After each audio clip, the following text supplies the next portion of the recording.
Hello there. Good morning. I am Brad Fraser. This is Final Fantasy XIV. I'm doing my best to continue playing as the Titanic goes down. We're just gonna pretend everything is fine. Alright. Let's head to Ul'dah and do a masterclass, shall we?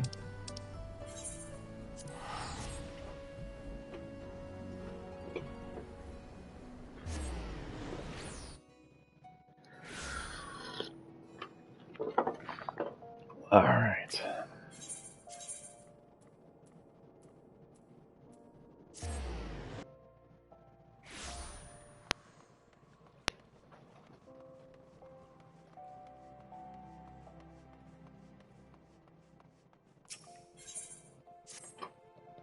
Ah, there you are, Krolinsk. I would share with you some most welcome tidings. Mistress Serendipity has taken a keen interest in our project, so much so that she has offered the Guild's full support to see that your work is realized to the utmost of its potential. To that end, there's something she would introduce to you. A craftsman known the realm over for his expertise in the crafting of musical instruments. As she tells it, the man is considered a virtuoso in his field, and is eager to lend you his wisdom. He awaits you at the Goldsmiths Guild as we speak. All right, then. Let's do it. Zoom, says the kitties. Start screaming, kitty goes zoom. Oh, Peter, I was wondering when you'd show up. As you've doubtless heard from Marcel, we have a very special guest here today. Why, none other than my master, the incomparable Calberneau. That's him standing just over there. Doesn't he just exude an aura of consummate skill and mastery? Why, jewelry wrought by his hand was captured the hearts of the highest of the Ul'dah high society since years before you and I even picked up a hammer. These days he wanders the realm, devoting his efforts to the crafting of musical devices, orchestrions, music boxes, and the like. The music box he created for and dedicated to the songstress of Ul'dah is considered his greatest masterpiece, and one of the greatest goldsmithing accomplishments of our era. But why are you standing here listening to me when you could go picking the brain of a true artist regarding your commission? Go on. Don't be shy.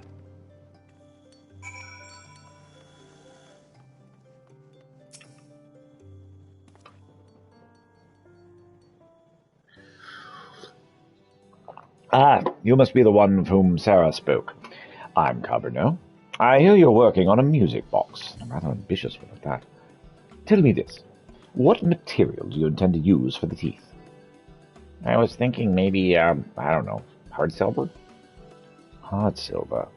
An interesting choice.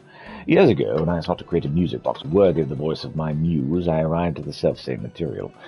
In my experience, the greatest clarity of sound can be achieved by pairing hard silver teeth with Arum Regis cylinder. Mind you, this is easier said than done. Crafting this cylinder demands precision and accuracy that would test even the most accomplished goldsmith. I suggest you try your hand at fashioning one ahead of time. Worry not, for the product of your efforts will not go to waste. It just so happens these cylinders are also quite useful in the upkeep of mammoths. Why, I just overheard Sarah mentioning she could use one. When you're finished, I'm going to pass it along to her. Zoom! Kitty said.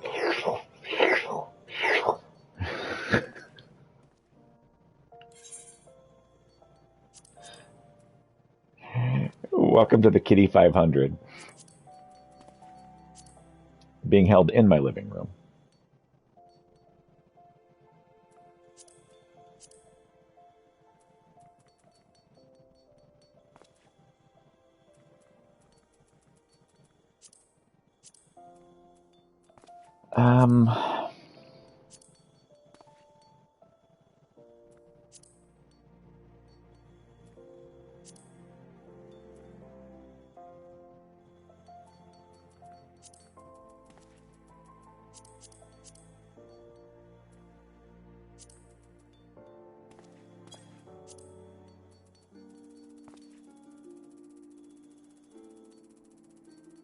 Where is the Arum Regis cylinder?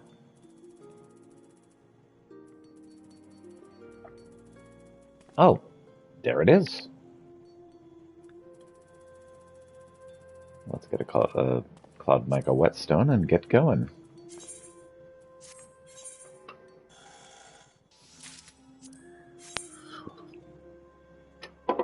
I was making this way harder than it had to be. I was like, I can't find it. I don't know where it is. It's right here. It's in the list.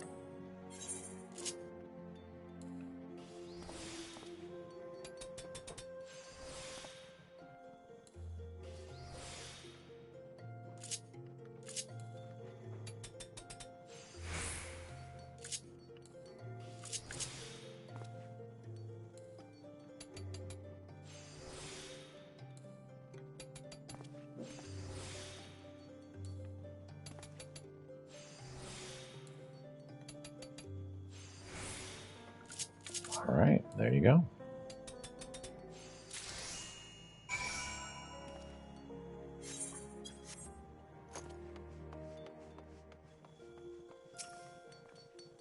Master Cabano says you have an Arm Regis cylinder for me? Oh, Peter, you really didn't have to.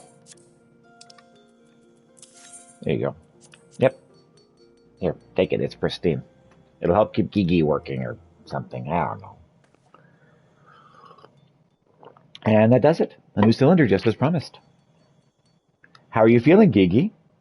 Gigi. Get your grubby hands. Gigi, what is this feeling? The energy coursing through my limbs. I am reborn. You are brilliant. Yes, brilliant. All of you. Good heavens. Whatever's the matter of poor Gigi? Perhaps the new cylinder didn't agree with him? Worry not, Sarah. Once the cylinder's broken in, he'll be back to the Gigi we know and love to hate. To give form to that which is formless, and breathe a warm beating heart into the coldest of metal.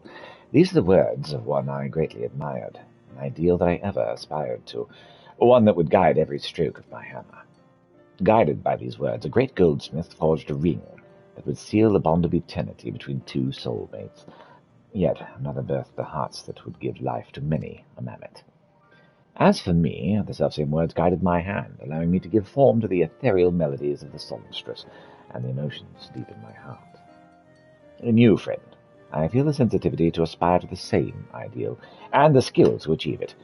Promise me, you will spare no effort in creating a piece worthy of two who are brought together by the music of my muse.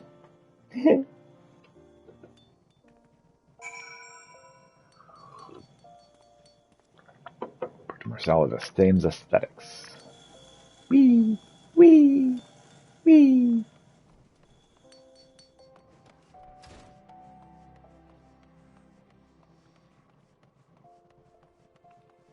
Yeah, we should be like well into the way of Stormblood with the level I'm at right now. Crolins, could it be true? The artisan Mistress Serendipity introduced you was none other than Master Cabernet himself.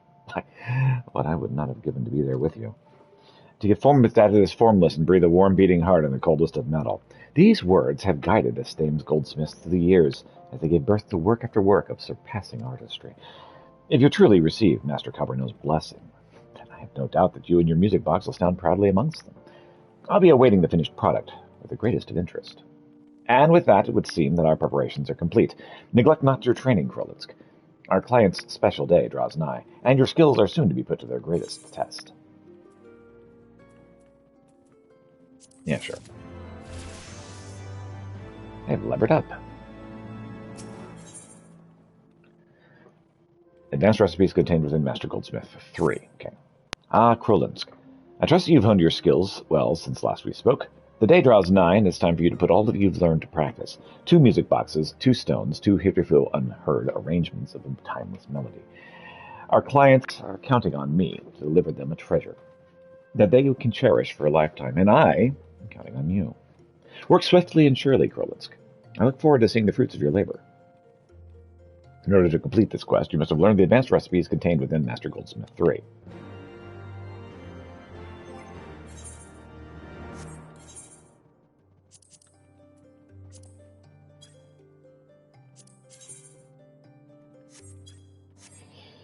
Alright, which I believe that can be found at Edelshire.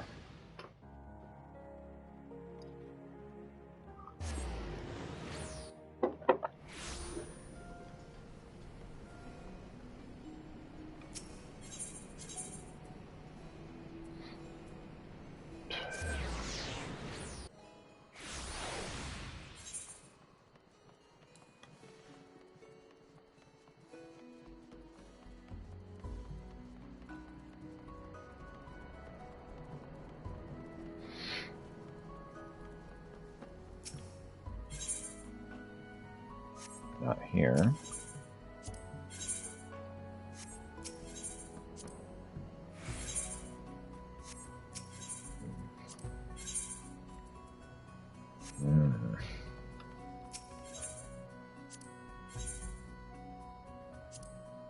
Master recipes.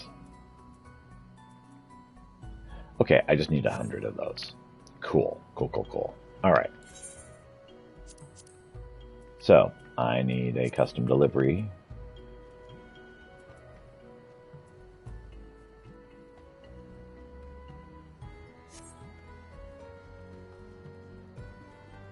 So, find out what he needs, and then we should be able to get this custom delivery rolling.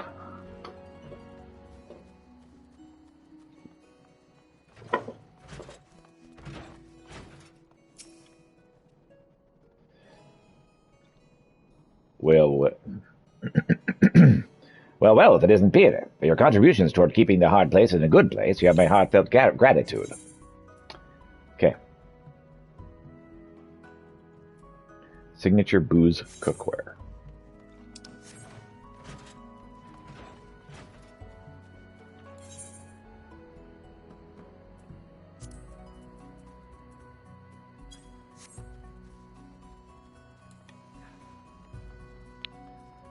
Meanwhile, the cats are just over there zooming their hearts out.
Oh, I needed 3 just to make 1. All right. This should put us over.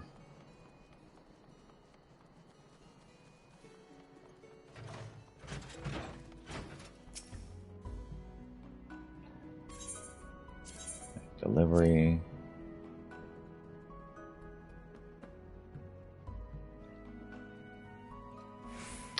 Womp, womp.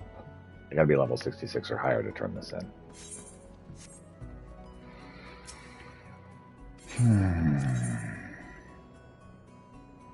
Well, then let's make an orphanage donation.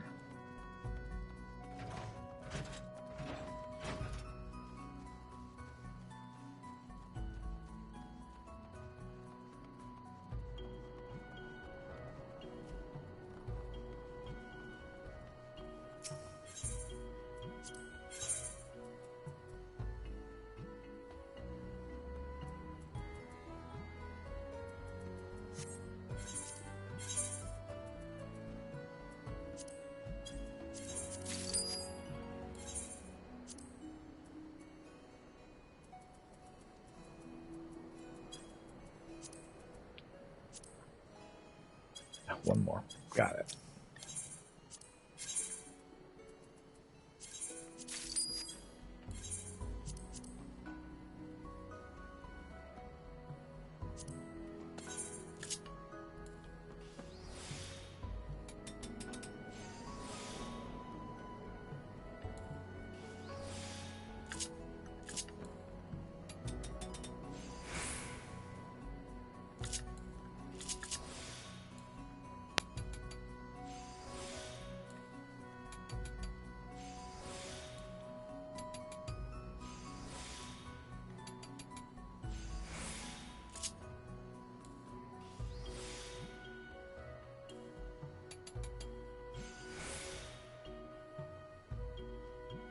Oh, we're maxed out. Let's go.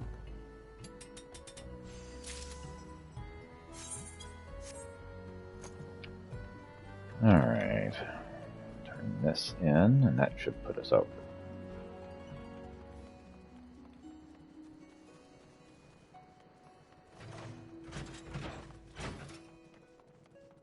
Here you go, Chloe, for the children.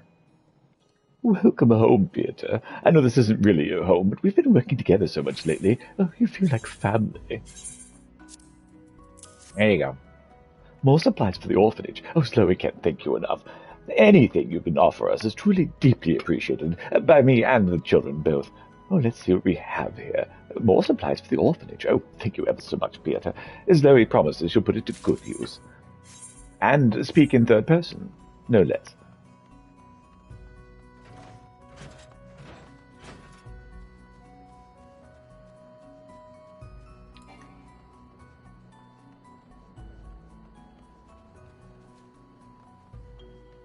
All right.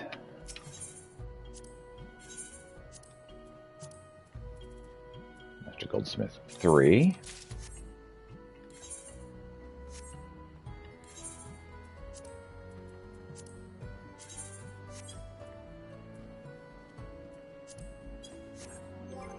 I have to read it first. I knew that. I was testing you.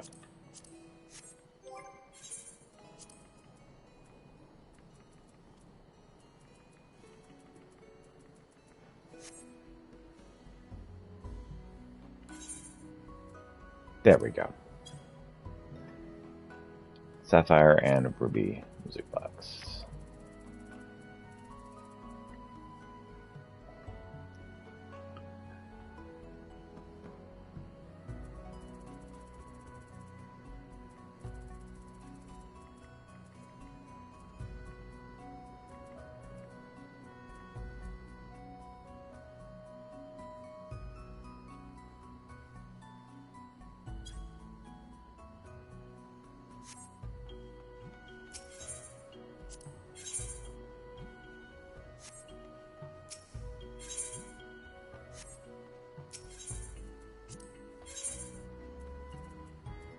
There we go. At least 9.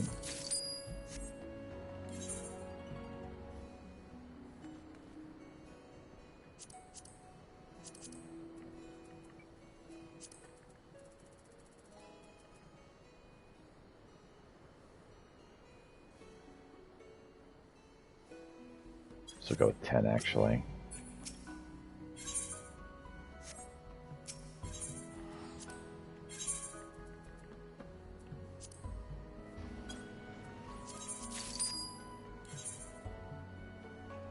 Cloud, mica, whetstone. Let's get 2 of those. I believe I've gotten everything I need there.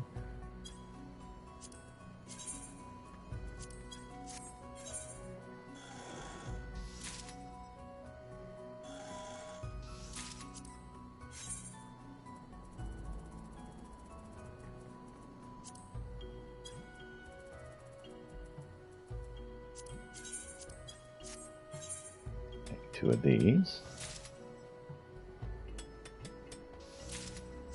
Okay, that's finished.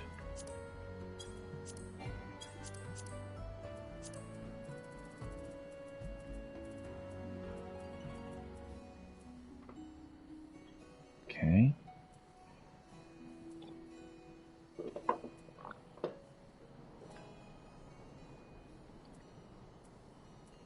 Star Sapphire and Star Ruby. And hard silver ingot.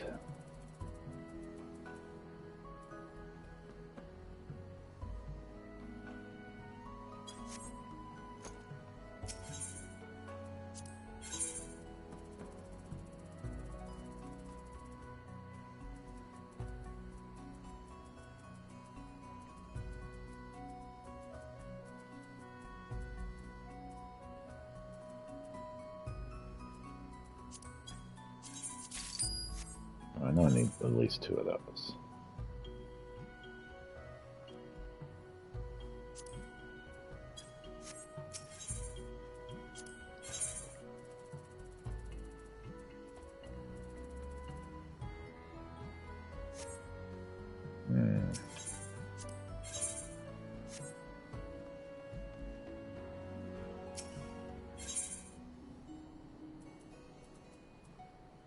Basilisk whetstones.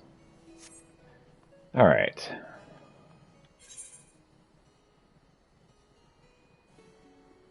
Oof. Alright. Basilisk whetstones it is. We can get that at home. We have Basilisk whetstones at home. Haha.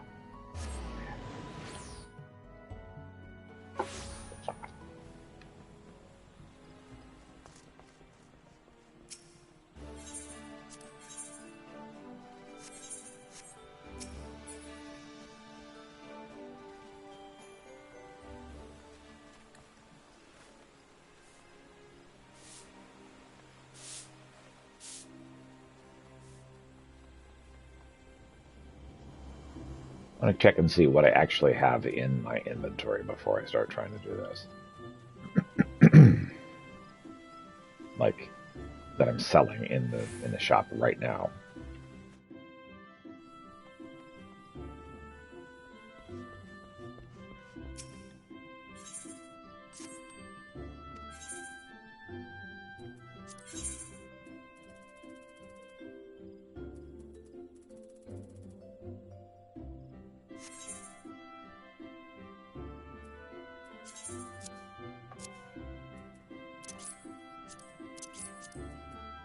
Those. Basilisk whetstones. Okay, I don't see any of that. Basilisk eggs. Ah, Materia 3. Dang, I was hoping I had more than that.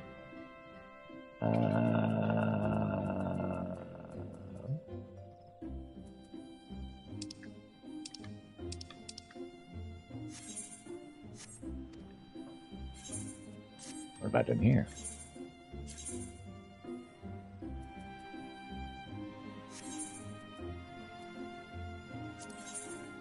Nope.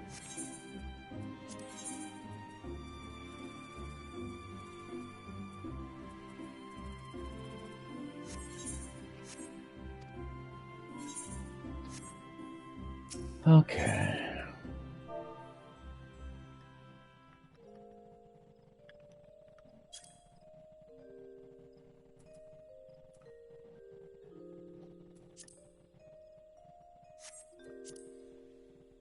Okay, yeah, eggs definitely worth it. I don't need that many.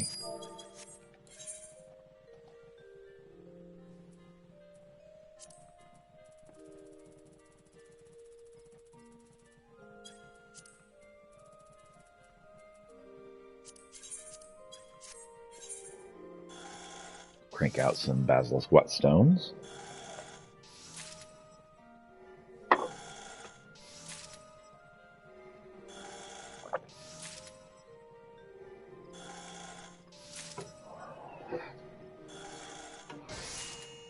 Hey! Nice.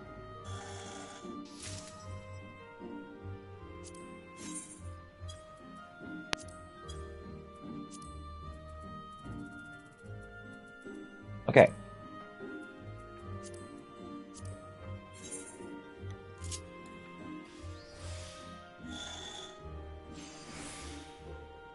Nice. And let's just go for it.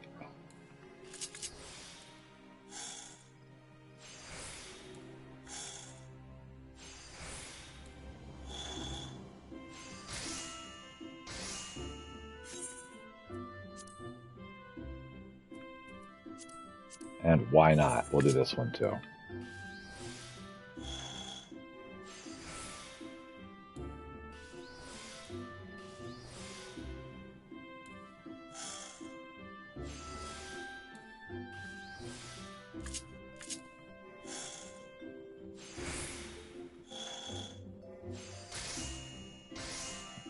Okay.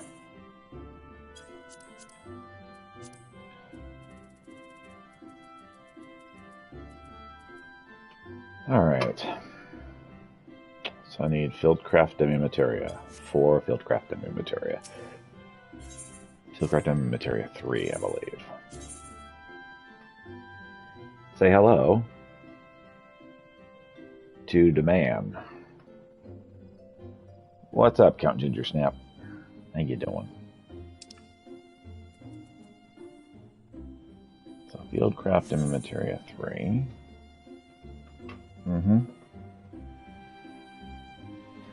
All right.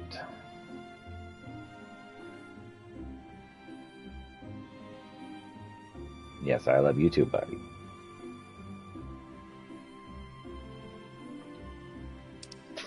Hi. Yeah, thank you for sneezing before you got up in my face. It's usually during.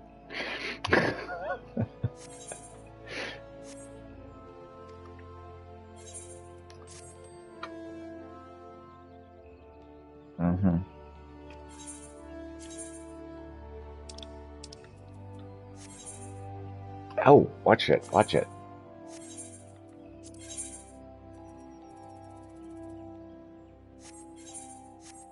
Kitty gets really into it and a little violent, trying to nurse on my fingers. He figures if he bites hard enough, he can get liquid out of there.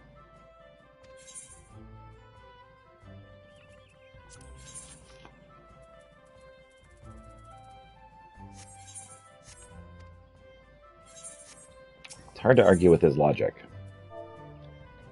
Hi, yes. Yes, I love you too, buddy. Yeah. These gamer cats. Uh-huh. Uh-huh. Yeah, I know. You're making it really hard to play the game. Just adding it a level of difficulty.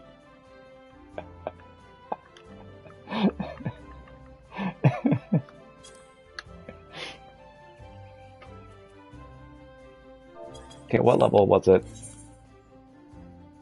2. Okay. Oh, my goodness. Just climbing all over me. So I need 4 Demi-Materia 2s. Yeah. I was looking for 3s, so let's see if we have 2s. Alright. Hi, buddy. Yep, I love you too. Yep, I love you too. I got 1s, but I don't have 2s. Okay, you do not want to drink my water.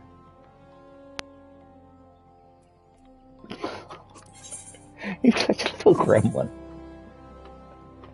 He unplugged stuff.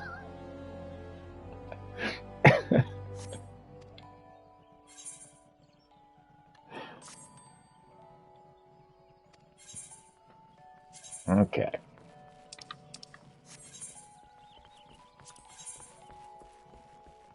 Demi-Materia 2. Oh yeah, heck yeah, let's go.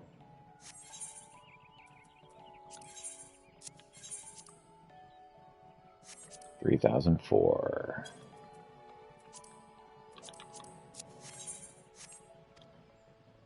Okay. Perfection.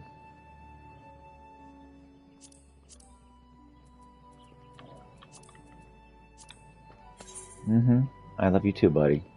Yep. Yep. I love you too.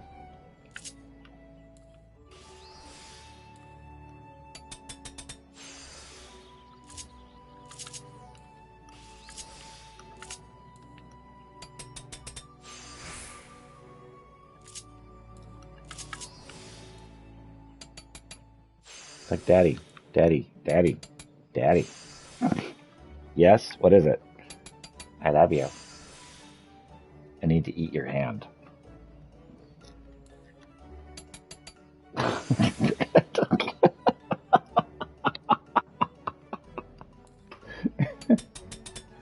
All chaos all the time.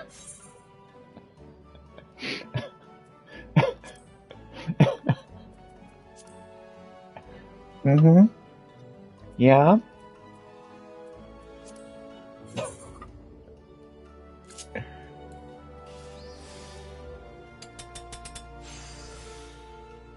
Daddy, daddy, look it. Look it. Are you looking?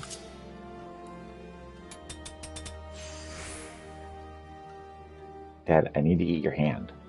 Give me your hand. I need to eat it.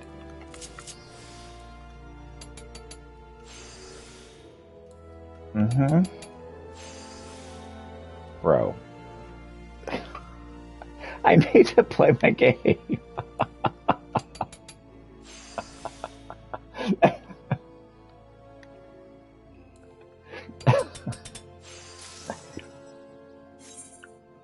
So it looks like over here. Okay. Present them to Marcel. Alright, I think I've made everything I need. Made high quality too, and I didn't have to. Rah, rah, rah, rah, rah. Rah, rah, rah, rah, rah.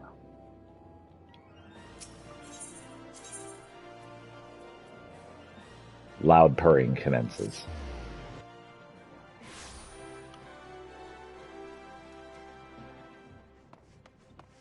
That's the wrong way. I want to go this direction.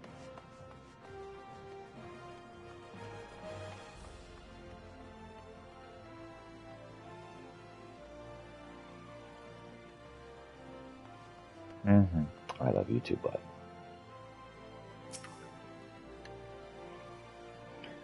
This is the moment of truth, Krollinsk. Have you finished work on our commission?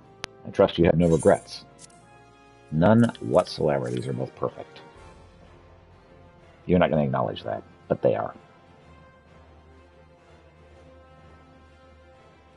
Such craftsmanship. I'm at a loss for words, Krollinsk. If my clients are half as taken with... Ow! Half as taken with your work as I am. This will be the happiest day of their lives since the day they exchanged their vows. I would have you deliver the pieces in person. Doubtless that would mean much to them, to receive their gifts from the Creator's own hand. The sapphires for Jeweled Peak and the rubies for her husband. I have arranged for them to meet us at the quicksand. Go along, and I shall join you presently.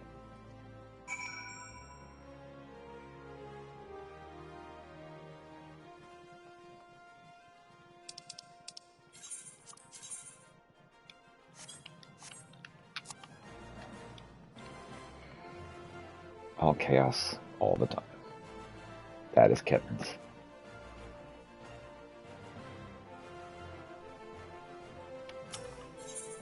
Like, Daddy, I love you. I need to eat your hand, though. I need to eat both of your hands.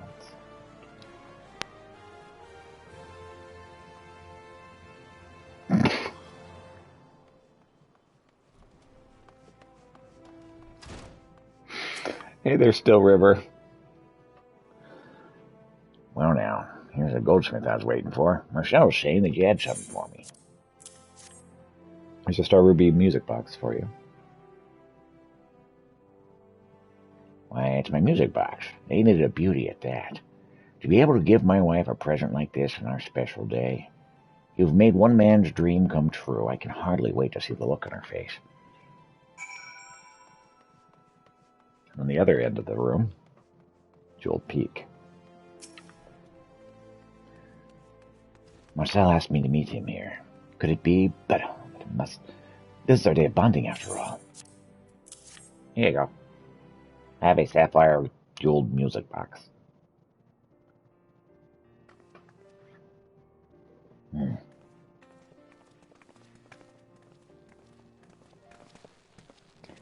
My dearest, whatever brings you to the quicksand? I was about to ask the same to you. Welcome, my friends. On behalf of the Stames, allow me to offer my deepest congratulations to the both of you on this most special of days. A day which, if I'm not mistaken, you'll have each seen fit to commemorate with a gift fit for the occasion. Aye, that I have, and you?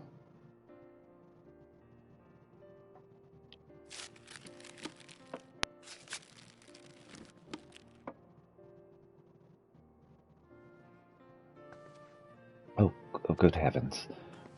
Yeah, we've gone and done it, haven't we, dear? I often say that Jeweled Peak and I share a mind, but to think we'd commission the same bloody gift.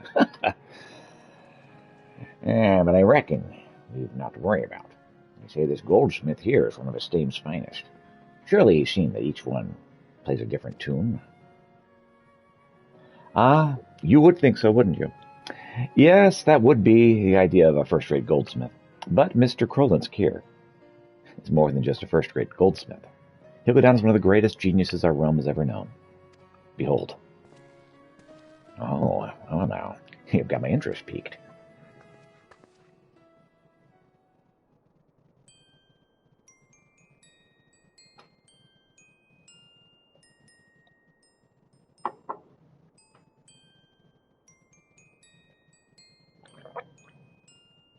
Oh, why, it's simply beautiful. Remember, my dear, this is the song we heard together on that day we first met.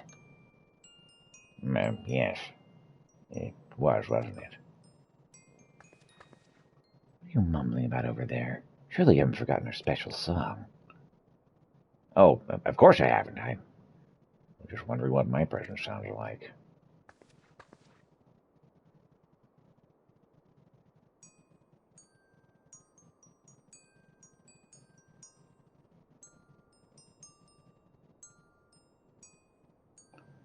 How curious. It's the same melody. It's different somehow.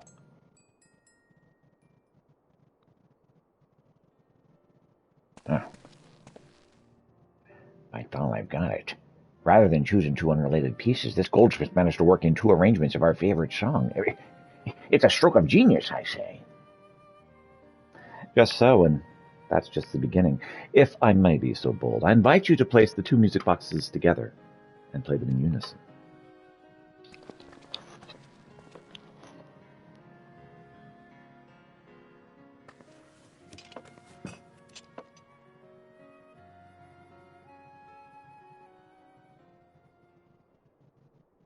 It's a heart.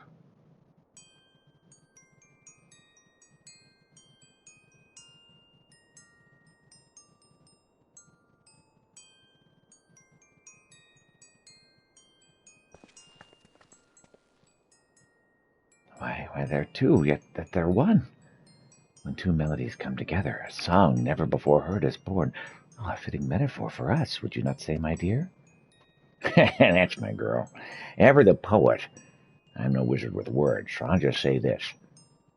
Thank you, friend. You've made this anniversary one we'll remember for the rest of our days. Mm-hmm. It's so sweet. Oh, perfect for Valentine's Day.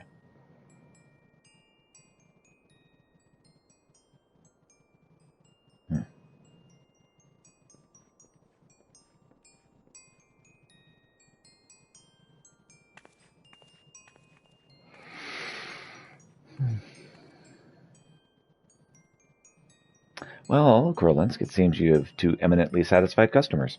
Allow me to congratulate you on your most remarkable of efforts. And with that, I should be getting back to my shop. Good day to you all.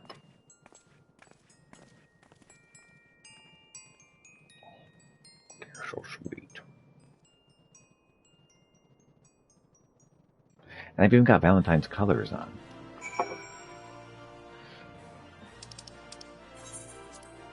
Wait, no, just fast travel, that'll be it.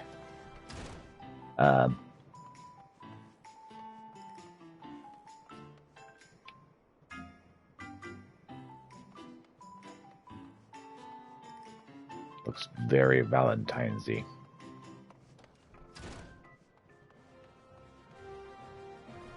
I bet the seasonal event is in Gridania, probably.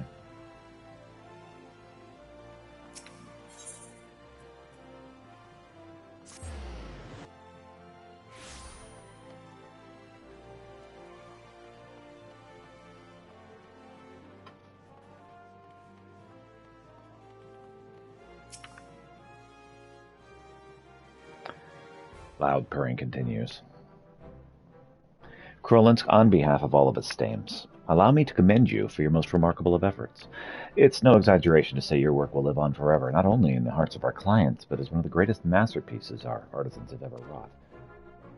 The annals of history are filled with the names of master goldsmiths, and today you are engraved your name amongst them. As they speak of now this frame, perhaps one day they shall speak of the golden era of Peter Kurlinsk. But that is its story for another day. It has been a true honor to be able to share this moment of history with you. I shall wear it as a badge of pride, as I await the day when I have the privilege of working with you again.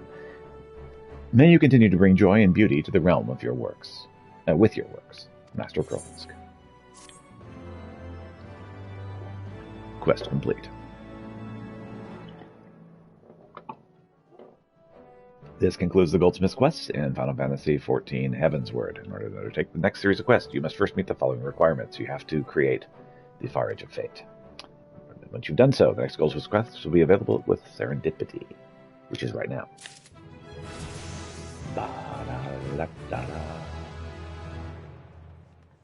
A rare request. The cat is now nibbling on my belly. We'll see how long it takes before I start giggling. Serendipity is a picture of panic. Oh, Pieter, it's a cat. Her great... She suddenly decided to visit the guild. Oh, really? I can't imagine what I might have done to incur her wrath, but wait, if I did incur her wrath, I might be summoned before her. That's the way it works, right? Oh, tell me I'm right.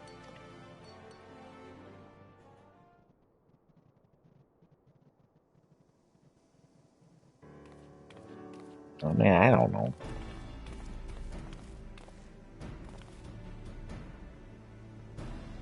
Oh, yes, miss? As much as I'd like to assist you, a rather important guest is due to arrive any moment now. You should be referring to the Sultana. Then I am she. Pray forgive my appearance, but as my visit is private in nature, I wish to avoid the public eye. Your Grace? You're here already? No, I mean, you honor us with your presence. Pray be at ease, Guildmaster. And may I say, the surprise is mutual, for this is not my dear Pieter Krolins that stands before me. I come with the intent of having Mr. Serendipity relay a request to you, but I'm full glad I am to have make said request personally. You see, it is my desire to help ordinary Alamegans rebuild their lives. To this end, I intend to establish a school for artisans. Such a school requires a capable master, and to this vital role I would appoint none other but you, Pieter. Some days ago, Her Grace made a visit to the city's refugee quarters. There she bore witness to the full extent of their daily struggles, and the sight filled her with sorrow. Yeah, she is kind of loud, isn't she? His sister is crying over in the corner. I wonder what's going on. Much more than sorrow, it filled me with shame. The shame that such despair should exist under my rule. It served as a stern rebuke of my failings as a leader, and a reminder that mine inaction may beget more suffering, greater suffering, as it did that I allowed Alegi to run rampant, thus subjecting you and yours to unimaginable pain. As I have long believed, by helping the refugees do so too, do we help Ul'dah. With Alamigo's liberation, now reality, her citizens will desire to return home. The last years have left her industry barren. There are precious few opportunities for repatriated citizens to make a living. As a nation is to survive and eventually thrive, we must needs till the soil of her economy. In pondering this endeavor, I sought the counsel of wise individuals from far and wide. It is their prevailing recommendation that the seeds of trade be sown throughout the training of craftsmen who would go on to create a product that would be synonymous with Alamigo. In this way did we arrive at the idea of an artisan's school. Ralga's Reach, home of the Alamigan resistance, was nominated as the location. This left the question as to who would send as schoolmaster. In searching for an answer, I turned to Master Marcel for his opinion on an exceptional goldsmith fit to represent Ul'dah. And of all the names he could have picked, he speaks the very same that I had in mind. Yours, my dear Pieter. Apologies for the suddenness of the request, my friend. I have been privy to the initiative for some time, but it was kept in the strictest confidence. Lest you doubt the plan's feasibility, rest assured it was met with even the syndicate's approval, for Alamigan is rich, not only in smithing tradition, but in mineral deposits besides. A favorable environment for our goal of economic revival. In providing such funds as I may be the initiative, yet an investment of coin alone seems somehow impersonal. To that end, I would make a further contribution to the future of the Alamigan people.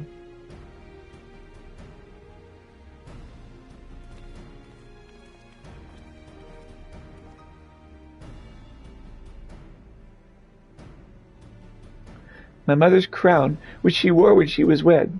The jewels shall be the use for your work. The kindly soul that she was, my mother will be glad that it served a noble cause. Such a sacrifice bespeaks the strength of Her Grace's commitment. Oh, Pieter, you'll do it, won't you? For the people of Alamigo, for Her Grace, and for me as well, for good measure. Oh, you can count on me. I had every faith that you would accept, but I'm no less grateful for it. I had every faith you'd accept, but I'm still more grateful for it. Thank you, Peter. I shall not forget this favor. Now then. Oh, Simon Force. Thank you, Peter. I shall not soon forget this favor. Now then, I've entrusted the general arrangements for the school to Master Marcel. Pray have the particulars from him and Mr. Serendipity. All right.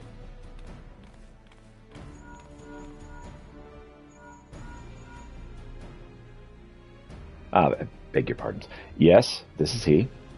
What? So soon? Well, there certainly is no time like the present. At Her Grace's behest, I had put out word among Alamegan refugees that we were recruiting apprentices.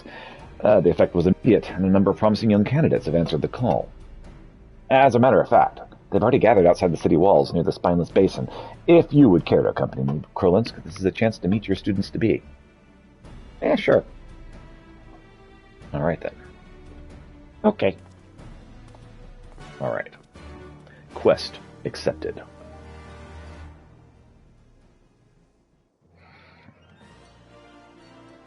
Meet the Spineless. Wait, no. Meet at the Spineless Basin.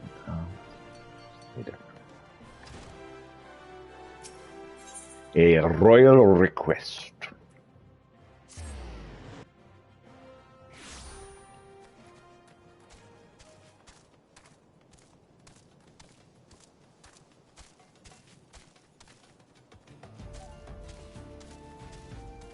Why are these refugees still here? Didn't we revive Alamigo? I'm pretty sure we did. Huh. My thanks for coming, Krolinsk. Now then, these are the 3 individuals who answered our call for apprentices. Though they are virgins to goldsmithing, they come to us with experience in other fields. In your capacity as schoolmaster, may I suggest you say a word to each of them? Once you're done here, pray return to the guild. There have been developments in the school's establishment, and Jamim will furnish you with the details. Well, these...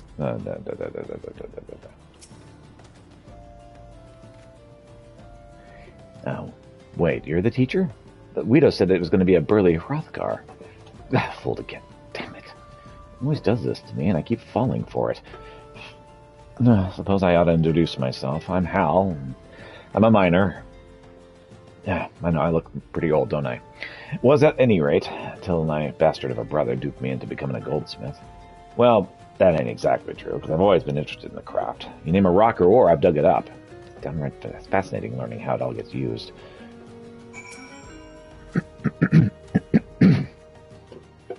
It's a pleasure to meet you, sir. I'm Jabika, and I've loved trinkets and accessories since I was little. So I started working at a small jewelry shop.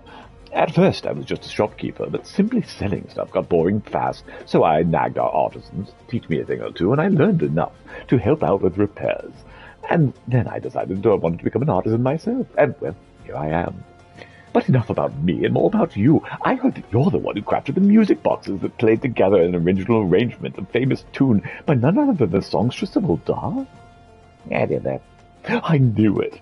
You've been the talk of the shop, and everyone that's going to be so jealous when they hear me learning from you. But most importantly, I've always admired your work. It's an absolute honor for me to, and I promise I'll do my best.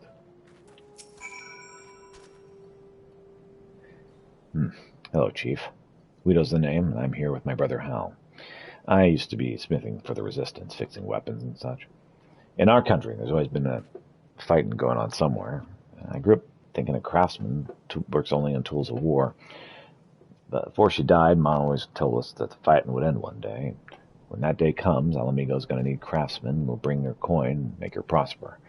Recently, I started giving more thought to Ma's words and asked myself how I might help my country get back on its feet. And then this opportunity came along to learn goldsmithing, and I took it as a sign, took it up.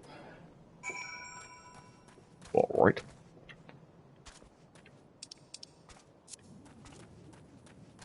Back to the Goldsmith Guild.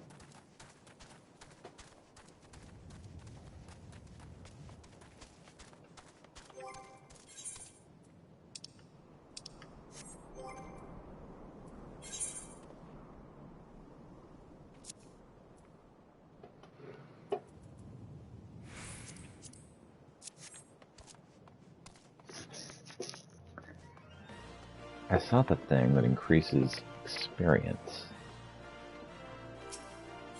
Did I accidentally try to sell it?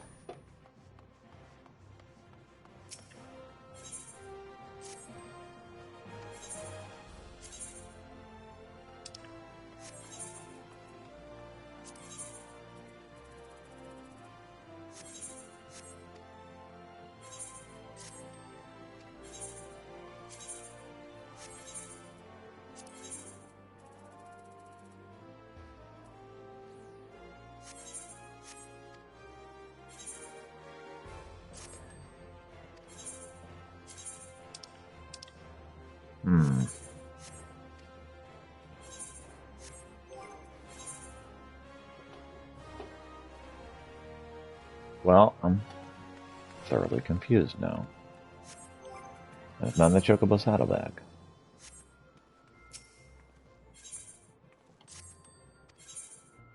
I could swear I saw it.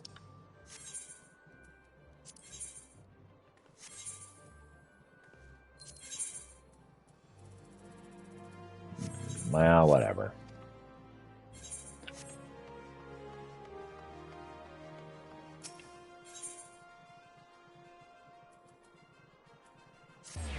That's the wrong one. Try again. There we go.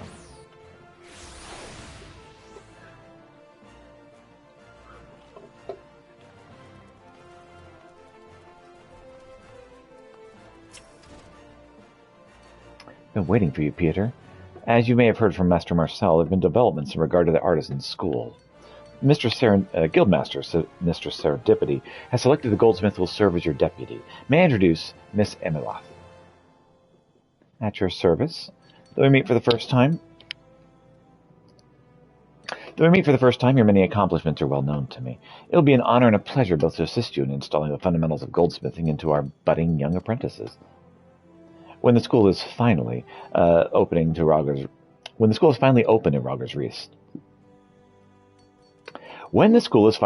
Rogers Reach, Miss Emiloth will be the residence instructor, overseeing the students' everyday learning. A chance to work with an acclaimed goldsmith such as you seldom visits, so when the offer came, I fairly jumped at it. I shall endeavor to be worthy deputy to you. Oh, thanks. Now then, it'll be a little while before the classes begin, so please feel free to go about your business for now. Rest assured, I shall be in touch when the time comes. Alright, cool, thanks. Next Goldsmith's quest should be available from Gentleman upon reaching level 63, which was a while ago. The requirements for undertaking subsequent quests will be reviewed in your journal.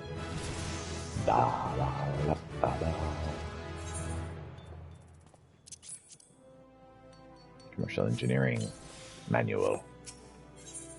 Craftsman Grace for the rest of the stream. He has glad tidings to share with you.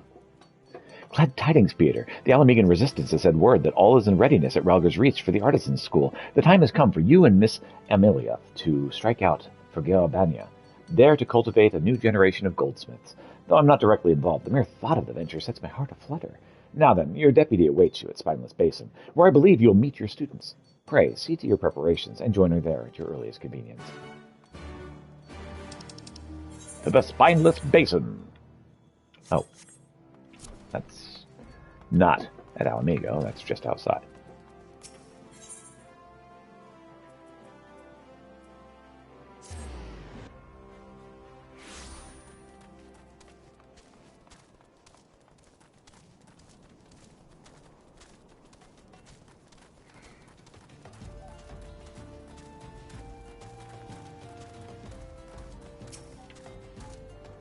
Good day to you, Peter.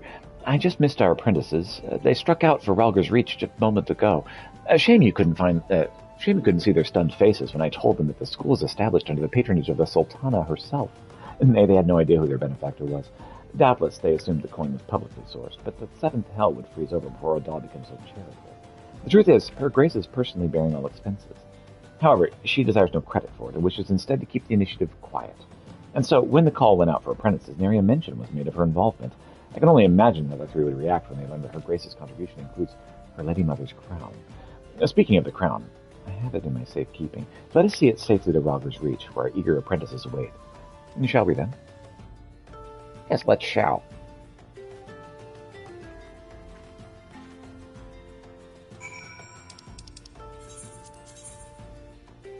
Tarago's Reach.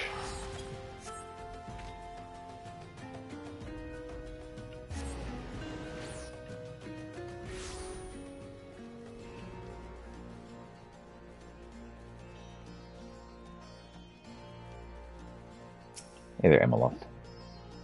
There you are, Peter. Upon arriving, I was surprised to learn that yours is already an established name in these parts. It makes all the more compelling that Her Grace would name you for the role. But without further ado, may I introduce you to Kanchana, our liaison with the Resistance. Greetings and welcome to Rauger's Reach. We Ananta love accessories, love to make and wear them. The goldsmithing of your kind is most intriguing, and I look forward to observing your techniques. But tell me, this crown you've brought, such is a precious thing, yet you mean to take it apart for its stones? Yes, it belonged to the Sultana's mother and is worth a fortune, and to be honest, the idea of working on it frightens me. Oh, the idea frightens me as well. Well, even the schoolmaster should feel daunted, bespeaks the weight of the Sultana's hopes for the initiative. It's a tradition among nobles to bequeath gemstones upon those nearest and dearest to them, and to Her Grace the people of Eorzea are as her children. So let us receive the stones with thanks, and ensure that they serve a good cause, that which will lead to a better future for Alamegans and is Her Grace's will. So that is the way of it. Very well, I shall show you to the space we've set aside for use of the artisan school, but I must ask, is that to be your actual name? It strikes me as somewhat generic. It's hard to argue with that. If we're going to be selling our wares eventually, I reckon we'll need a catchier name to slap on them. Right, something less a school and more of a workshop, like the Crown Gem Works. In honor of the Sultana? I believe that's a fine idea, and it is a fine name. What say you, Schoolmaster? Yeah, let's go. It's official, then. From this moment forth, the Crown Gem Works is in operation. Kanchana, pray lead the way. Schoolmaster, to begin with, may I suggest you have a word with each of the apprentices? It would help serve to build rapport, and you would stand to learn about them. Yeah, sure, why not?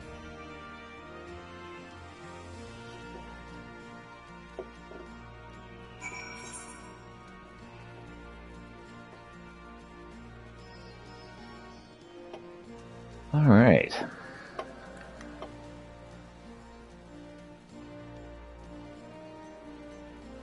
Yeah, I've been over here.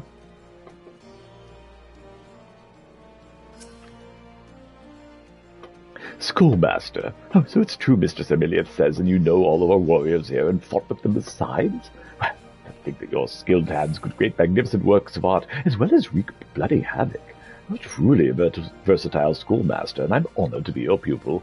But most of all, I'm honored that Her Grace would entrust us with her crown, but a little nervous as well, because I can be clumsy sometimes, so I'll have to take extra care when my hands don't slip.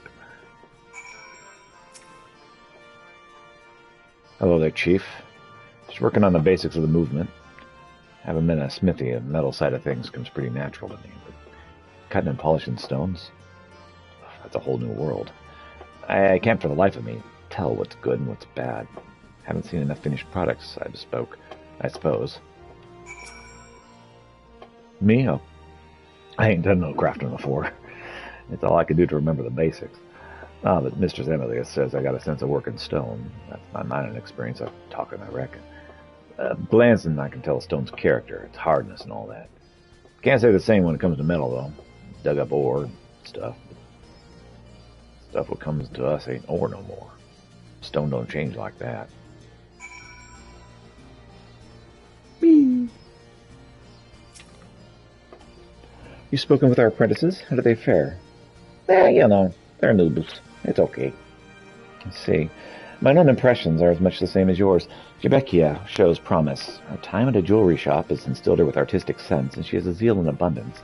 The challenge will be the two brothers. Rita works metal like a veteran, but stone like a layman.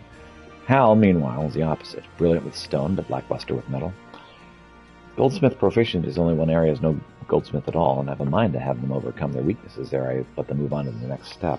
What say you, Schoolmaster? Let's cultivate their strengths first. Oh?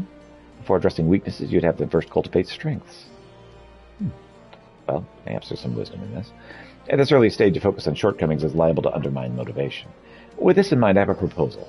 We prepare a simple product, which our apprentices will work together to reproduce to the best of their abilities. The point is to create something from beginning to end. To that end, we'll have to have each person take charge of an area in which he or she excels. The exercise will give them not only a sense of satisfaction, but also a better understanding of each aspect of our craft and context. My thanks, Schoolmaster. Such an idea would not have occurred to me without your input. Now, on the question of a sample. I believe it's best made by your hands. The quality would surpass aught I could hope to produce, and the knowledge that it came from you would serve to inspire our apprentices. As for the subject, oh, yes, a silver ring would pose a suitable challenge. Something adorned with beautiful lapis lazuli from her grace's crown. All right, sure. Here are some materials to get you started. Should you require more, you need but ask Conchana. Proceed with the quest. Use the materials provided by Emilius to craft a sample ring. Should your synthesis effort prove unsuccessful, speak to Conchana to receive another set of materials. They have another crown? To begin the crafting process, select logs from the main menu, followed by crafting log. Next, select special recipes within the requisite crafting discipline, and then class, and lastly, class quests. Yes, I've done this before.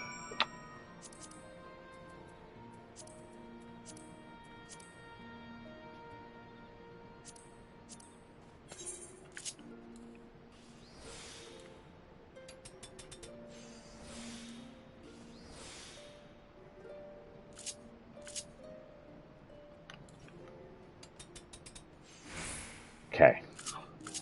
Took a little bit of a chance there, but it worked.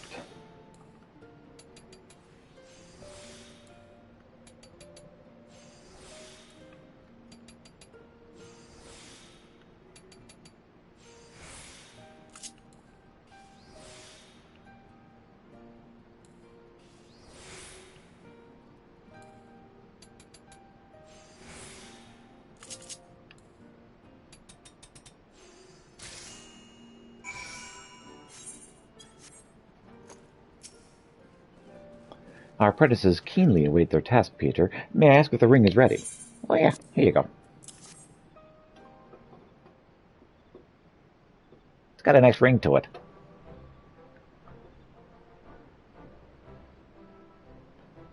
Paragoth's beard.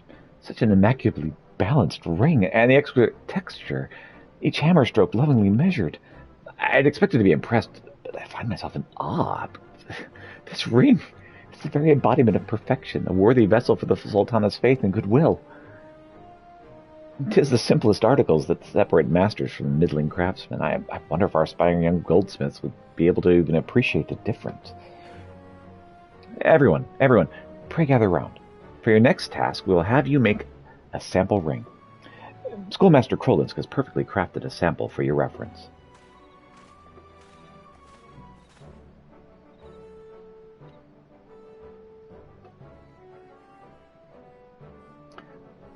Oh, there's no way I could possibly make something this fine. Not within my lifetime, and definitely not today.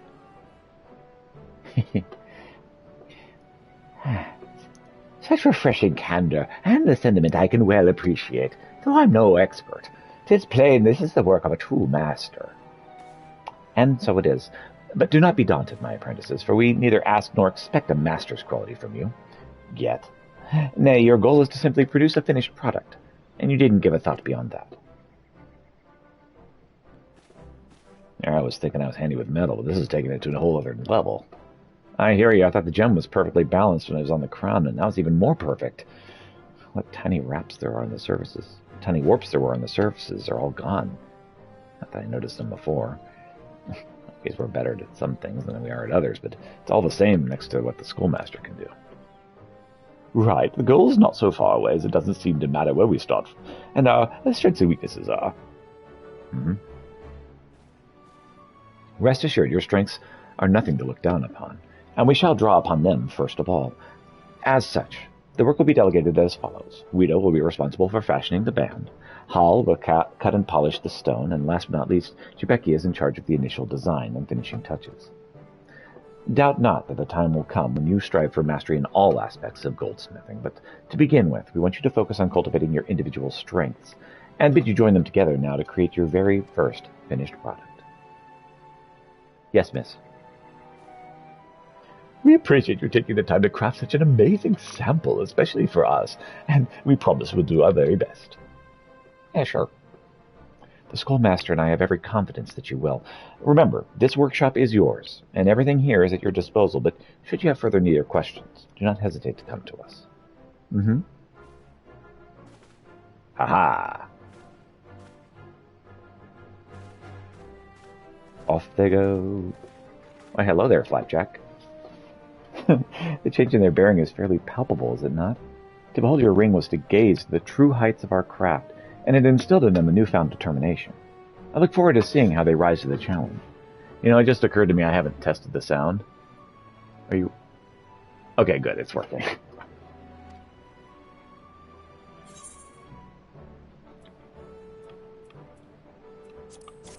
Money. Hey, buddy. Polishing your skills as a goldsmith, you've learned quality assurance.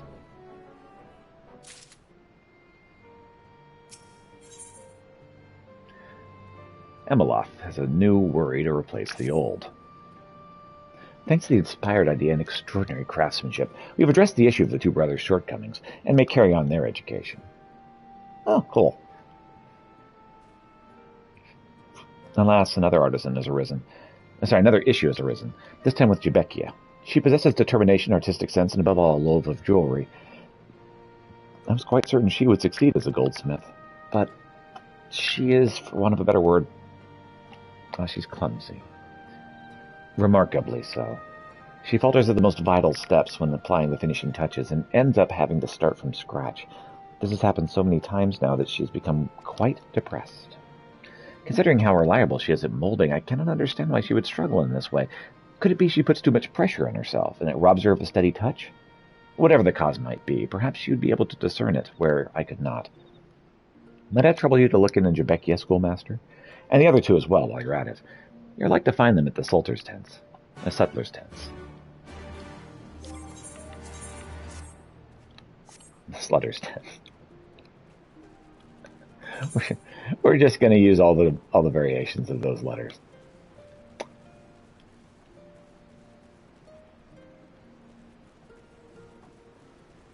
I love you too, kitty. He's a little less eager to eat my hands.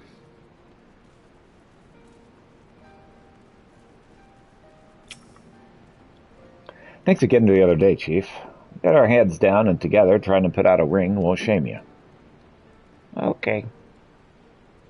Had I noticed anything about Jebeckia's work? Well, she's a sight better than me. Tucking all of her bungling into account. More the pity, because she seems to know exactly what she wants to do. I ain't no expert. Not yet, anyway, but she could still slow it down some more. I mean, outside of work, she's always got me and Hal mixed up. I wouldn't deny the resemblance, but I'm clearly the better-looking one.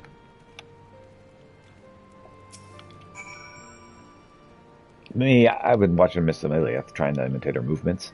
She's real graceful with her hands. Next time, maybe you could let us watch you too. Jebeckia, oh yeah, she's having lots of missteps of late. It's gotten her down. Funny thing is, you know when something's about to go wrong. She furrows her brows, looking real focused like, and then lets out a growl, and the next moment all her hard work's undone. Perfectionism. Schoolmaster, I'm at my wit's end. I keep on botching the finishing touches, and it's just so frustrating. I don't know what to do anymore. I've never been clumsy like this in the past, and though people say I talk in streams of thought and I never rush my work, but for some reason my hands and fingers won't move as I will them. I can't for the life of me work out what's wrong, and it's driving me mad, and I'm about ready to give up.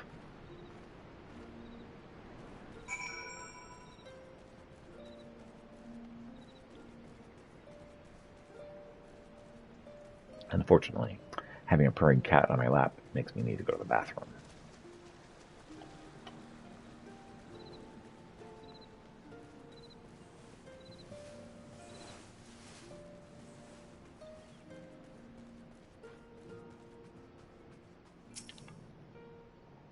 Were you able to learn aught of Jebeckia's situation? A little. She furrows her eyebrows before an instance of bungling, you say, and struggles to tell the two brothers apart besides. Seems to me the problem lies with her eyes. I was aware of her poor eyesight, but I assumed her spectacles corrected it. Well, Becky is right there. So let us test her vision and ascertain the possibility. Schoolmaster, may I trouble you to summon her while Kanchana and I set things up? Yeah, sure. Let me get the cat out of my lap. I gotta pee. Be right back.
All right.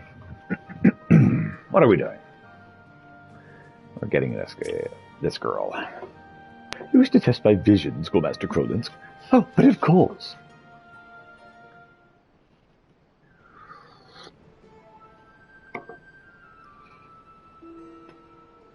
Come on. If you want to, come on up. So just stand here and I should take off my spectacles. Nay, young goldsmith, pray leave them on. Let us begin, then.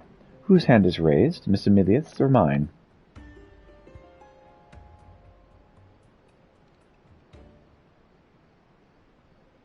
That's easy. Yours, Kanchana.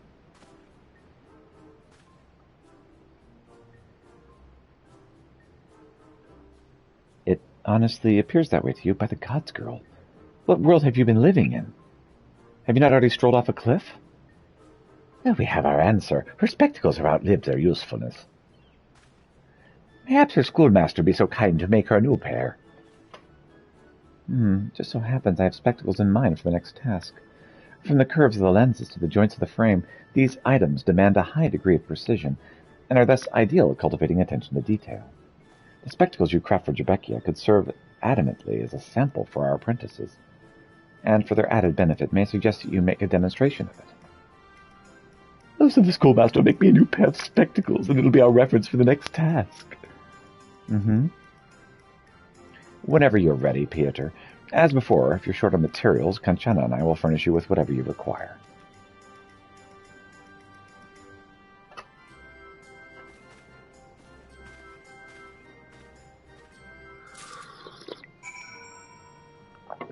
What's up, kitty?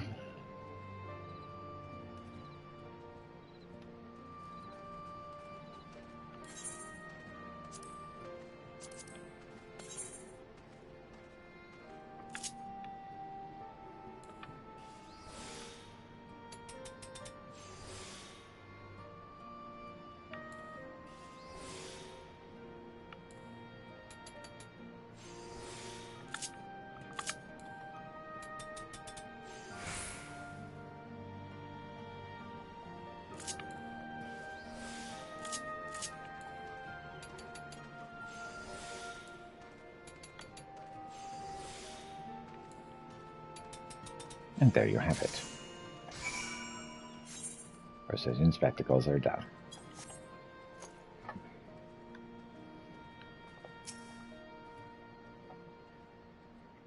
So, how are the spectacles coming along?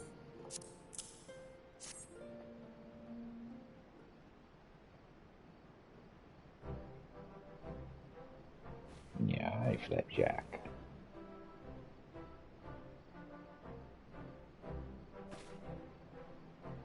Oh, praise be, I can see again. Oh, the beauty in nature is full of brilliance, extending as high as the heavens and as far as the horizon. Oh, my world is so wide now. I feel as though anything and everything is possible.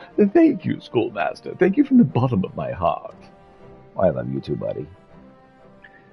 To look at your glee, it's a wonder you didn't realize the fault had lay in your spectacles. At any rate, you can again work in confidence. She could hardly see worth the damage. She could do a sight better than us. God, I'd have to lift our game something fierce. You hear that, Hal? Loud and clear, Guido. Loud and clear. These are the finest spectacles a girl could hope to own, and I don't know how close I don't know how close we get to such quality. We're going to give it our all, though. Yeah, sure. Have fun.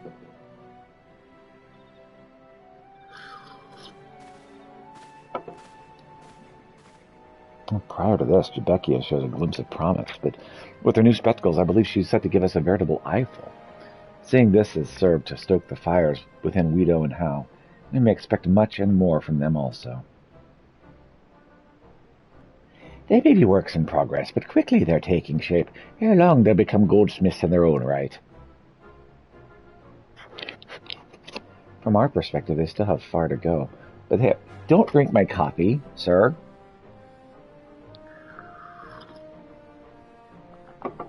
They now have it in them to craft wares fit to grace shop displays. In anticipation for this, I've been consulting Master Marcel and finding purveyors willing to stock their handiwork. Ours is an unknown name for now, but the day will come when people all over the realm will gather in droves seeking Crown Gemworks articles. It is to see such a day arrive that we labor. Sorry, you're getting way too into this. It occurs to me the spectacles are to serve as reference. Would Jebeckia not need to remove them? How then would you carry on the work in this case? Oh, right you are.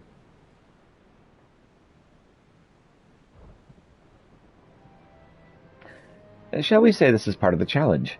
It will afford us a little more time to prepare for the next task.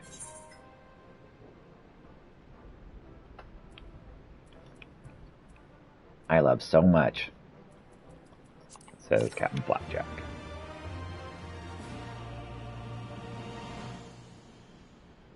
Polishing your skills as a goldsmith, you've learned manipulation.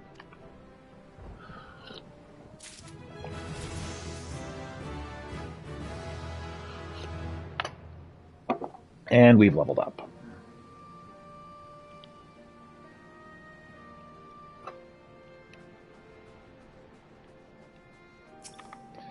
Cat's over here writhing, making it weird.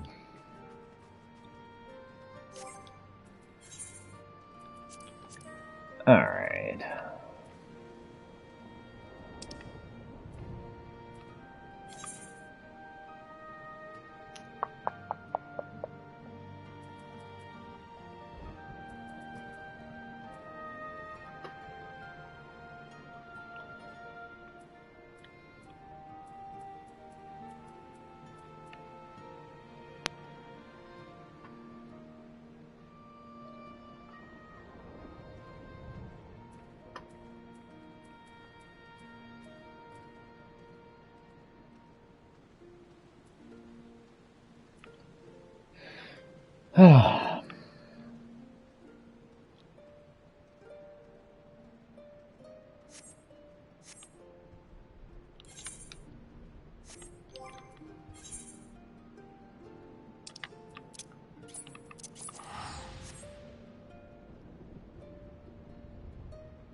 Loud purring continues.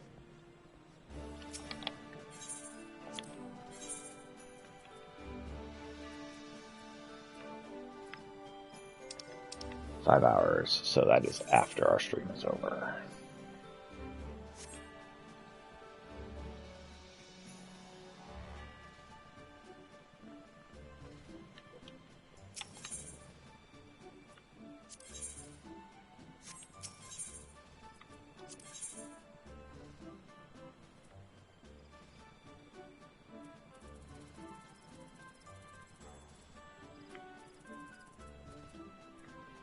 How many more of these we got left? 1, 2, 3, 4, 5, 6, 7, 8.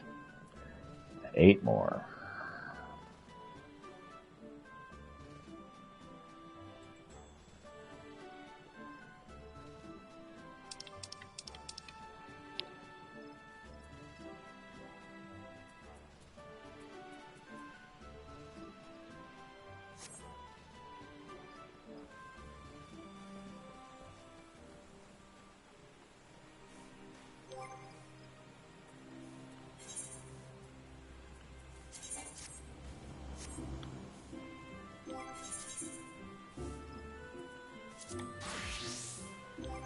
Actually, before we do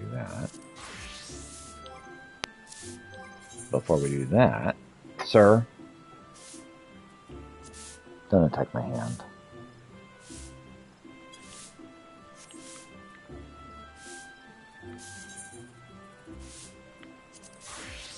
I didn't need glasses for a goldsmith.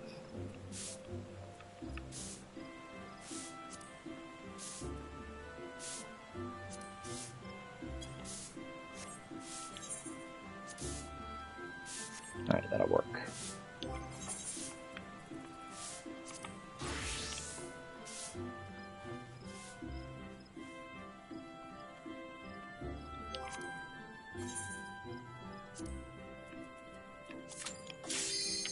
And there you have it.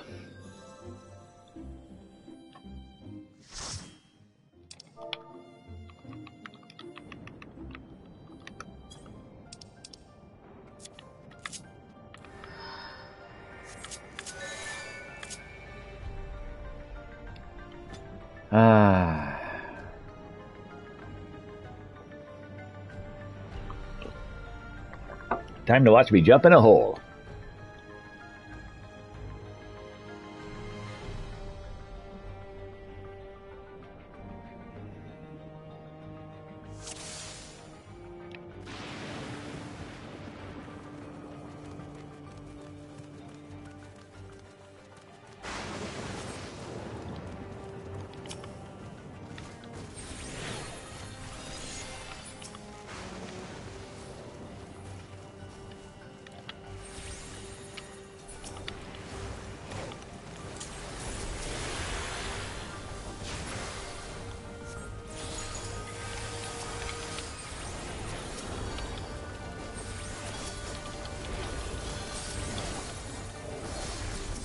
Hey there, Bruni. How you doing?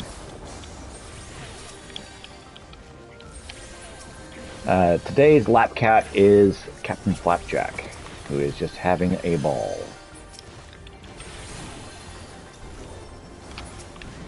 He's making it just slightly weird, but that's okay. We'll survive.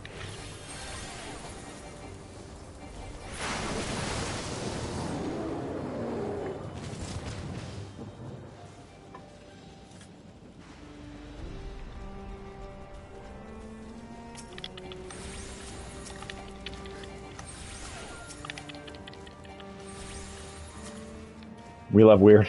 Yes, we do.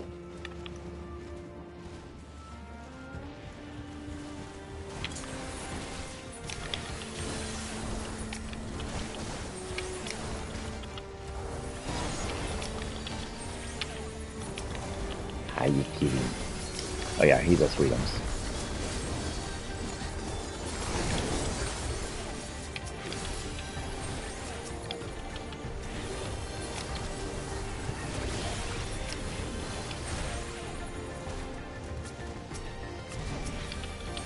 A small peekaboo. Oh yeah, he's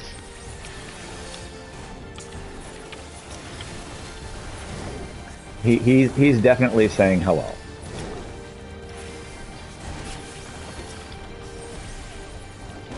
Yeah, he's been riding my left. Hi, your wife, if she's around. Not at the moment, unfortunately. She is napping. She got to bed pretty late, like late enough that when she came to bed, it woke me up, and I was up for the day.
Rolex rope.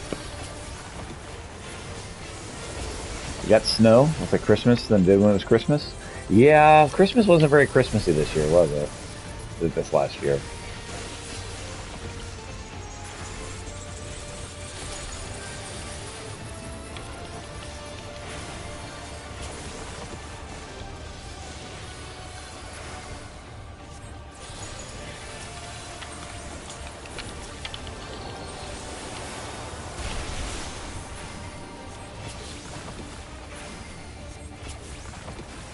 Well, enjoy the snow.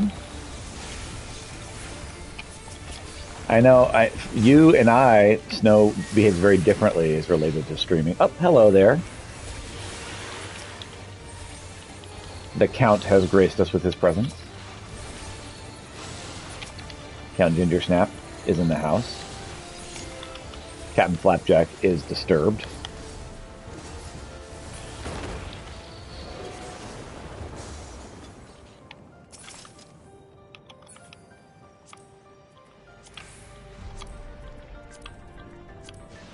Why do all of you cats want to drink my coffee?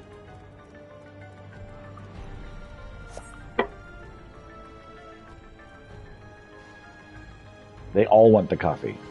Hello, Handbiter. Oh, yes. He's our little nibbler.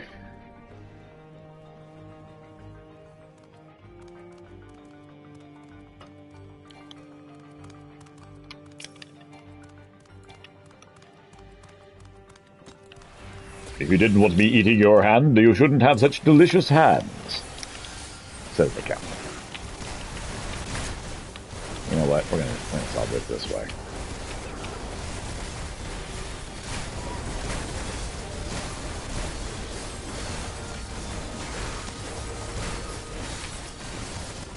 Do a nickname for that cat, Nibbler. He'll eventually stop. But yeah, at the moment, he is our Nibbler.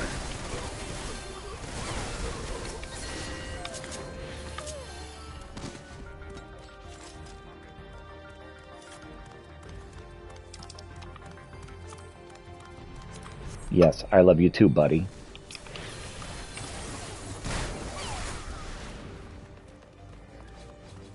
He is so silly. Oh, are we right here? Okay.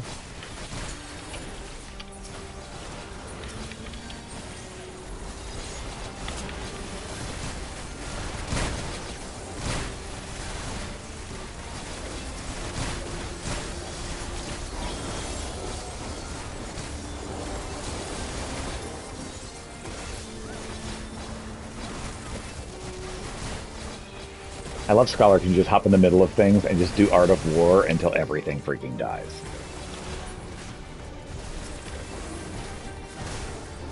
Wait to have a cat again. Waiting for the guinea pig to pass before getting a cat. Yeah.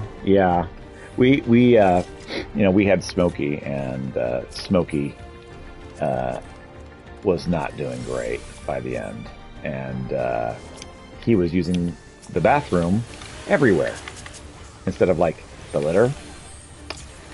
And so we decided not to get a kitten until he passed, because he was supposed to pass within a year, and then that was 5 years ago. I think he just now passed.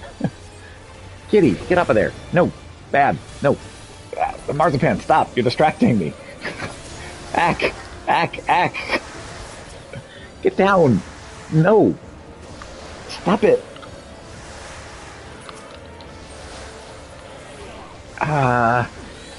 I said, get down.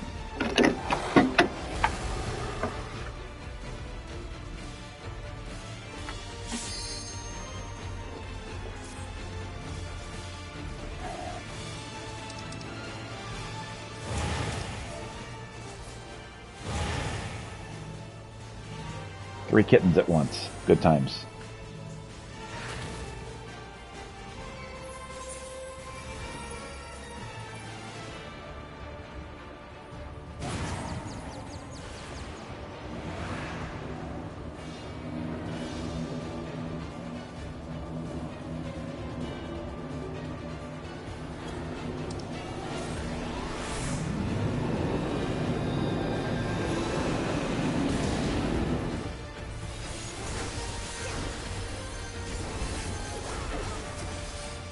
Never was watching the gameplay when it comes to so much flashing and big lights with things going on. Yep. Kitty's like, ooh, what's this?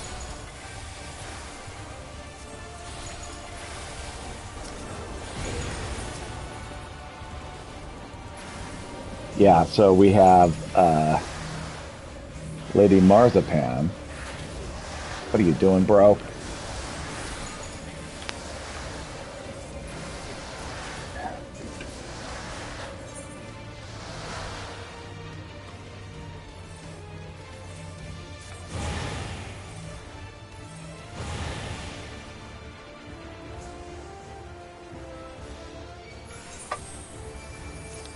I should play the game and do commentary after.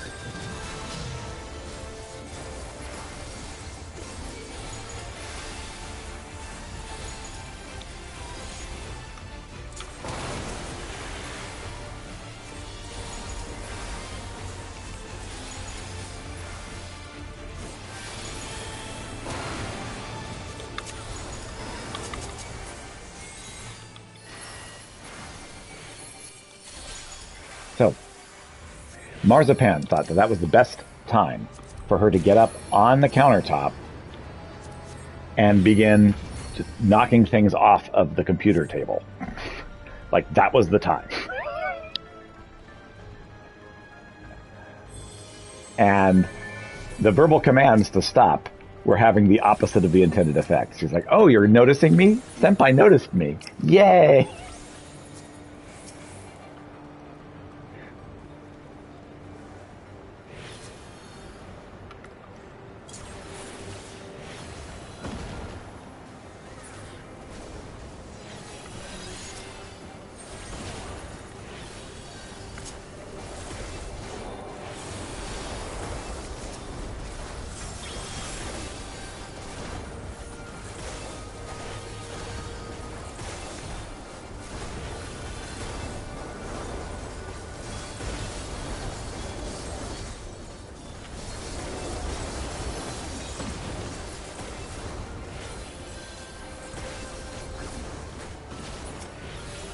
We do all chaos all the time around here with these kittens.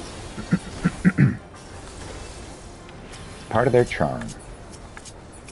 I keep telling myself this.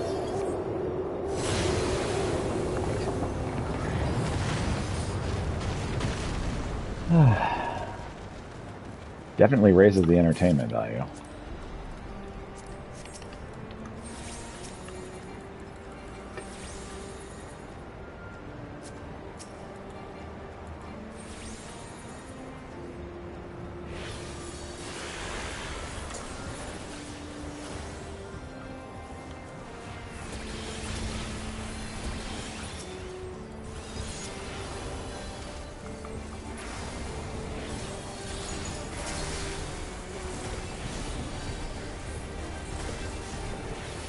Nibbler wants a finger. Trying to study which one, though. Yeah, he's thinking. Which one would be the most distracting while he's trying to play his game? He is thinking about it.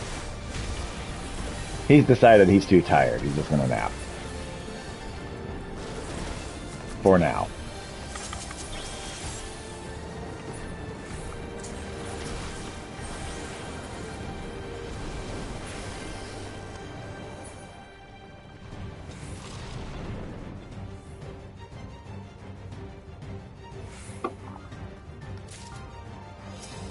Okay, so I absolutely have to give a commendation to the Red Mage. The Red Mage has saved me multiple times in this battle.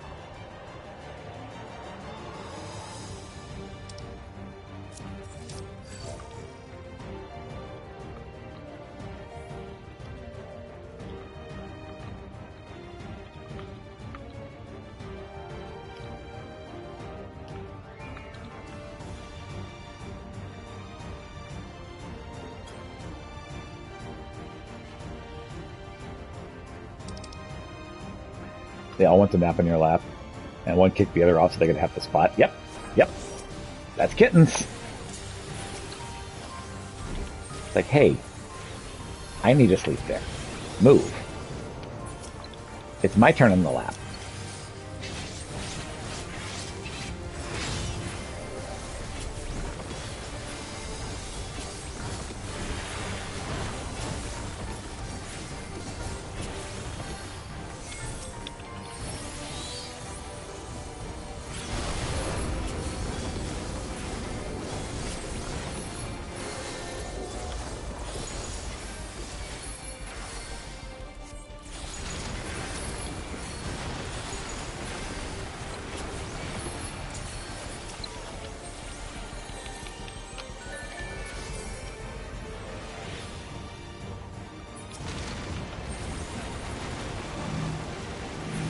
Goofballs. Oh yes, very much. All chaos, all the time. That's kitten life. Just little gremlins coming up with ways to cause maximum chaos.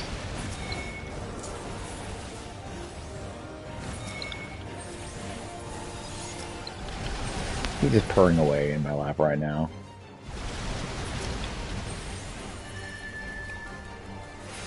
Ugh, that's the one I hate.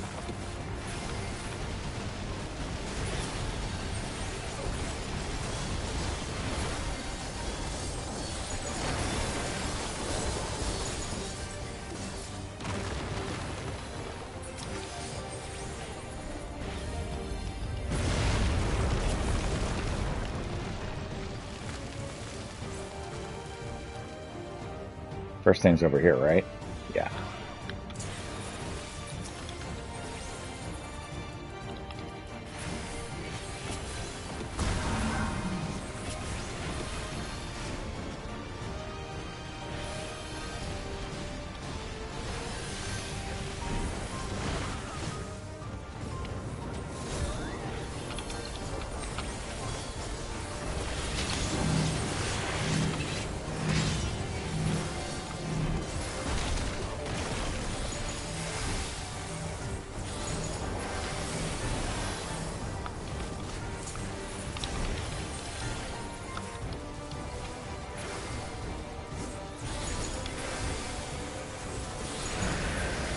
Come on, Lunapiati. Hurry up and go down.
Got him.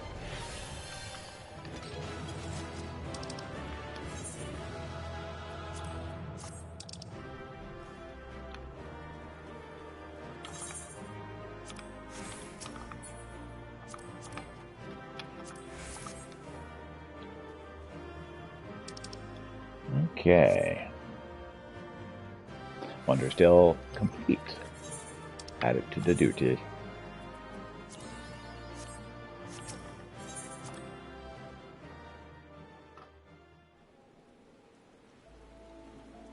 We're just full of purrs, ain't you, kitty? Oh, we're working our biscuits. Get our biscuit makers going. This is a happy cat in my lap.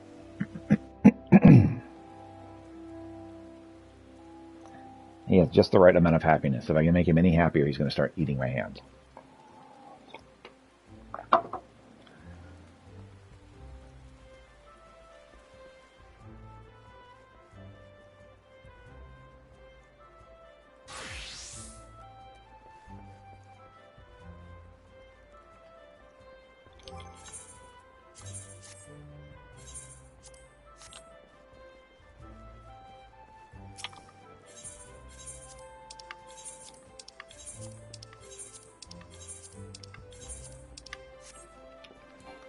Okay.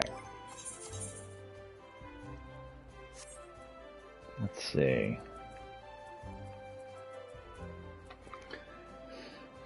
I do need to get a better weapon can at this point. So, let's get that weapon.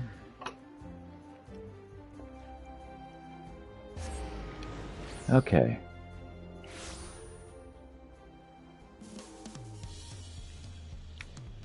Just looking at all of your comments. Yeah, they definitely fight over my lap. They fight over my lap often, actually. It is the choice place in the house, is my lap.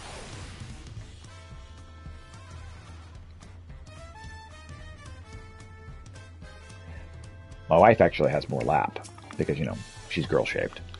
And, yeah, the cats, they want my lap. They will fight over my lap. It's because there's less lap.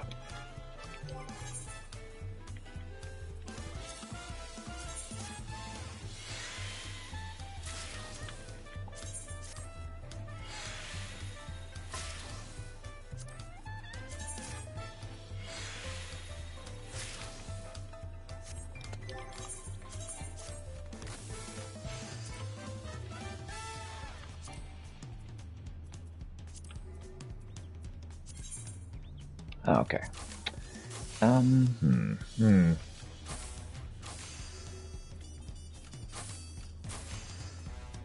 Okay, so not piety. Spell speed? Yeah, spell speed.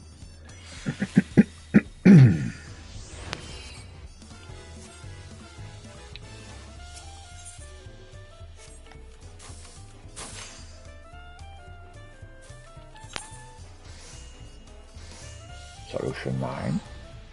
Yeah, let's do it.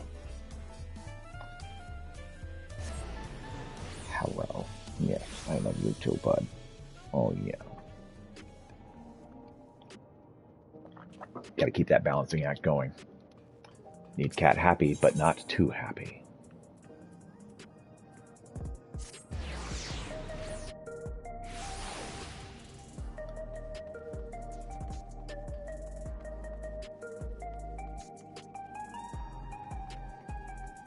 Love the music at Solution 9. Oh, yeah. Yeah, Solution 9 music's fantastic.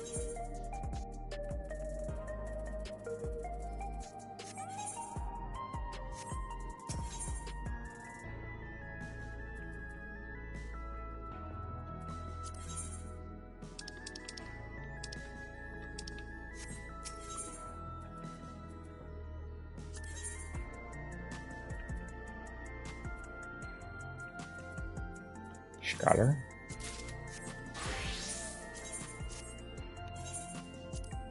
Excellent.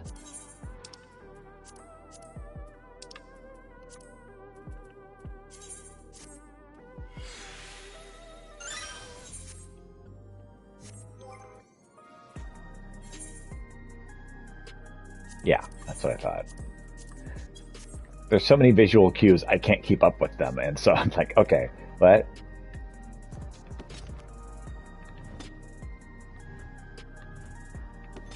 There we go. I'm going to see the red book. Interesting. Okay. I just want to look at that because we are probably done with Scholar for a bit. Yep. Scholar's number 1.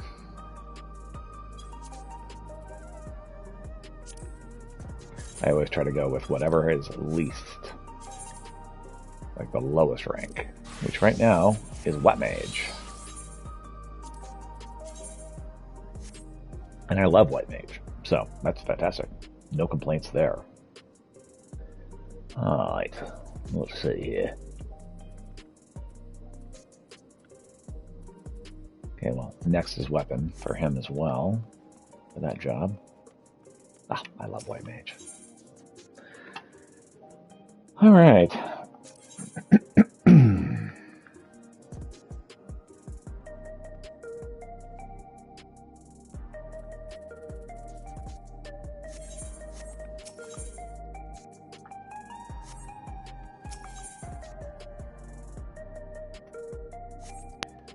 Okay.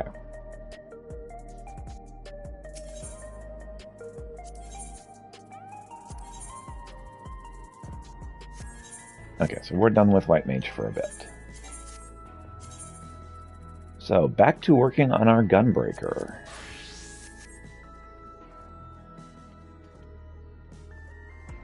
Check Mender first. Let's hit the right button first. Okay, so let's do high-level dungeon. Make sure Wondrous Tales is where I want it. Overseo Kanaloka card. We will sell that bad boy. So back to 2 of all. Heck.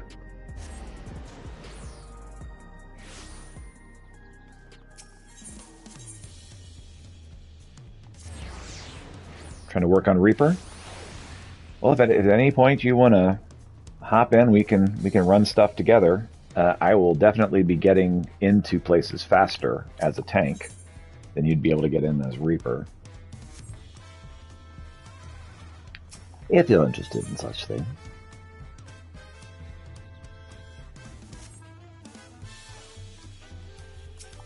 Because, yeah, I'm going to be just leveling tank for a bit.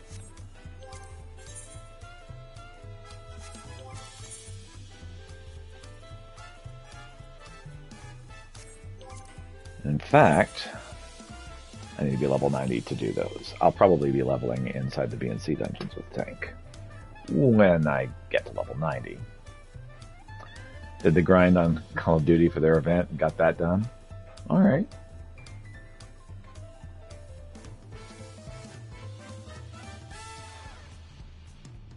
Always the important question is, did you have fun? And if you did, awesome. Hi, yes, I love you too, bud. Of course. Awesome. Scree! Alright, let's... Sir? He's doing spins. He's doing barrel rolls in my lap. And now he's like, I love you so much, which means hands are back on the menu.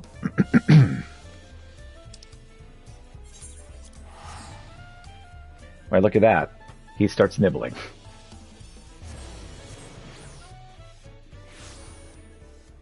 Kitty, you're going to make me a really unpopular tank whenever I go into a dungeon and I have to stop because chaos.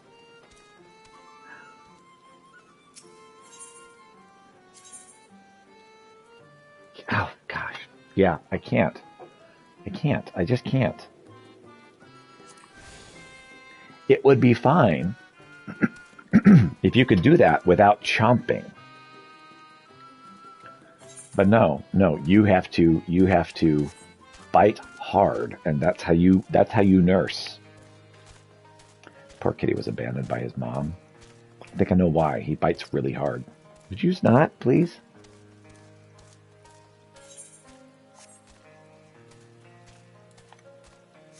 Both he and Marzipan's mom abandoned them, which is why they have such a fixation with trying to nurse.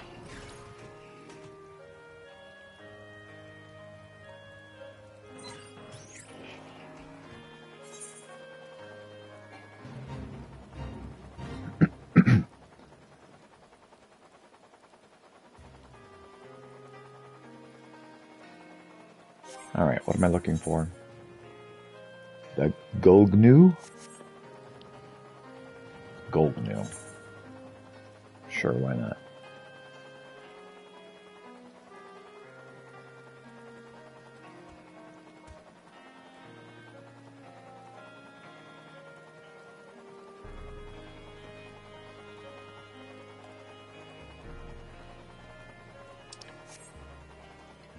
But yeah, they let us know when we requested them at the shelter that they were going to have to keep them for a bit because they were still too young. Because they were abandoned so small.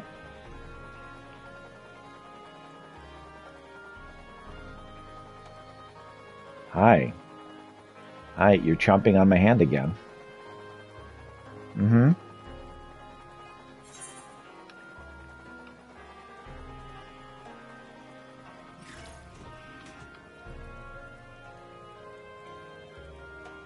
Kitty. Bro.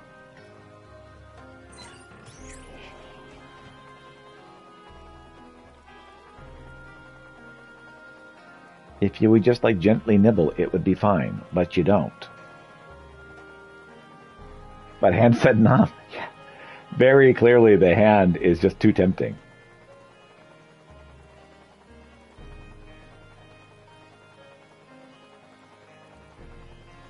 Ah.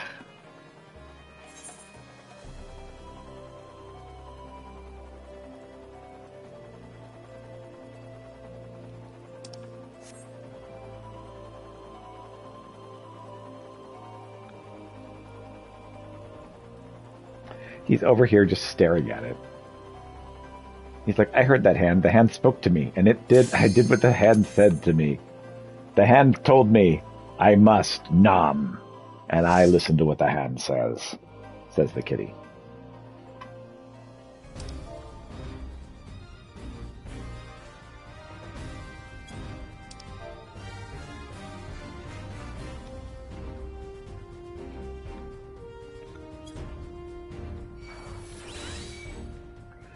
Let me go, baby.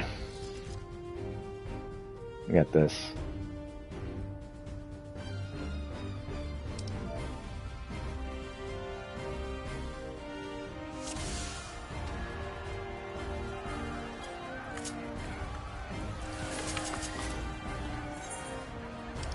How's Noel? Noel's doing great. I keep trying to talk him back into getting back on Final Fantasy XIV. I think he had enough for a while, and that's fine, right? But yeah, keep trying to get him to go back onto it.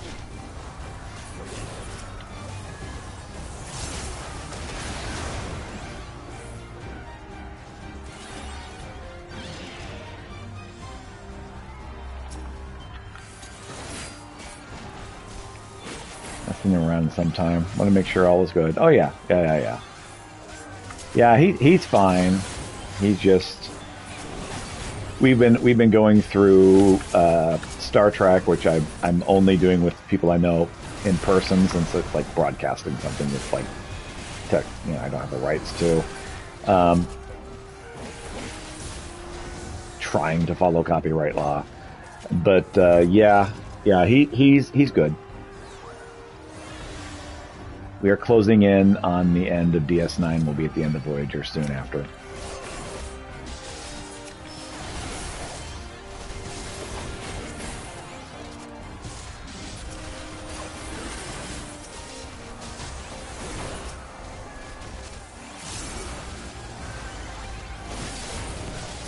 Oh yeah, I keep trying to talk him into more Final Fantasy XIV. He'll return when he's ready.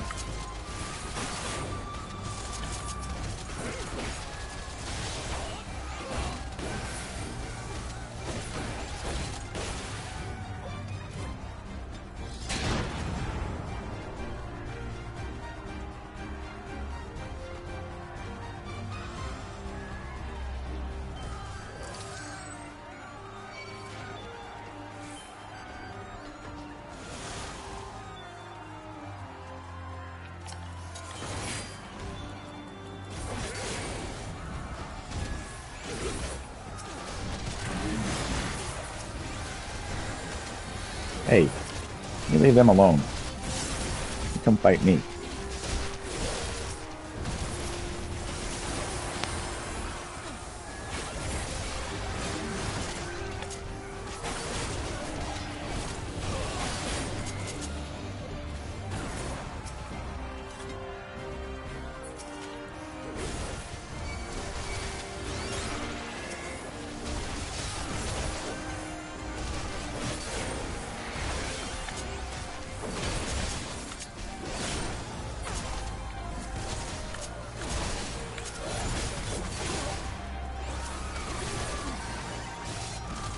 I need to reset some of the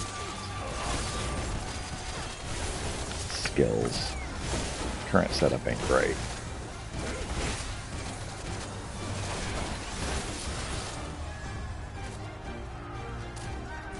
Are that through yet? There we go. Obstacles removed, revealing a means of passage.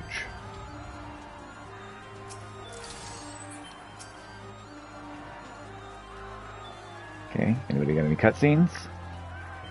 No cutscenes?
And there you have it. Alright.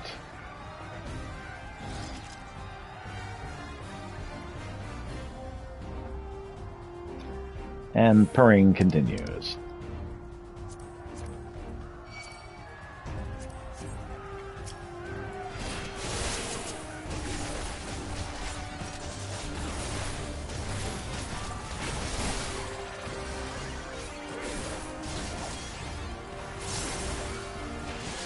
Oh, I hear wife. Kitty also hears wife. The beauteous one has emerged.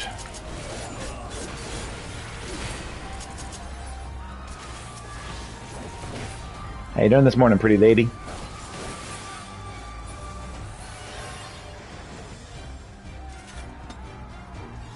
Yes, they have been telling me it's time to feed them.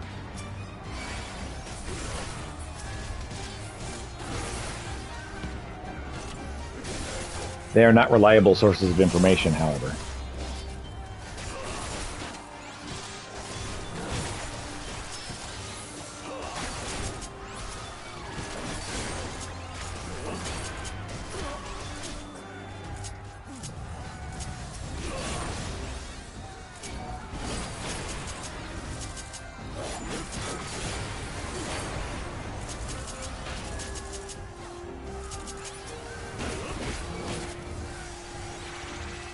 You started cooking.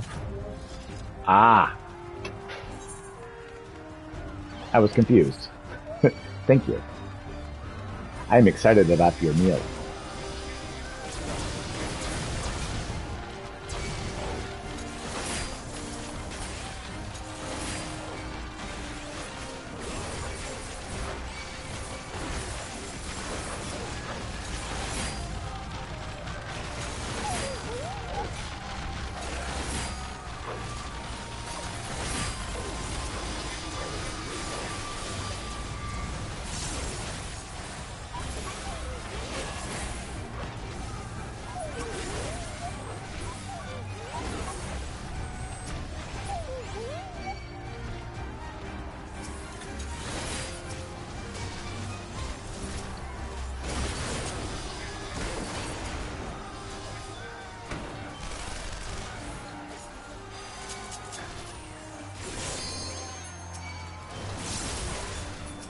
Could you please leave my healer alone?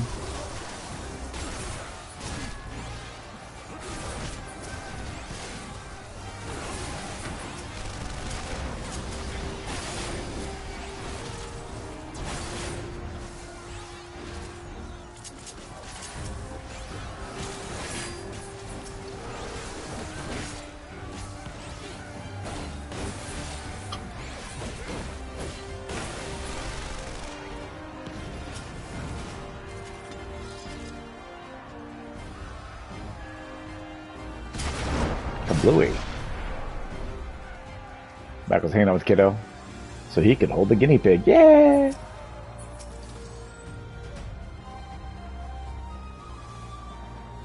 I've never had a guinea pig. Do they squeak?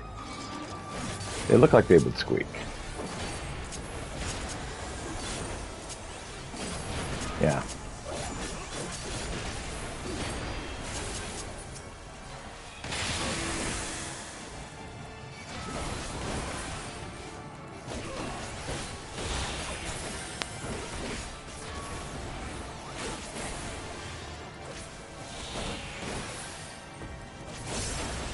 Oh yeah.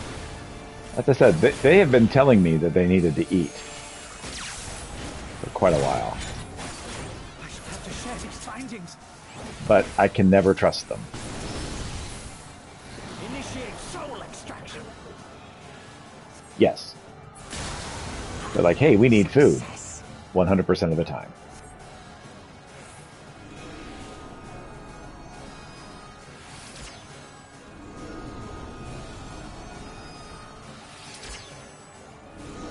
I don't think I have. Rebels.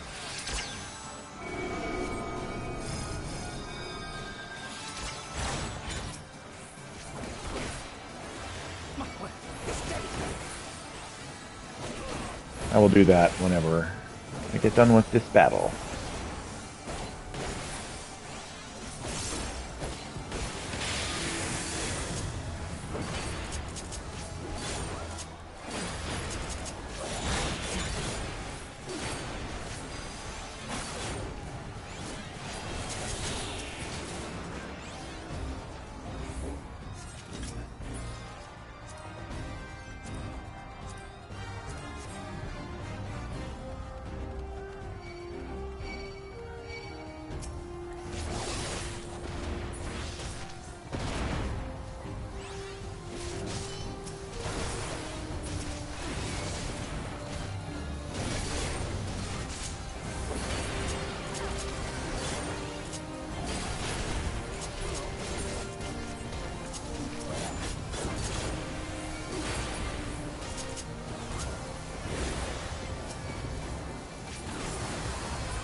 Ah!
Sirs, you should be looking at me.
That's not good.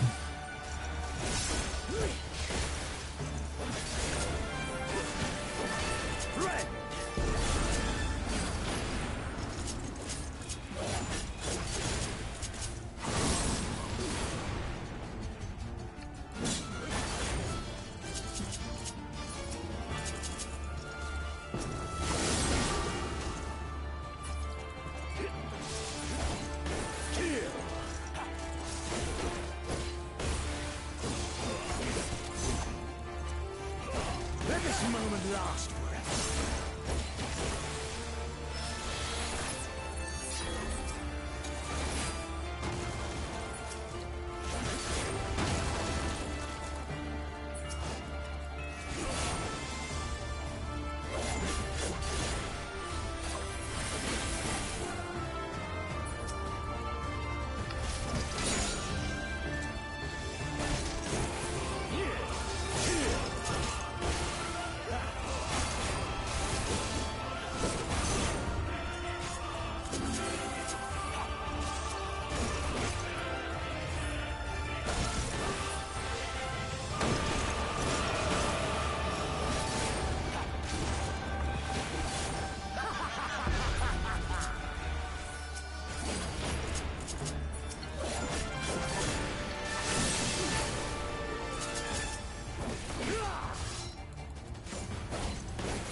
Okay.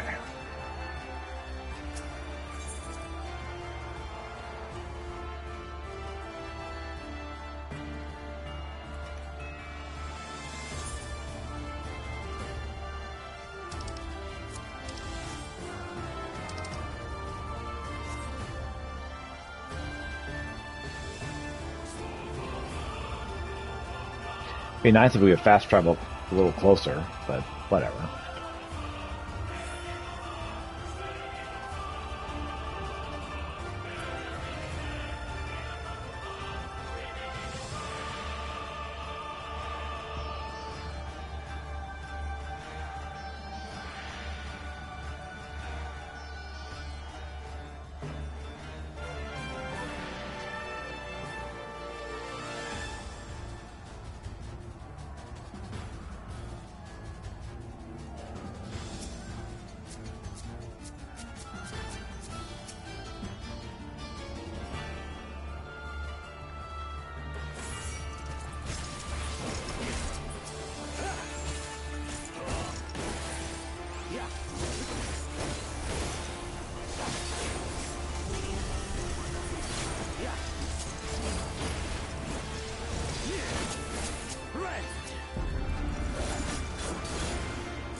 Let this moment last. Here.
Show me your will.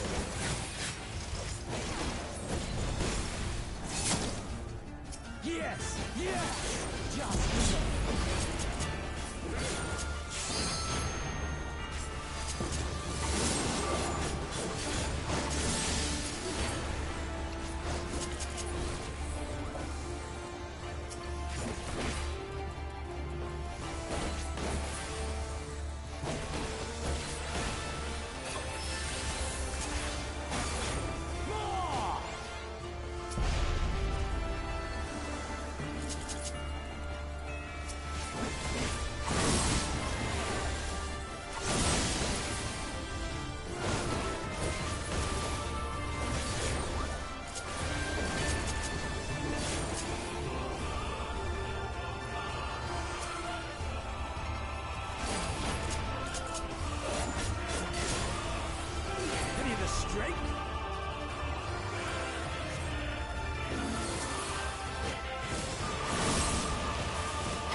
Alright, go team.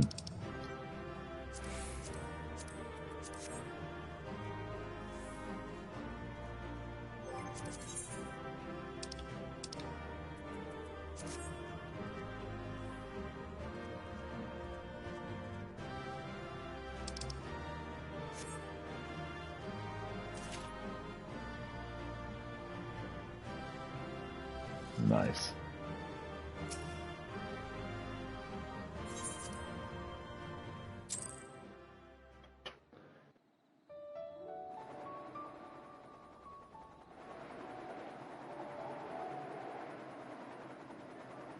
Okay.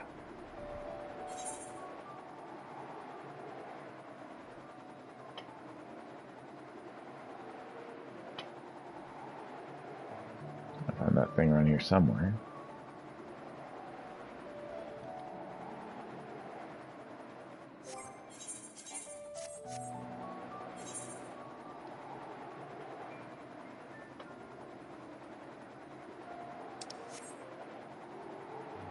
There we are.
See that guy over there.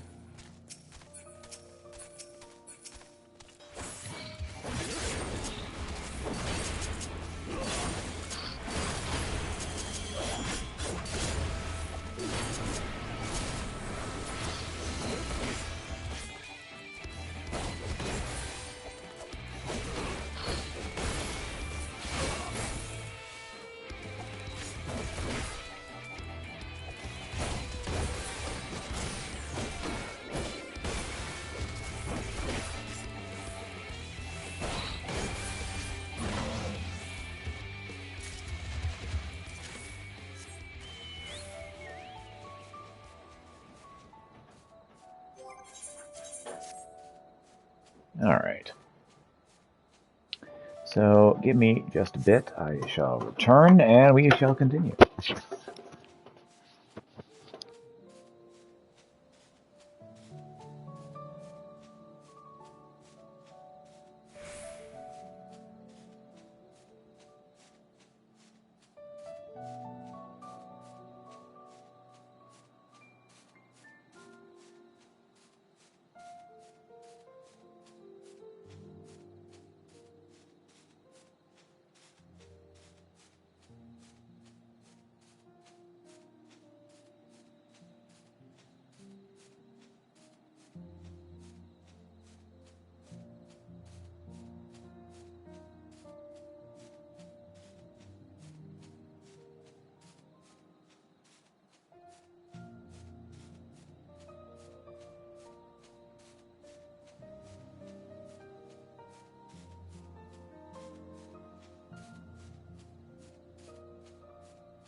Cat food smells so gross. My wife fed the cats and they're just so happy and it's just like, it smells awful. But they are so excited. It Oh, yeah. smells good to them. Yeah, they're so happy. It smells great to them. They love it. They're like, oh boy, oh boy, oh boy, oh boy, oh boy. All right. Time for some leveling.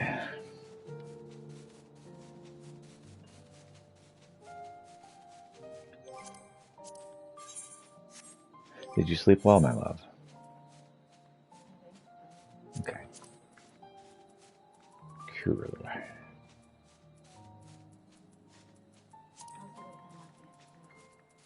Mm-hmm.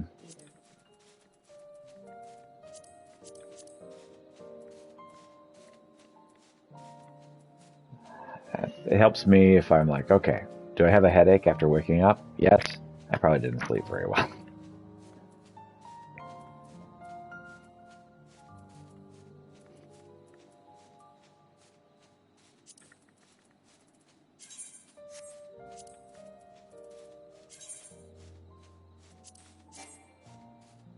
Right. It's like, you can't desynthesize this, bro. You're in the air. I'm like, oh yeah, I am. This is our wedding chocobo.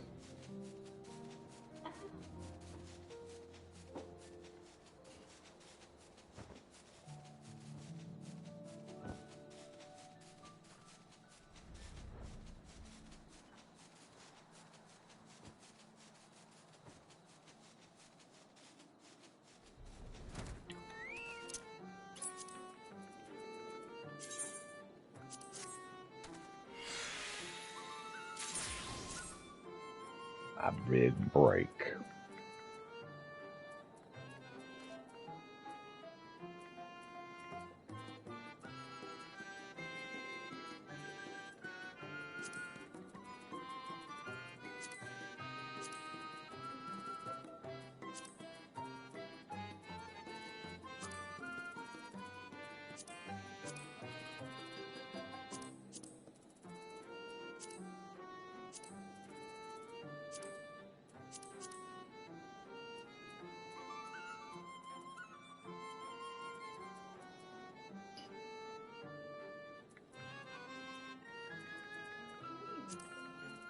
Mm-hmm. Yep. Yep, we chatted. Chatted about the kitties and her guinea pigs. She asked after you, and I'm like, nah, wifey's asleep. Mm-hmm. Okay. What am I doing? I am finding the next area. Oh, thank you. Mm-hmm. So Shadow Fault. So I just need to head south and get Shadow Fault going. Not Shadow Fart. Shadow Fault. No, it can be fart. It's okay. A shadow fart. Silent but deadly. I can just imagine it floating around. Like the cloud of darkness. Yes. That's what the cloud of darkness is. Of course, it makes sense. Thank you. The shadow fart.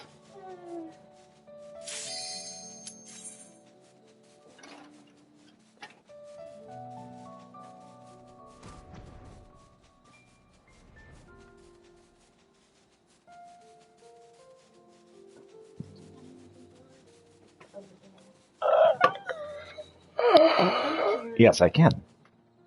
You're welcome, my love.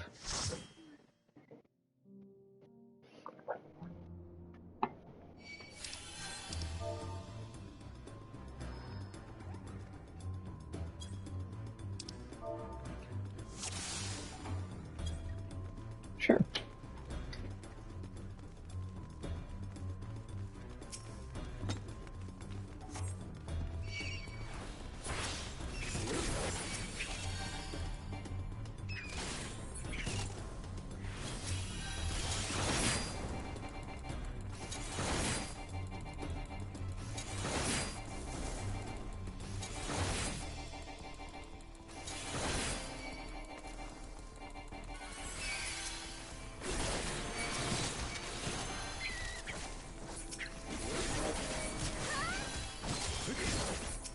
Okay, go ahead.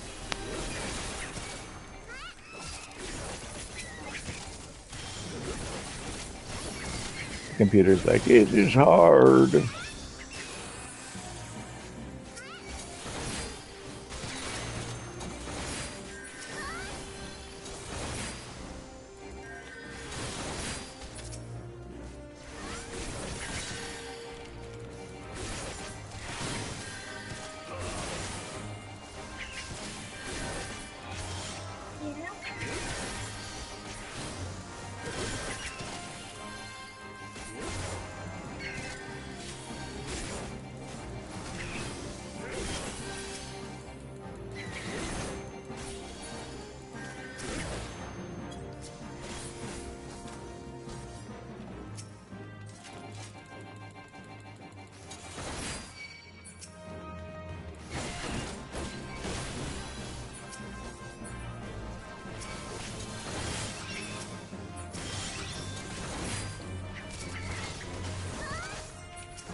For 2K.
All right.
All right.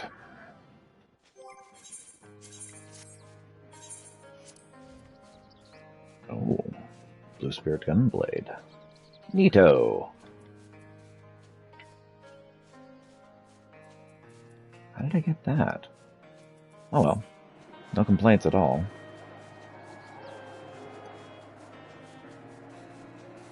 I apparently had bought that at some point.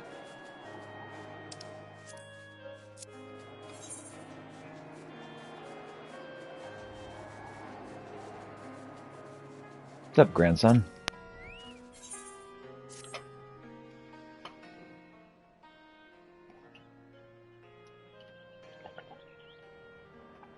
Sorry to have kept you waiting, Sinner. I'm sure you're eager to get back at it, as I am.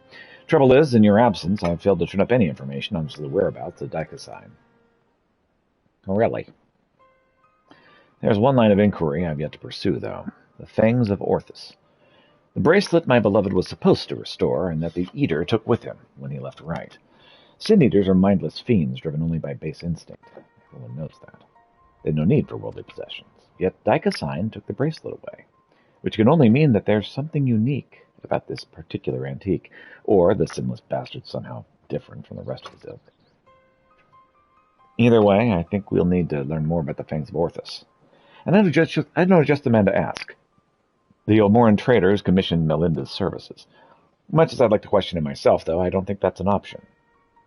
Even though Daikasine's attack was a year ago as common sense, I doubt the trader will believe that an eater stole his precious trinket. He's more likely to accuse me of theft and have me clapped in irons. So I'm afraid you'll have to go in my stead, Peter. Melinda said he was a regular at the Beehive, so I'm looking for him there first. All right. Quest accepted.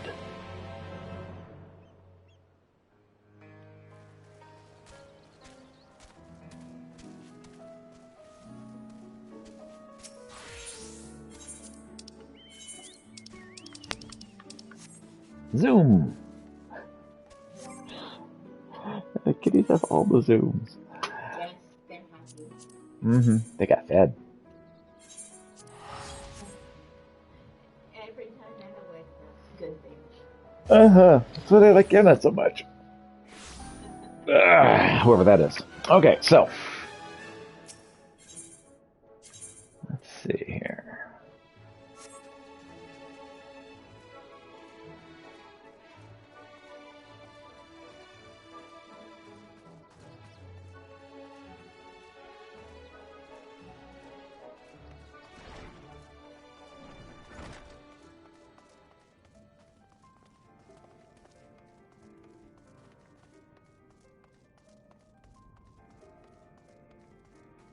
That industrious trader. And what do I owe the pleasure of your company? Oh, you know, this, that, the other. The Fangs of Orthus, you say? Well, very interesting. I should be glad to tell you everything I know under the assumption that you should recover it. You'll see it returned to its rightful owner at once. I purchased the bracelet from a traveling peddler who claimed it was a relic of Vagrit, that glorious kingdom that fell from the flood like so many others. He spoke true, from what I can tell, and I intended to sell it to a collector, here at a tidy profit, after having it properly restored by an artisan in right. Alas, she was one of the several casualties of a Sin-Eater attack, during which the Fangs of Orthus mysteriously vanished. I have, of course, been keeping in touch with several contacts on the off chance that the thief might attempt to sell it. They have not, regrettably, but a piece of similar design did recently surface in Martzuk, I'm told. I am planning to dispatch an agent to investigate, but you seem more than capable of fulfilling that role. As for incentive, you may be assured that any information that aids me in the acquisition of the Fangs of Orthus, or similar relics, will be well rewarded.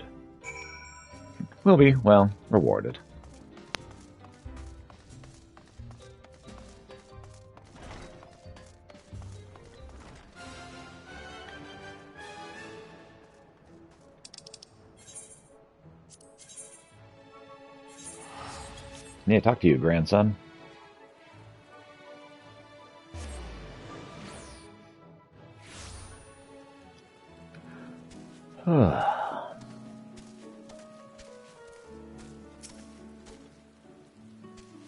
So, what did our industrious patron have to say? Oh, you know, this, that, the other. So, Thinks it was stolen, huh? Well, just as well. We'd probably not know where to head next if it wasn't for his distrusting nature. If this piece of similar design is related to the Fangs of Orthus, then it might attract Dicosine's attention, assuming it hasn't already. Let's go.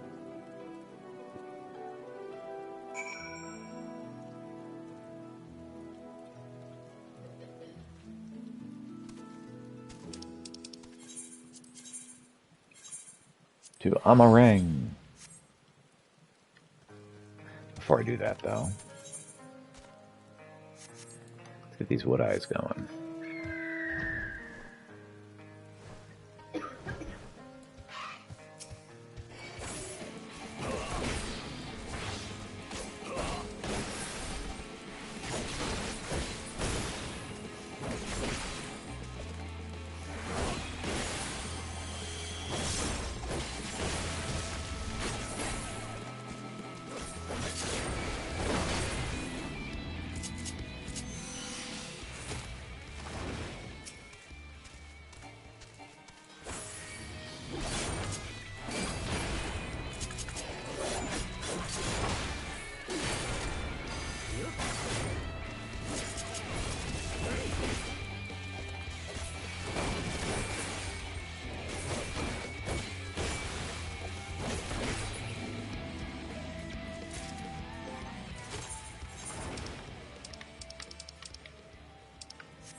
Alright. I'll get some Amarang stuff while we're here. Oh.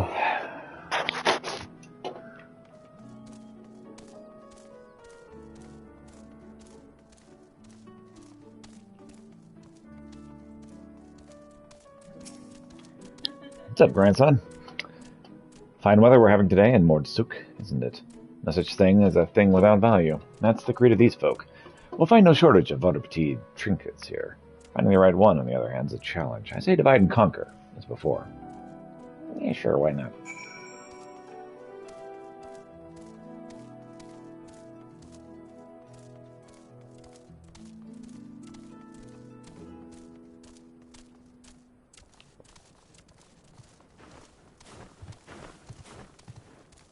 Hey, we got a Hume peddler.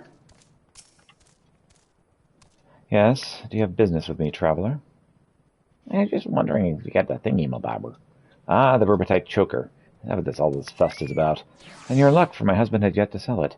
Once he realized how valuable it was, though, he insisted on carrying it with him at all times. If you're not willing to wait for him to return, you could try to find him at the ruins while he's scavenging for relics. They're not far.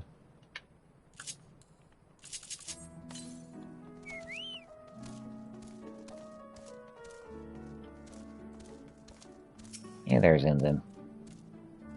Well met. How may I be of service to you? I'm just trying to figure this stuff out. Oh, a choker that once belonged to Verbatite royalty, you say? If only I had such a remarkable treasure in my possession. But no, I do not. In all of the years I have never, ever even heard of something unearthing such a thing.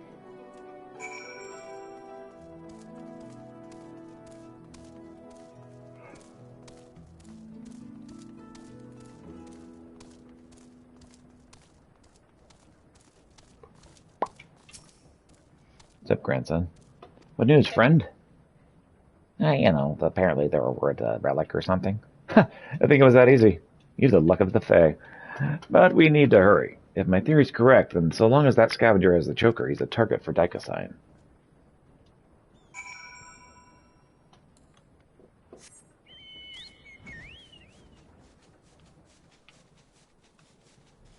Kitty is making trilling noises.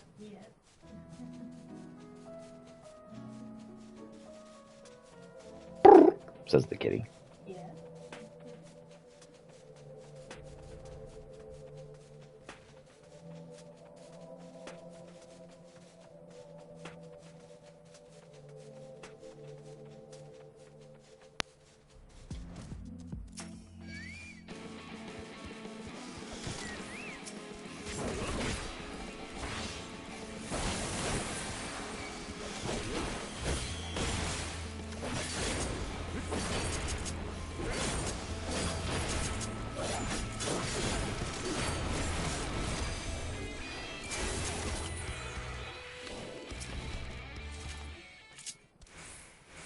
And we'll try this again.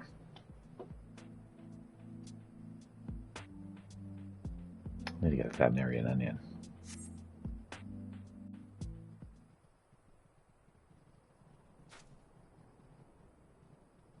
Mercy. Mercy! Merci.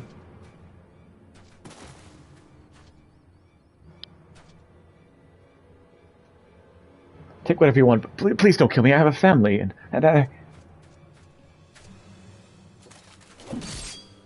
Please, I beg you, ha!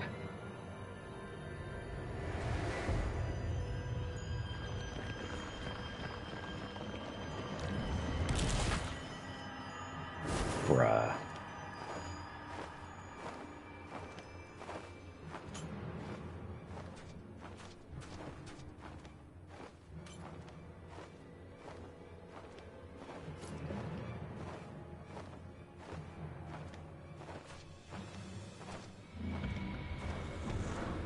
Not cool, bruh.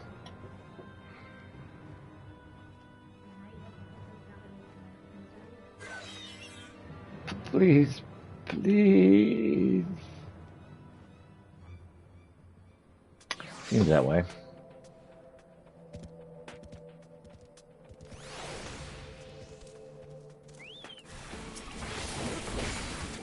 Forgiven cowardice.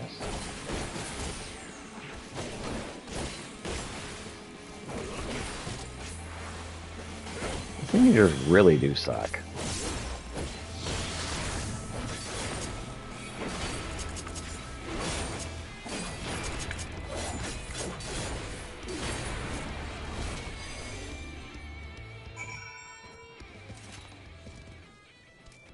So I got good news and bad news. I avenged your husband. That's the good news.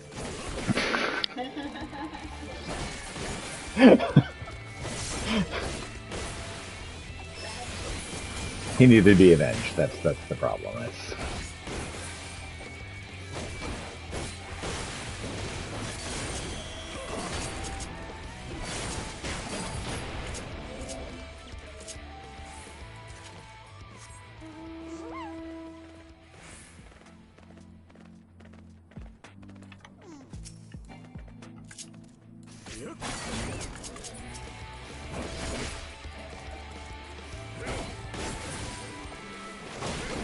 Get kicked out? Oh. Oh, it's fine.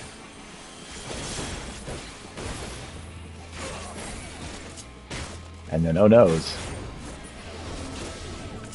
Who could have foreseen this?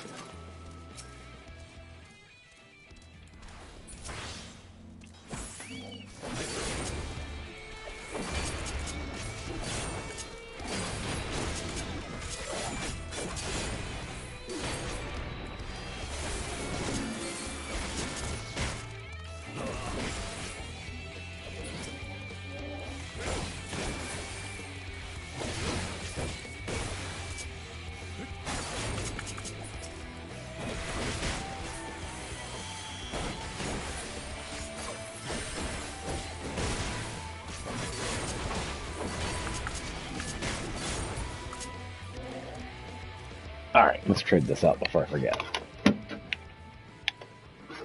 Because that has happened.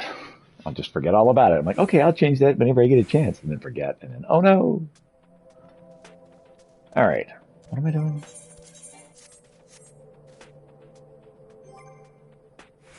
I'm rendezvousing with grandson.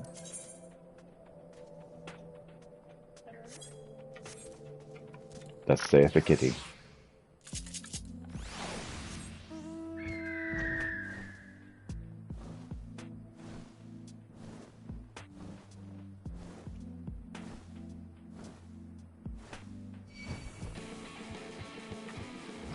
Can I just get up high and then you leave me alone?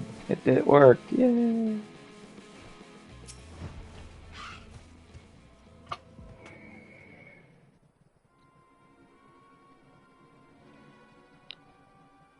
Ah, it's so horrifying. Shame you missed the fun. This one was a bit off more than it could chew. Probably because it was a newborn. You can tell by the lingering vestiges of intelligence and self. You see it in their eyes. Like when Duck-Assign Don't tell me you saw him. Oh, yeah. Yeah, that girl's wife is dead. Or husband. Whatever. Wicked White. He took the choker, too? Damn it all. He can't keep getting away with this. He can't keep getting away with it. It's just like Wright. It was too late to save him. Just like it was too late to save her. No, not again. Never again. I'll hunt you to the end of the world, Dikasine. Vengeance will be mine. Right, yes. Neither the time nor the place. More eaters could be about. Indeed.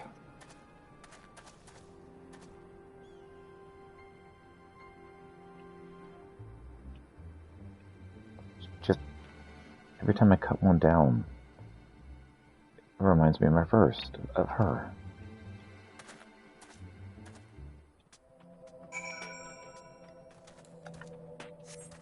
You never forget your first. Oh, yeah. It's the land of trauma. Yeah, that land.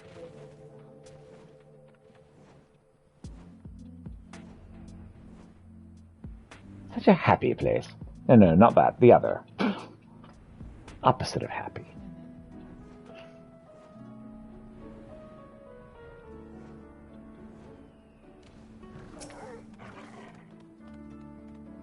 We may have failed to stop him this time, but what matters is that we'll both live to see another day. Pity the scavenger didn't. And the wife doesn't yet know she's become a widow. Oh, sod it. I'll tell her what happened. I've been there, so maybe it'll help me to find the right words. If there even are any. Anyway, afterwards, I'll have a good think about our next step. Don't let me keep you from your other affairs, Peter. We'll speak again soon.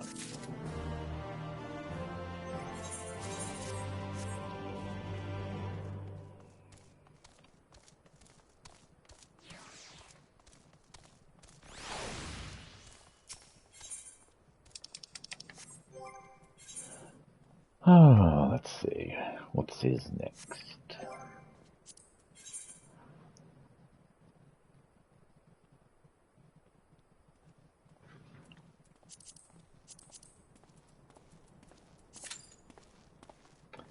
Trials, which are always toughest as the tank. Trials are easy, unless you're the tank. Then not so much.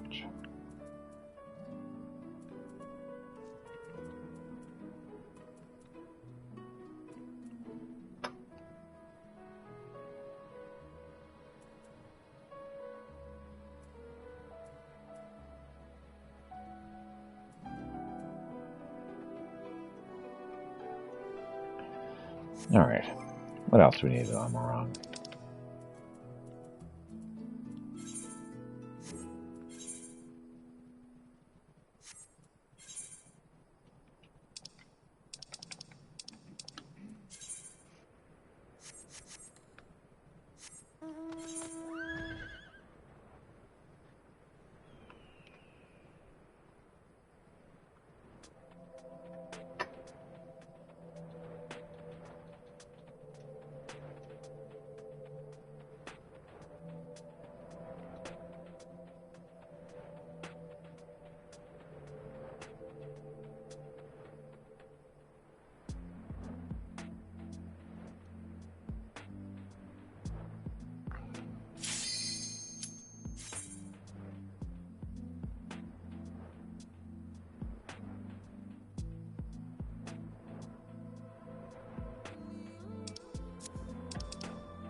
Oh, Shiva.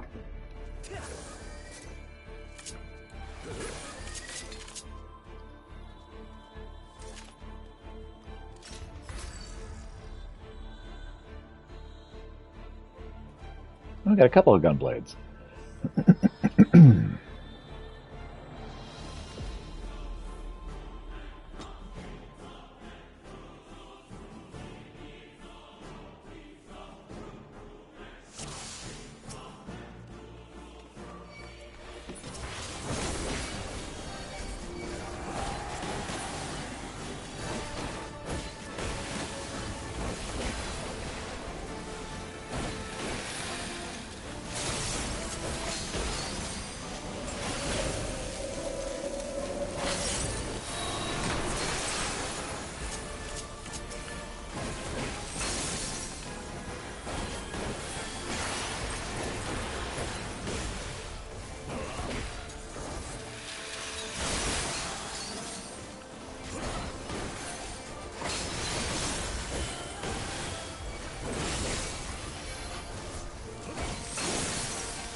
Renounce the serenity, renounce the hatred.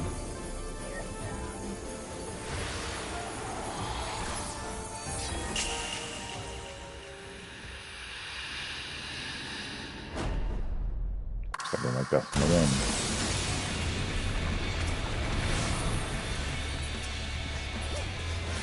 Music gets so cool. Mm-hmm.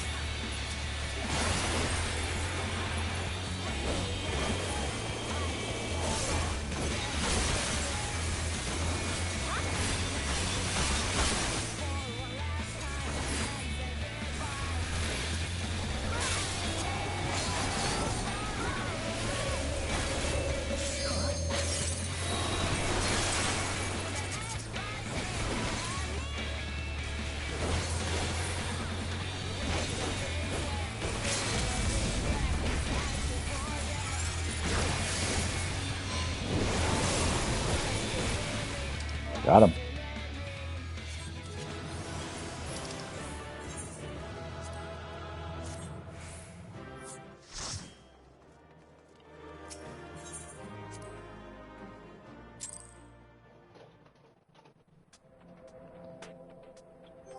All right.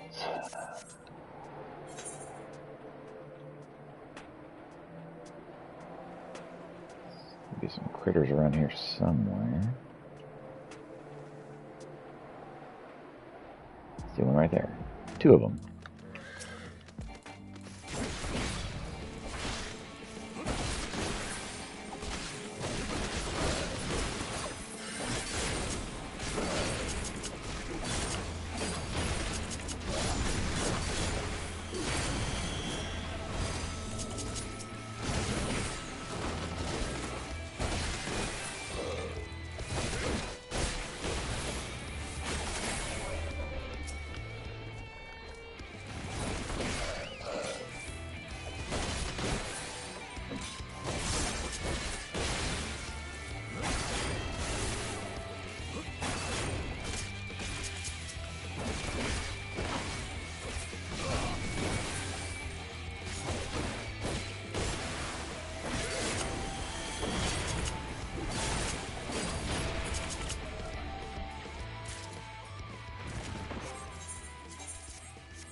Okay.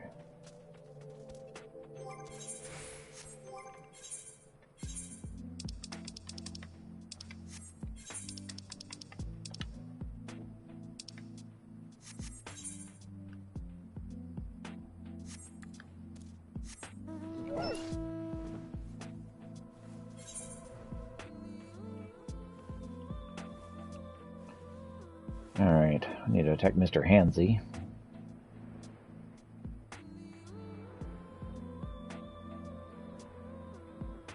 Oh, I think I hear her giggling.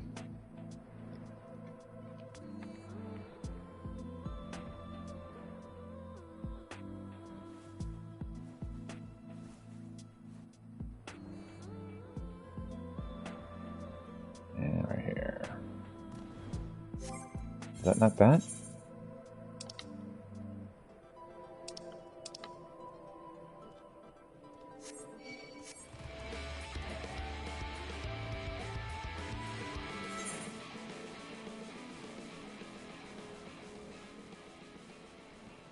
Wait, Stebatage, not Ngozi?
What is Anna doing?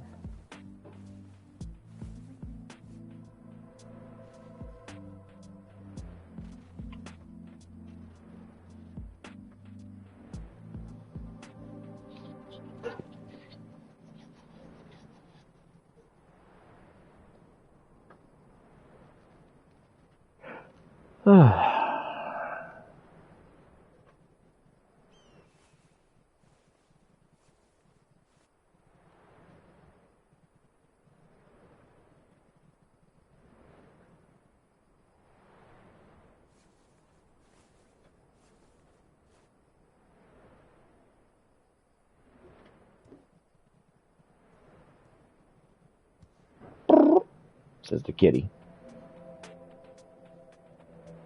There's the debitage.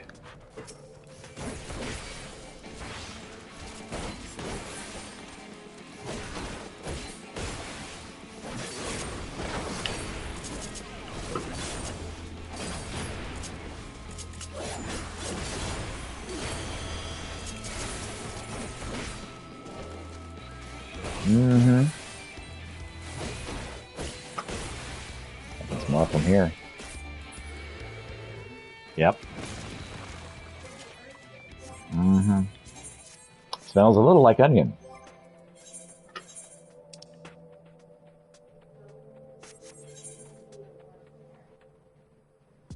Mm-hmm. Around mind. Okay, so this one is up at the northern edge here.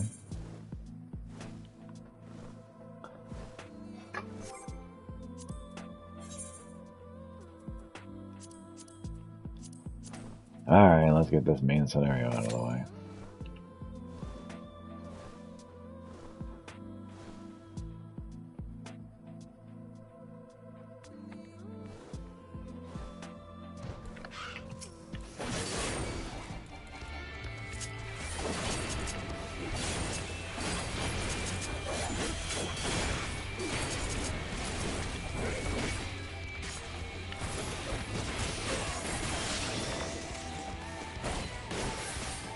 Okay.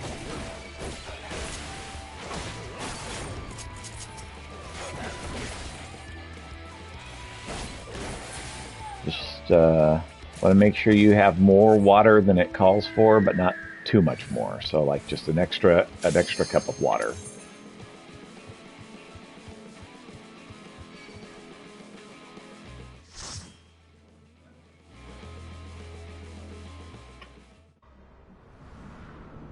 All right.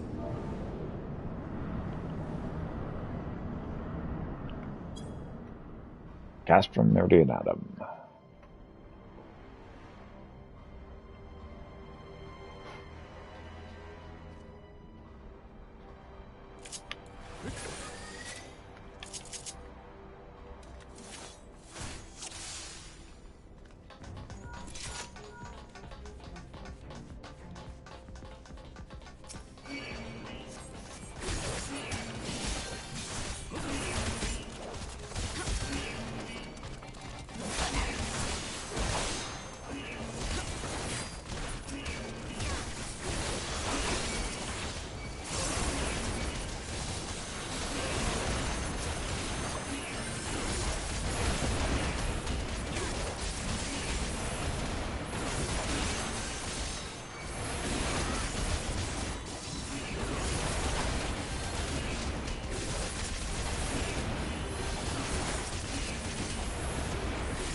It's great because like you're playing this and you're like, there is literally nothing that guy could possibly have done to warrant this level of devotion.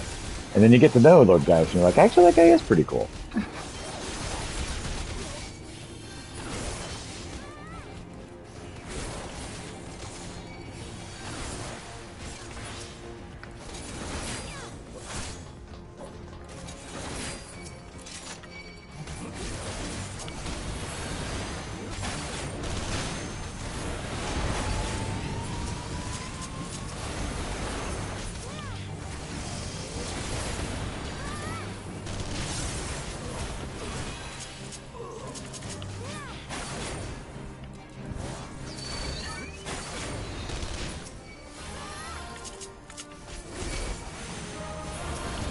Finger test.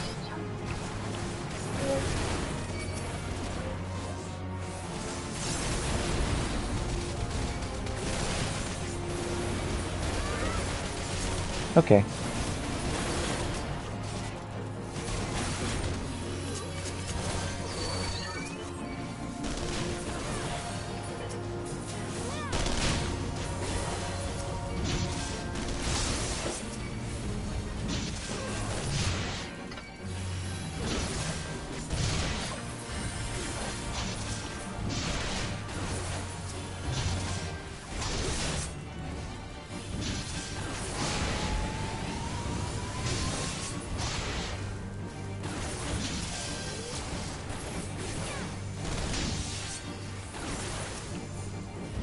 Can this be?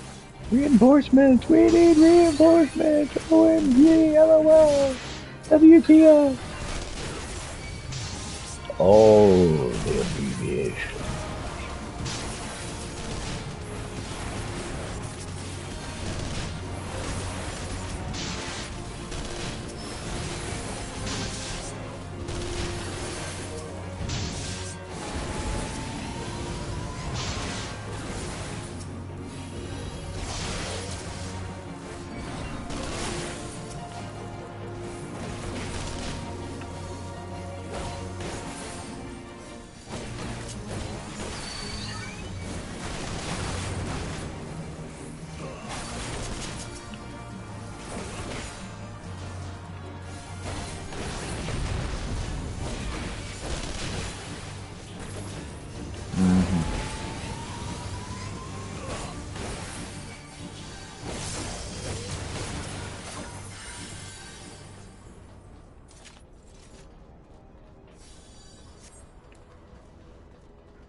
All right.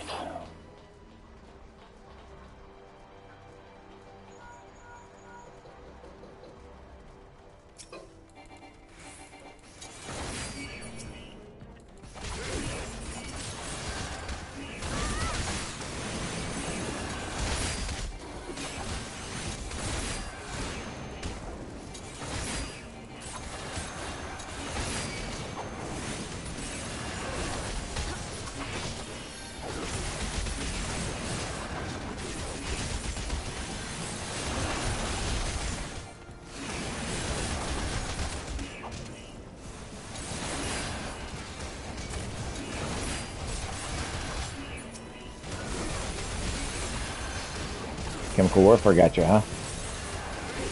Chemical warfare got you, huh?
Food you're making smells good. Diverting all power to cannons.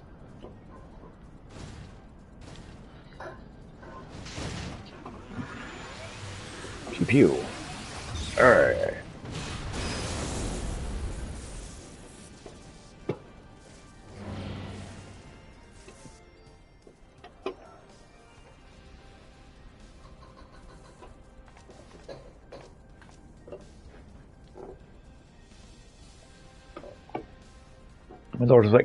My lord was quite taken with you and the power you possess, the Echo. Naturally, I could not help but wonder whom this prince among men might be, only to discover that you are but another adventurer. No better than the multitude. You alright? Good. Yet despite of this, the masses hold you as their champion, and shower honors upon your head. That defies all reason. How is it that you could be such a thorn in our side? Whatever you appear, you leave havoc in your wake. You even slew Rathelin, one of our very finest. Well, I will not speculate. Truth be told, I couldn't care less how you've done these things. What matters to me is the fact that you have done them. If you are allowed to continue, you will eventually deprive me of all that I have toiled for. All that is mine, by right. My minions, my comrades, even my Lord Gaius. But you cannot have him. His dreams, his ambitions, his body, his soul, they are mine. You hear me? All mine. I lost everything once before. I will not suffer it to happen again. I will kill you, adventurer. Only your death can bring me peace. All right, bring it.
It's over.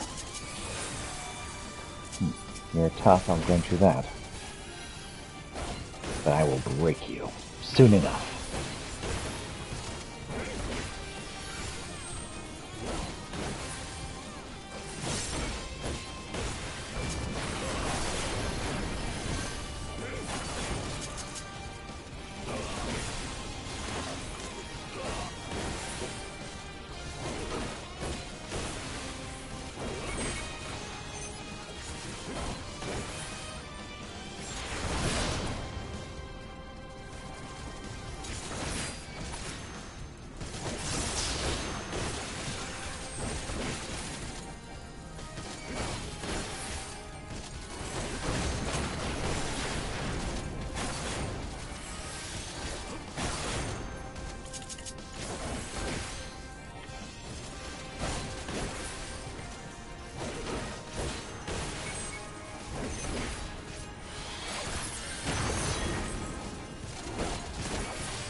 Dust with you.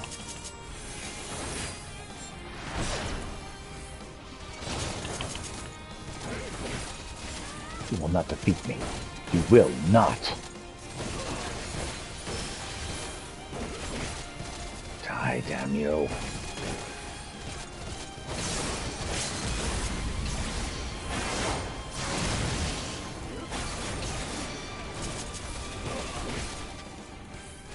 If you just waited a little bit longer, we could have killed her with that. That's okay.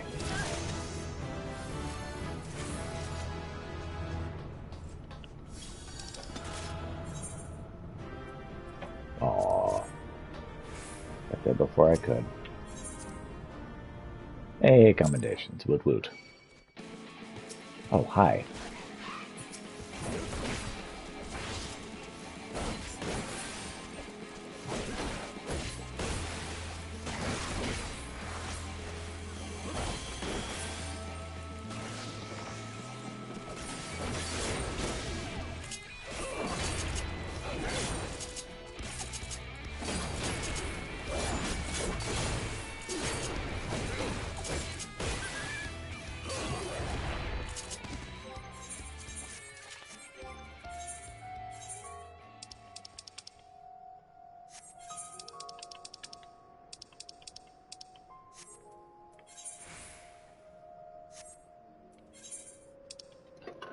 Alright. Time to go where the driver turned.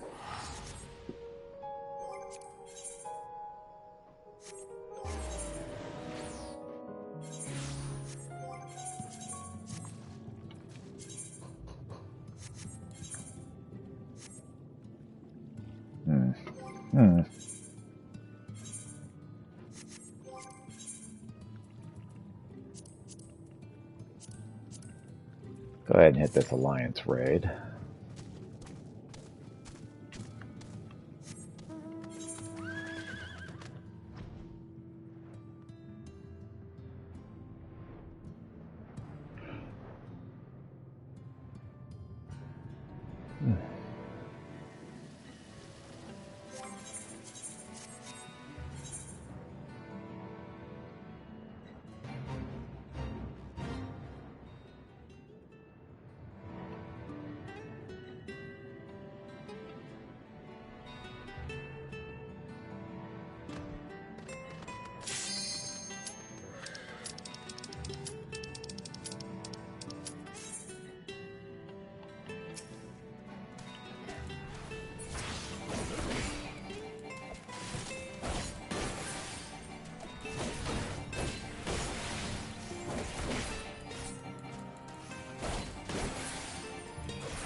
Does make it harder for it to cook that way.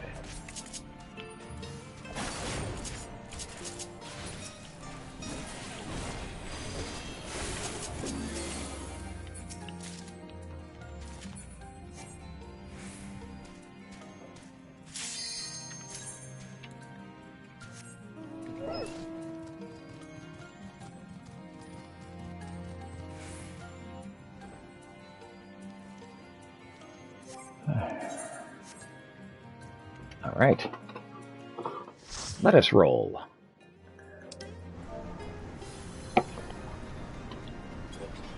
Oh boy. Done safe. Well, we're done. Safe.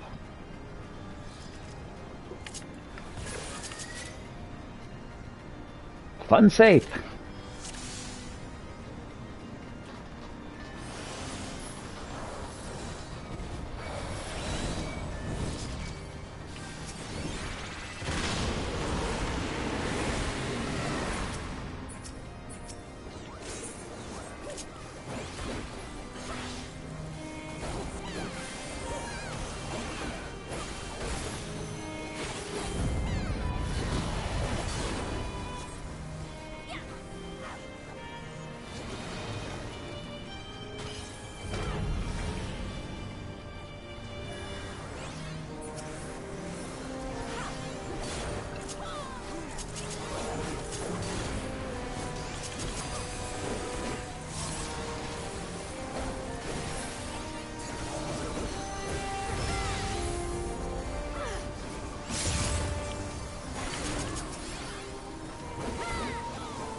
Mm-hmm.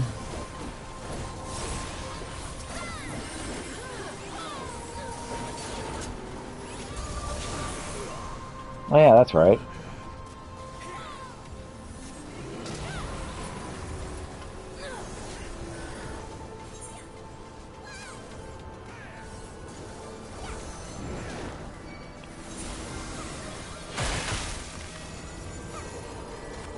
Wait till after the ice thaws.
Hey! Got through the worst part of this entire pay.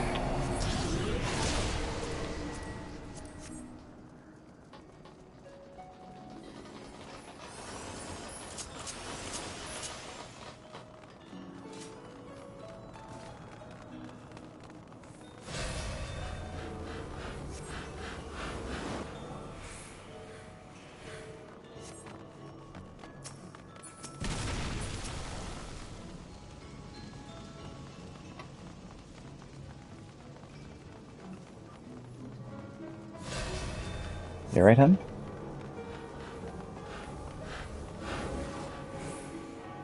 Sorry.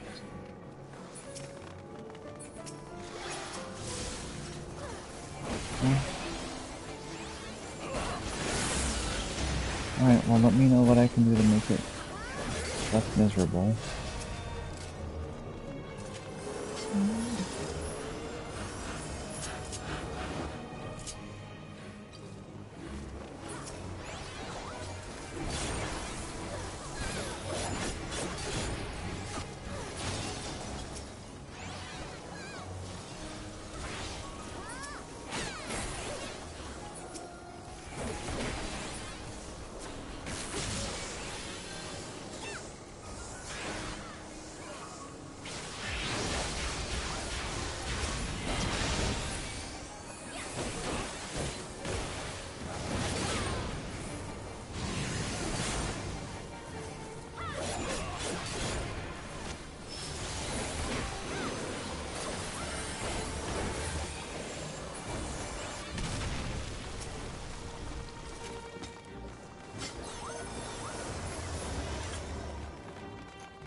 Mm-hmm.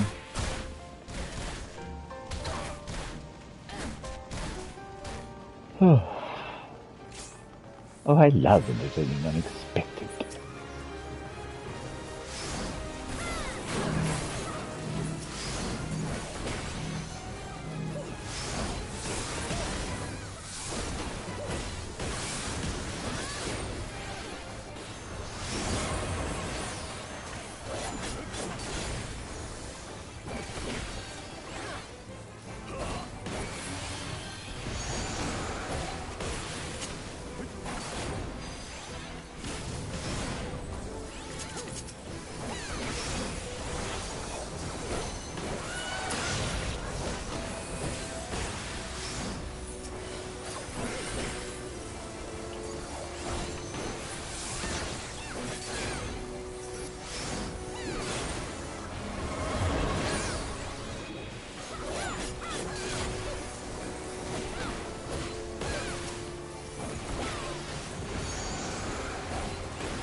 Kitties love all boxes because they're kitties and they're hardwired to.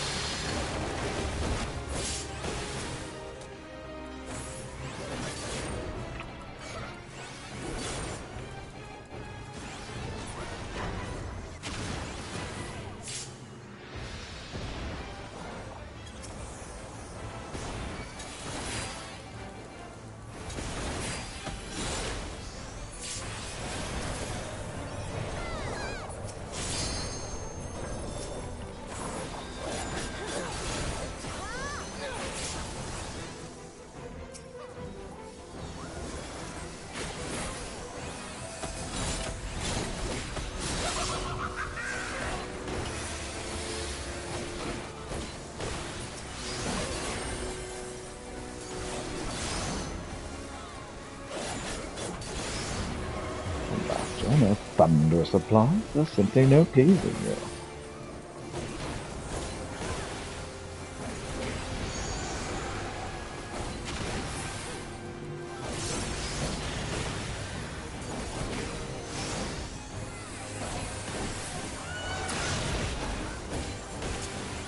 Playful kitties are playful.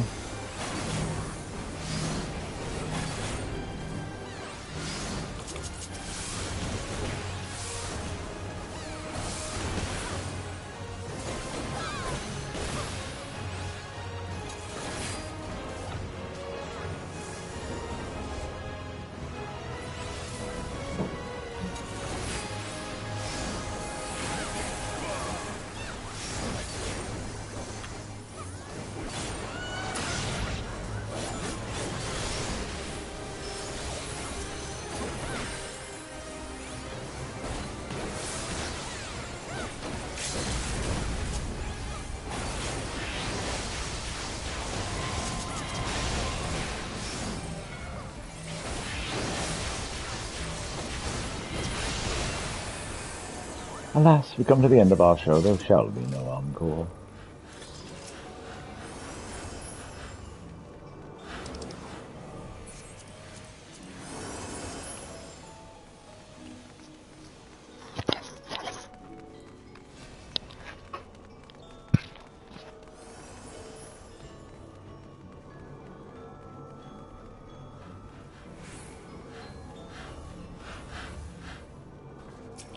Oh, Proto Ultima. It's good music. Who could have guessed good music would be associated with Ultima?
Oh yeah.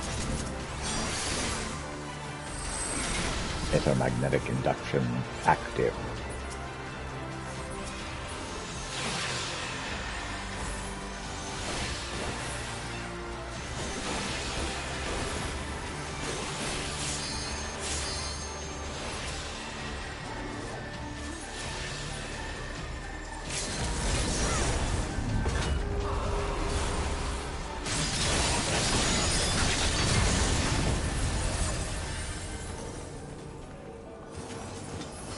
doing pretty decent.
Kitty, could you please stop causing chaos all the time?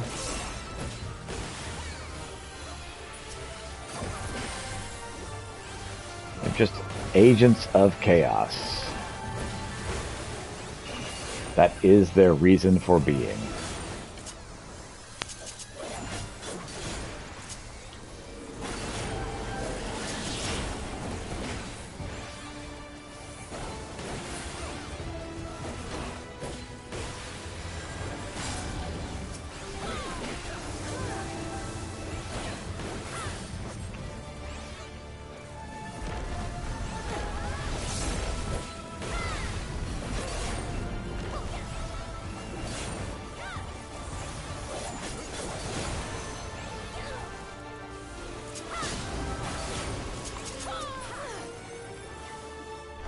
Because of light shall I birth, the deepest shadow.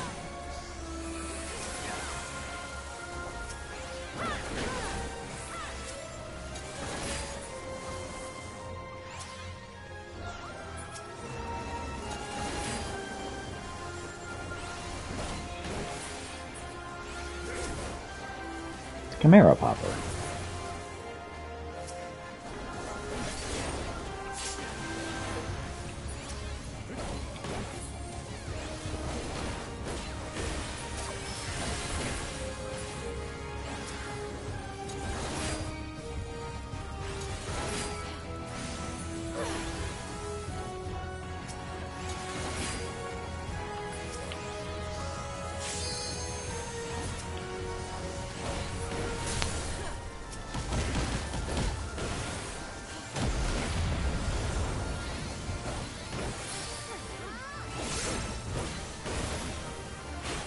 Wait, potatoes.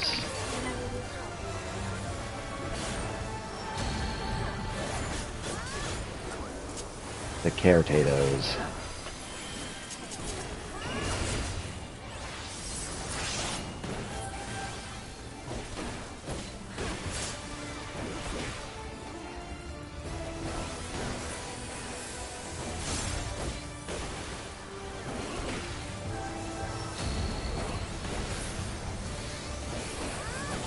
I don't know what the kitties are playing with. I think it's a pill bottle.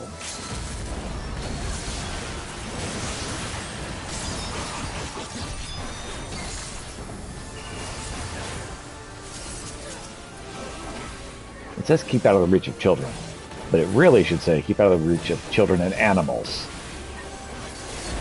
Oh my gosh, kitties, why? If they can open it up, they'll play with what's inside, too. Mm-hmm.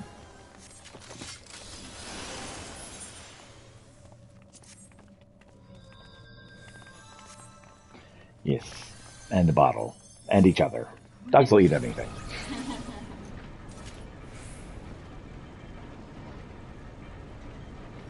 Oh, I hear giggling.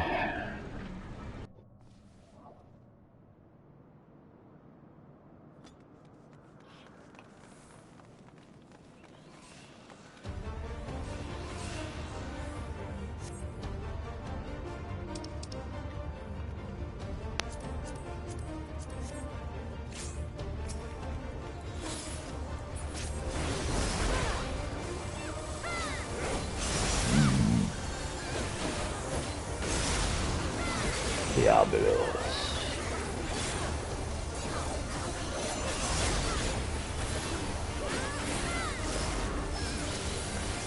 Diablos really does look like the most frightening of all of the enemies in Final Fantasy. This very guy is like, well, don't mess with this guy. In the end, I mean, he's kind of bad, I guess. Not nearly as bad as he looks, though. Diablos. He looks like, hey, it's the big bass of Final Fantasy VII, or Final Fantasy whatever, Final Fantasy XIV. The big boss of whatever Final Fantasy you're playing. Diablos always looks like it.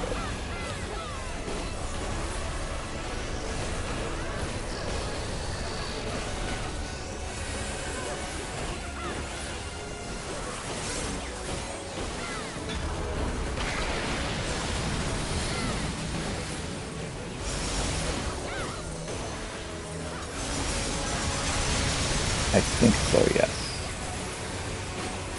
He was a creature from the void that was so powerful that he found a way to transcend his dimension. And he's the reason why creatures can go to other dimensions. Is because Diabolos found a way. As I understand it.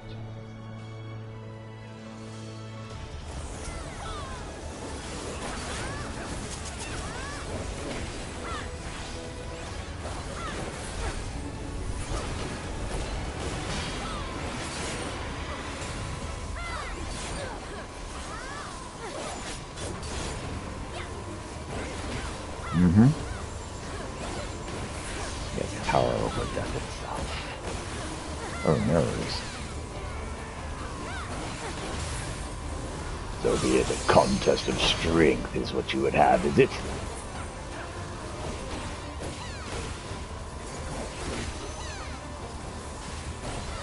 Very well.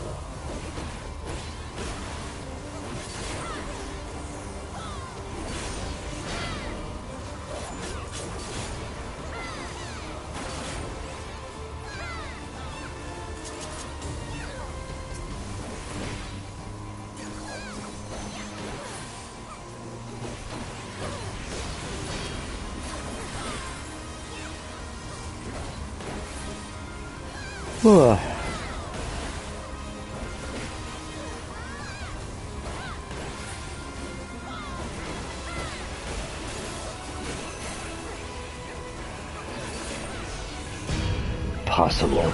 I am Lord of the Void. You cannot. I can't what? Victory.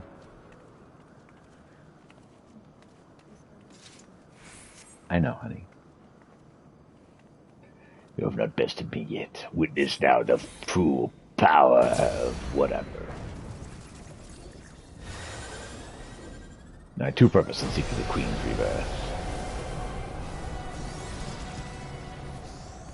And you have just the most epic music. Yes, the glory, the infinite well of shadow.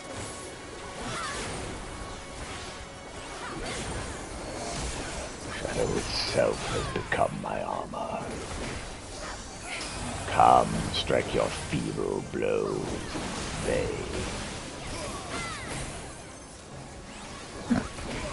I know it's in vain.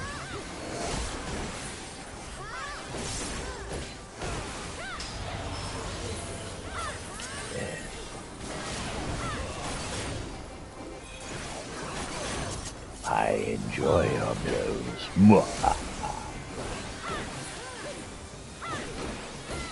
If it appears to be natural ghosts, a persistent assault will prevail.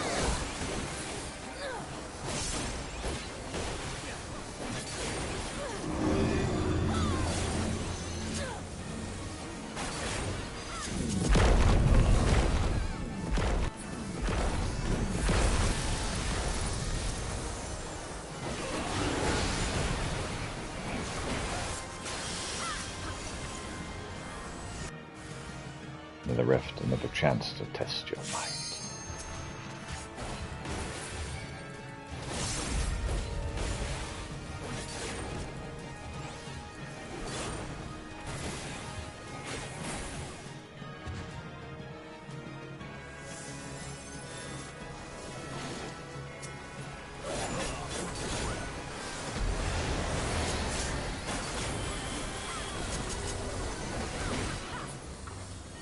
Kitty, gonna attack my hand. Hey! Stop!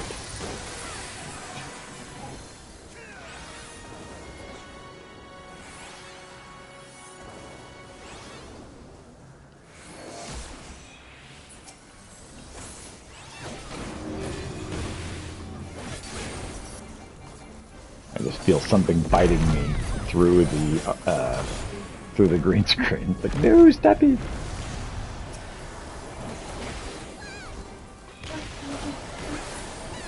Hurrah!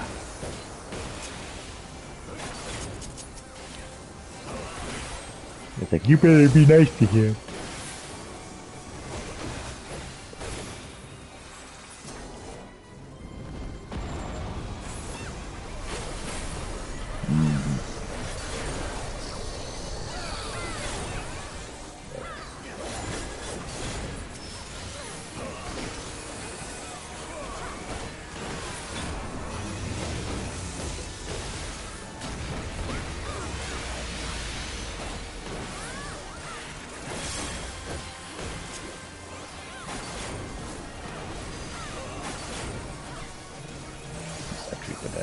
Spectre of death to defeat you.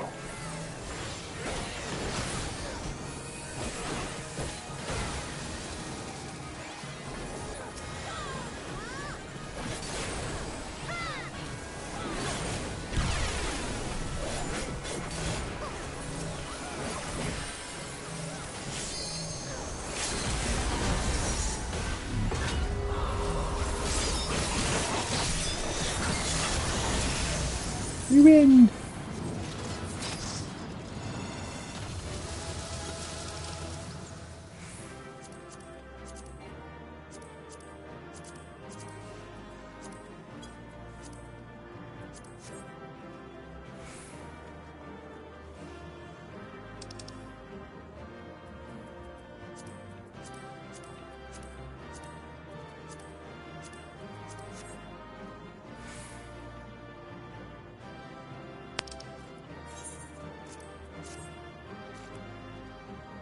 There you go, Scholar. You did good. Got some void matter. Nobody accused the kitties of being very smart.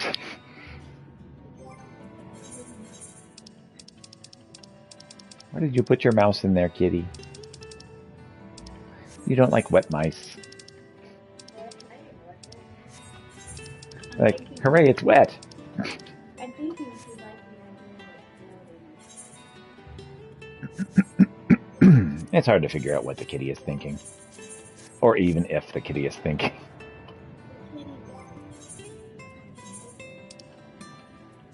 That's correct.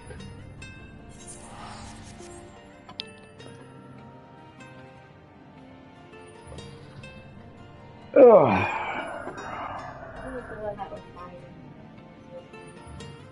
Not surprising.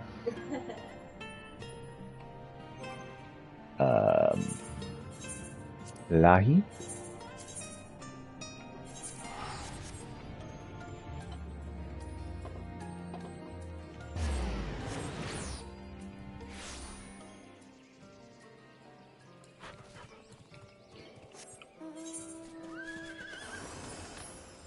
Speaking of dumb, I was on my steed and was like, oh, I need to get on my steed. And got off my steed. Mm-hmm.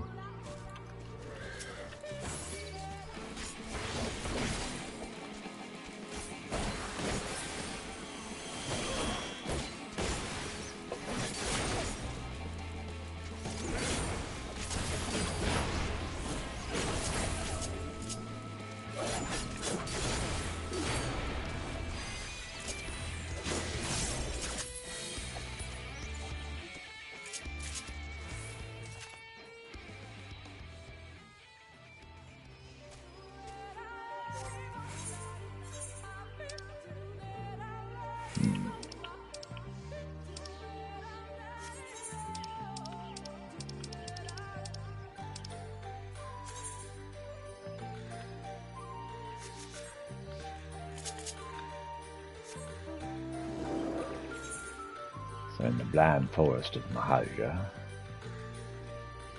there we shall find what we are looking for.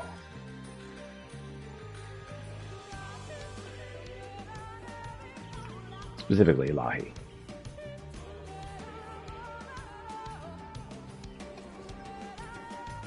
It's Grassman!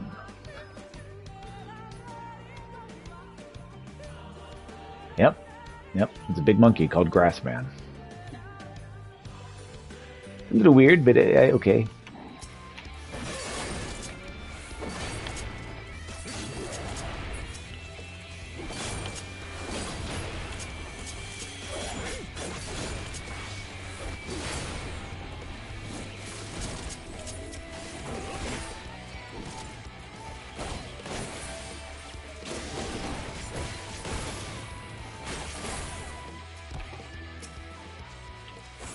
Forest Echo. And what does the forest echo?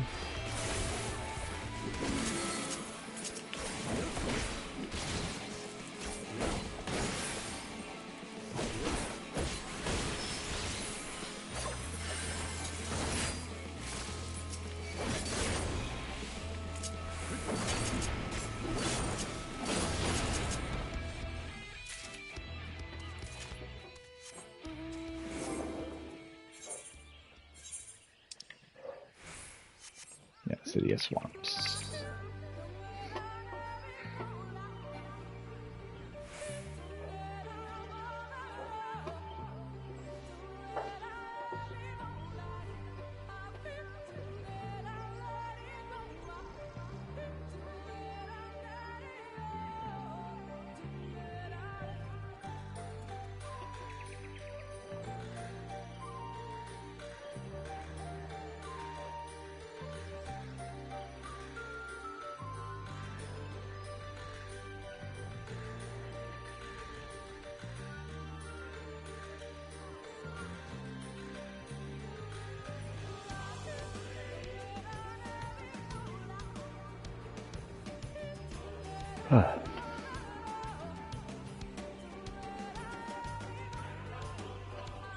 Okay.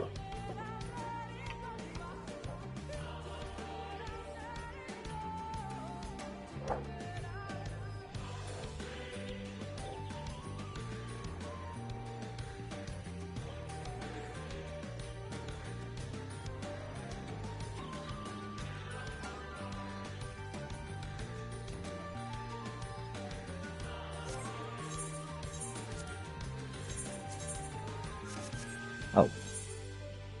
Further south than I thought.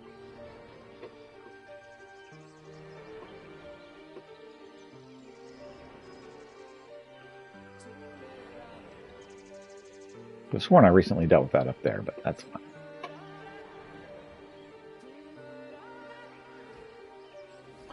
The Atrociraptor. Honestly, that sounds like it was made by some kid. Named by some kid. And what kind of dinosaur would you be? I'd be an Atrociraptor. Okay, that sounds awesome. Okay. None could stand before me.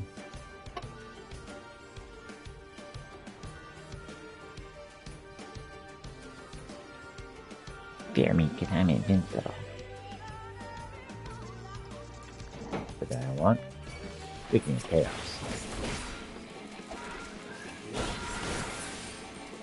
Chaos all the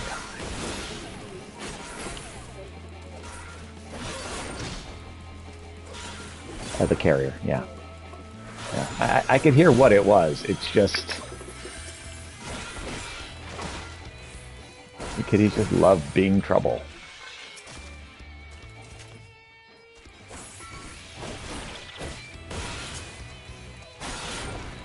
They don't have the opportunity to be a lot of trouble. But not through lack of trying.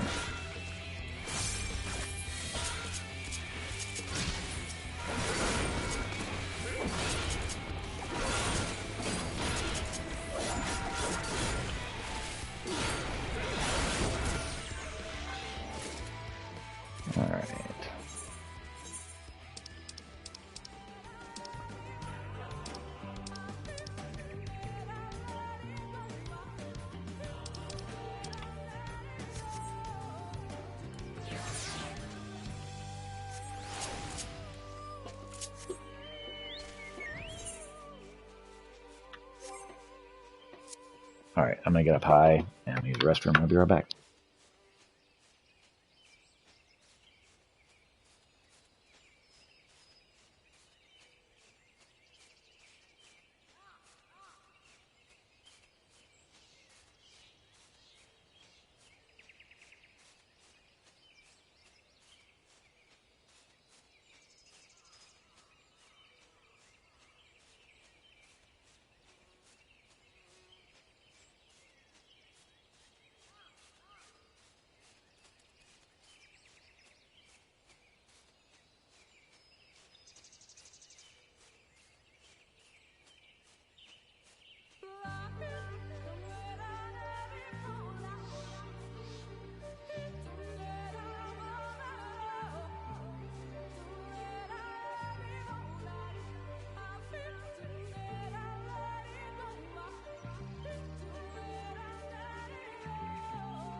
Alright, let's give it another go over here.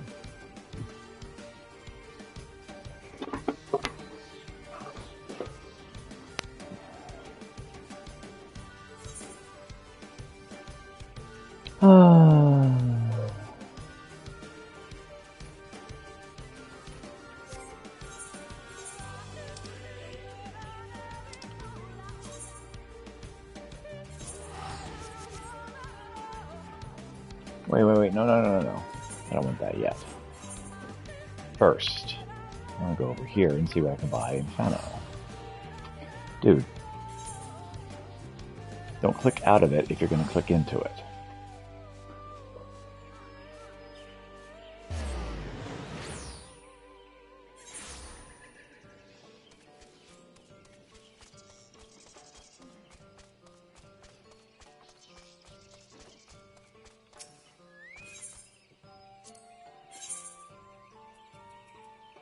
74. Almost 76.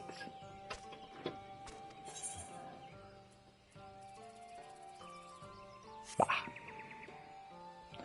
Is there a mender? Yeah, I thought I saw a mender. It's right there.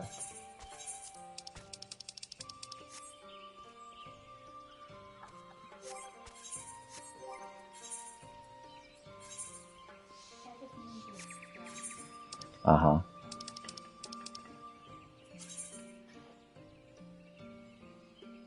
I hope. Otherwise it's a bomb. Oh no!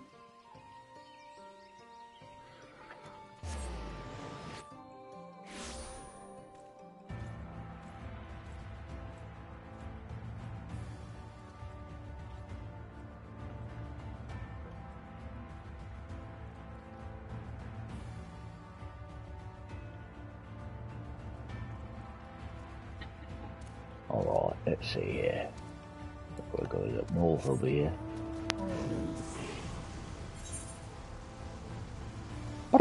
Says the kitty.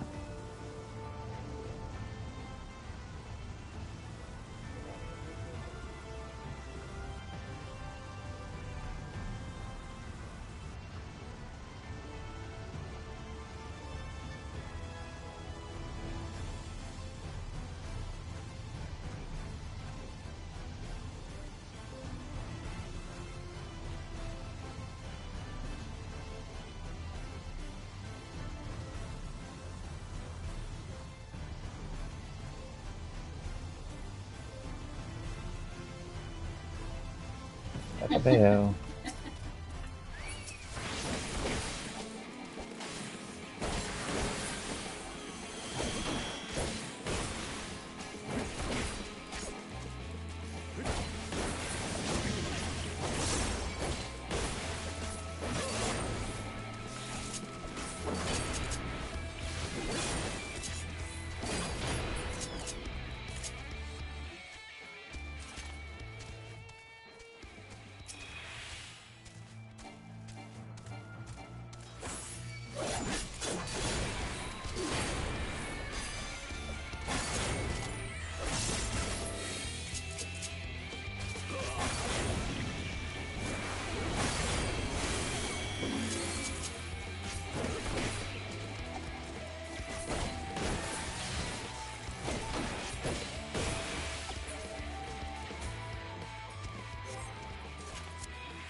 Hmm? Oh, yes. That's bleh.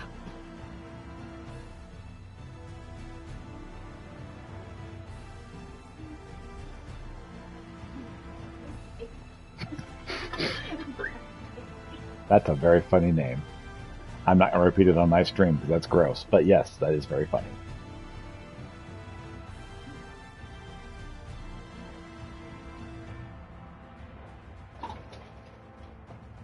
Speaking of Crash,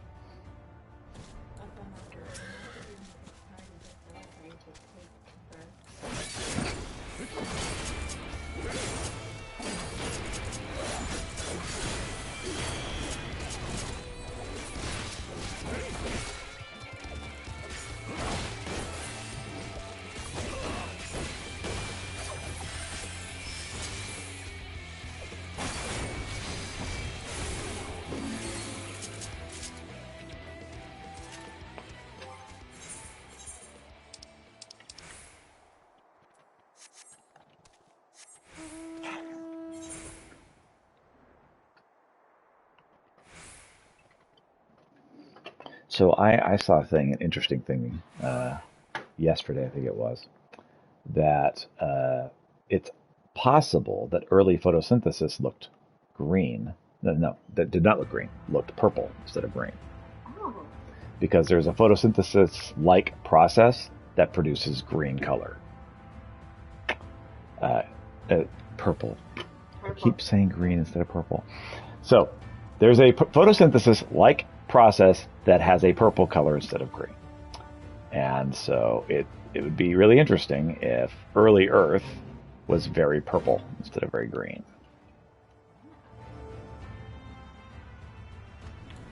And I basically told that story in the worst possible way. But yes, that's still something I found interesting.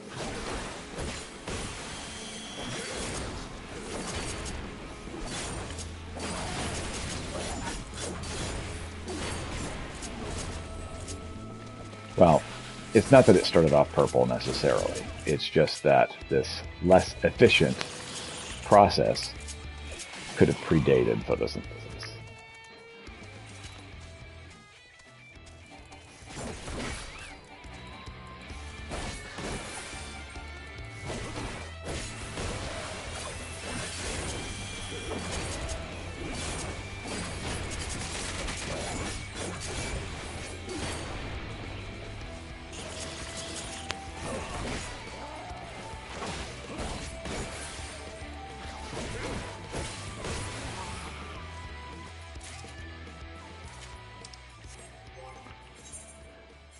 All right.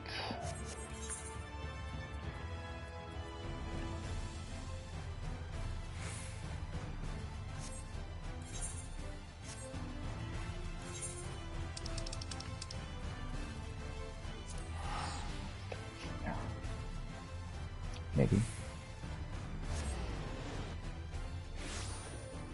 Yep. Yep.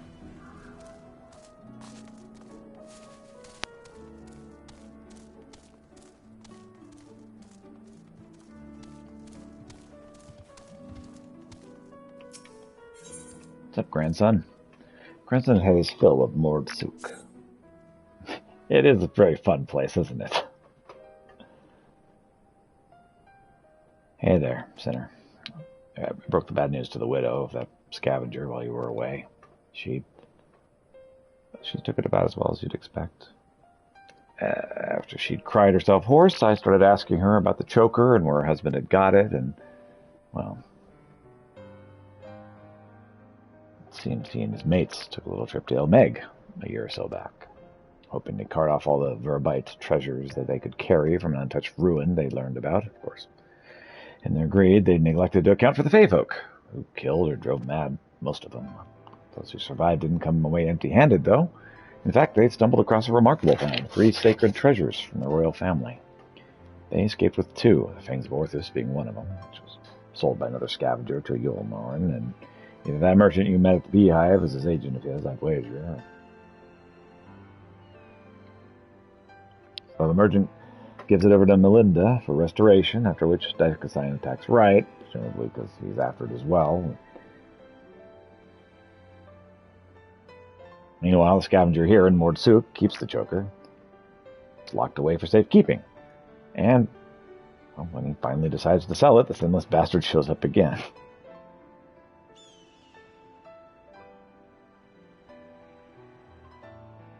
Which brings us up to the here and now.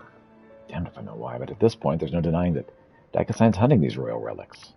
And so, assuming he hasn't already claimed the third one, the Claws of Orthus, I'd say we should get our hands on it first, and use it to lure him out of hiding. But to that end, we'll have to venture out to the fairy kingdom ourselves. These scavengers don't receive the warmest of welcome, so we're not like to be treated any better.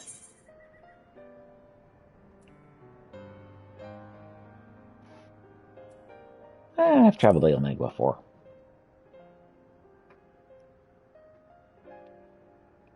Have you now? And the little devils let you go?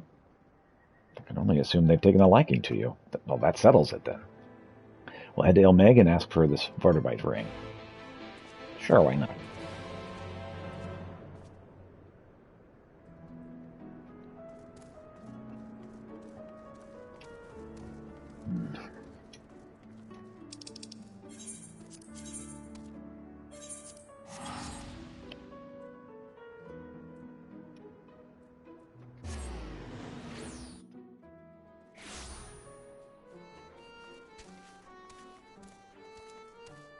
What's up, grandson?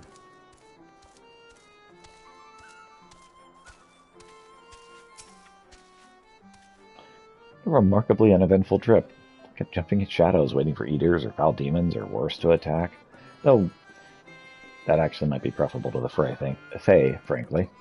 Still, we're going to have to deal with them eventually if we're going to find this ring. After all, the Pneumo are part of Vertibite's society, and without their help, I'm not sure where to even begin our search. Perhaps there's a village of some sort they can guide us to. Well, there's Plenty. Well, very well, lead on, center. I mean, it's underwater, but whatever.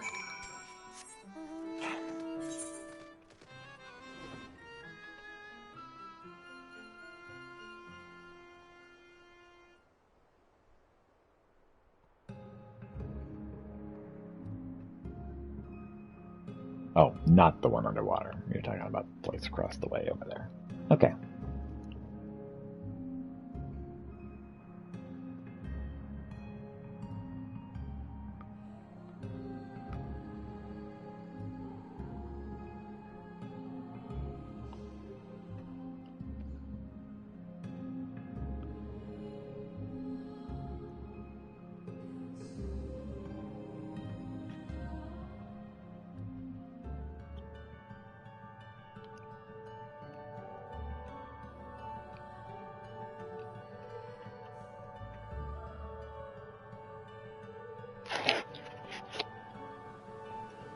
Alright. Into the crack we go.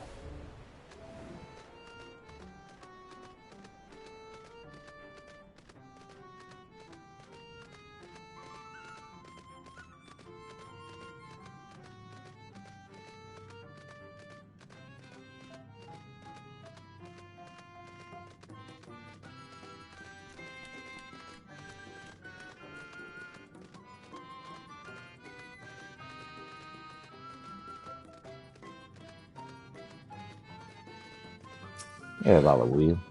So the cats just dumped all their food. Oh, hello there. You have questions for me? The Claws of Orthus. It's a ring, you say? The name I've heard before, but I know nothing save that, Saul served the royal family before the flood. Somewhat temperamental they were, but surely they acknowledge this treasure you seek.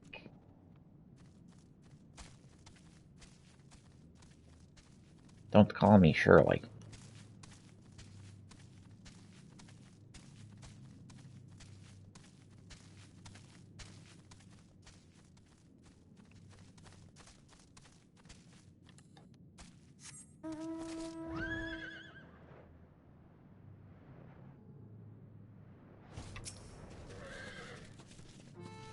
Something about your demeanor bespeaks a question unasked. Have I the right of it? Yeah, sure, why not? A ring that belonged to the royal family of Vobert, and it was called the Claws of Orthus. But Vorbut is long gone, as are the caretakers of the ring you seek. Who can say where it might have got to?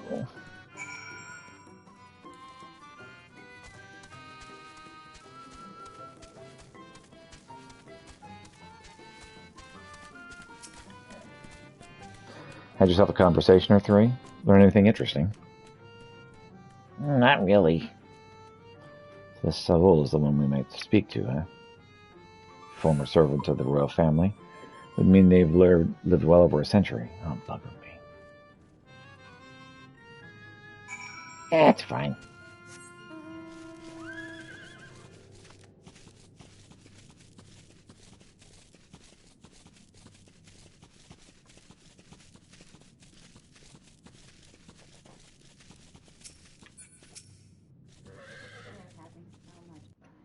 They really are. All chaos, all the time.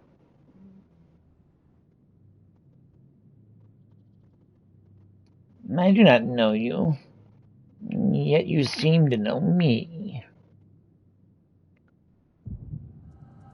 Oh, my head. Another memory migraine. The fifth was discovered yesterday. A young girl, not yet of age, transformed into a misshapen beast like the others before her. As if we needed more proof of our pattern. At this rate, any citizen could be next. Tell me you at least learned something from this one. I studied the remains myself. 'Twas plain a powerful magic had been employed. Vestiges of the enchantment lingered long after. The culprit, I think, was not a man to be trifled with. That's all I can say for now. You may be rest assured I'll ascertain their identity ere long. On my honor as a court mage, I swear it. Till I do, however, I would implore you and your fellow knights to dispatch any who might turn or show signs without hesitation.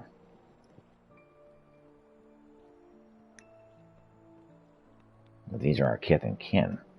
Should we not try to keep them alive till a way to reverse their transformation can be found? Your mercy would place countless others at risk.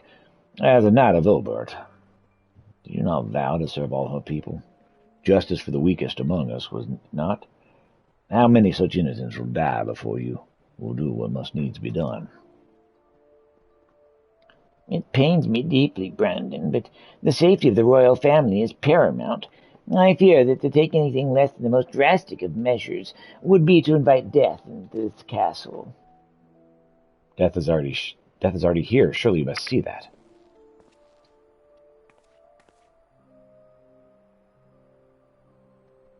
I'll not let it be whispered that Princess Sardana turned a blind eye to our people's suffering.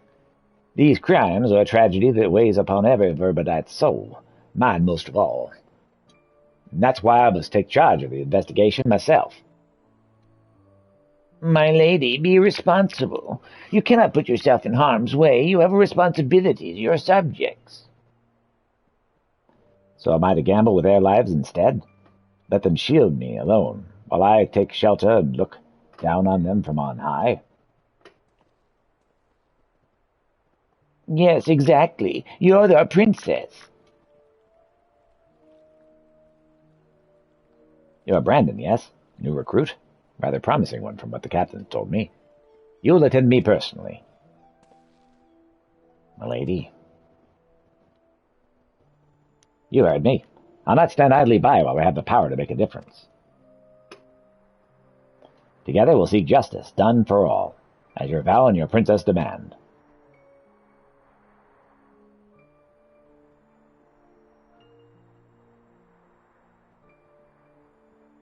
Lady Shaldaya, I understand.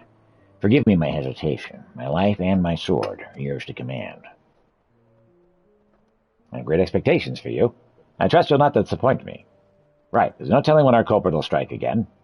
So we must begin our investigation at once. There are witnesses to be questioned, clues to be gathered. Come, come. Now, Lady Shaldaya. Ever the stubborn child. I wish you the best of luck, Brandon. You'll need it and more.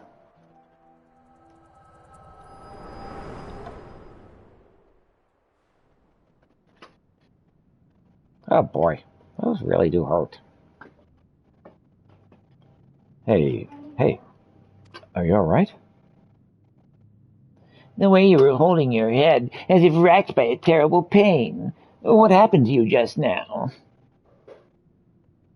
Oh, this, that, the other. Lady saw that. You saw her with your mind's eye. Well, then it is as I suspected. You have the gift, too. You were like Brandon. What do you mean he's like Brandon? Oh, why have you come to me? What is it you seek?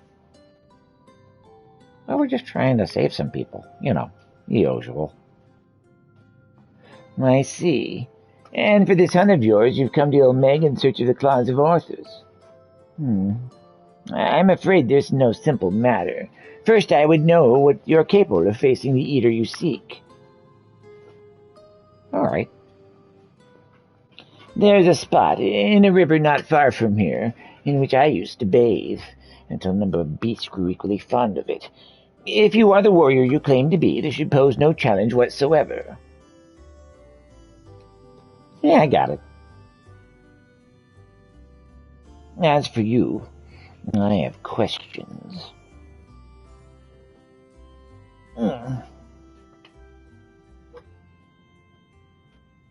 Why not? All right. Porksy!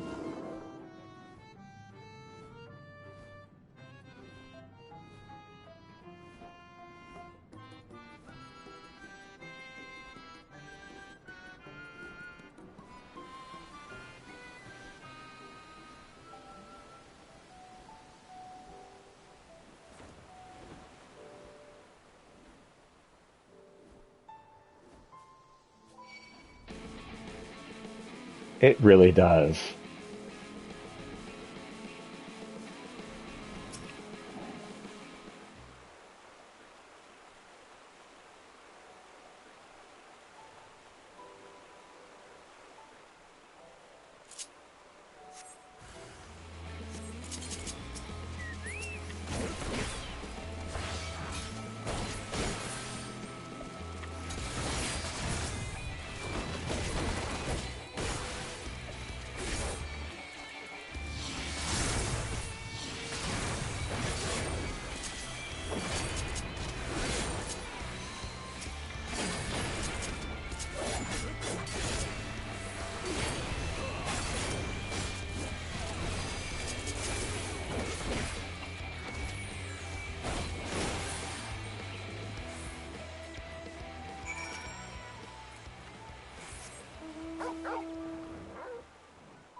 And we took out the wild beasts in question.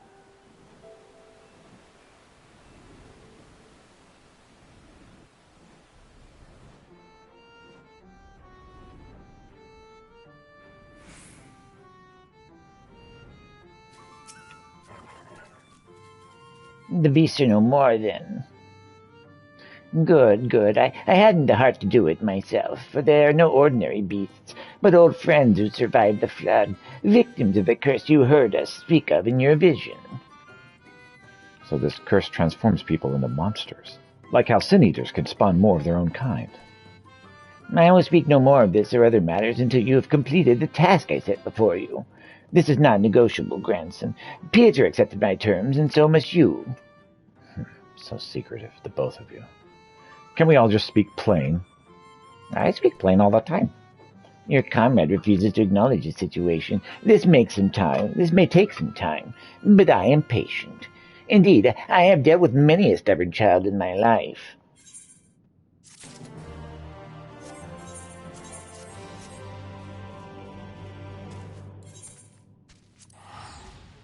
To the Crystarium.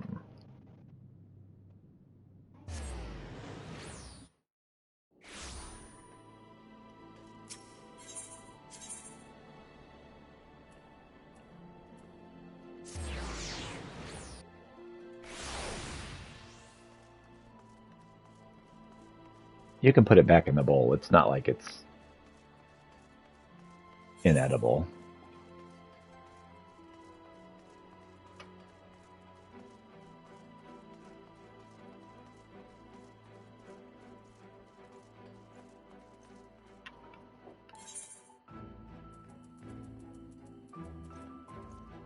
So Tempest would be next.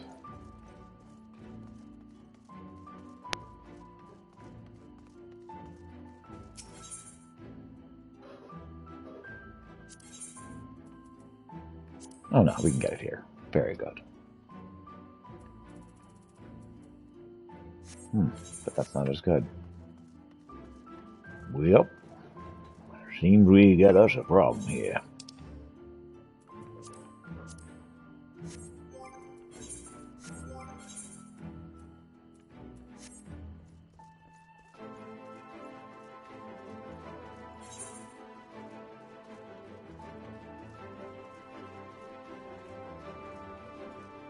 Arms merchant.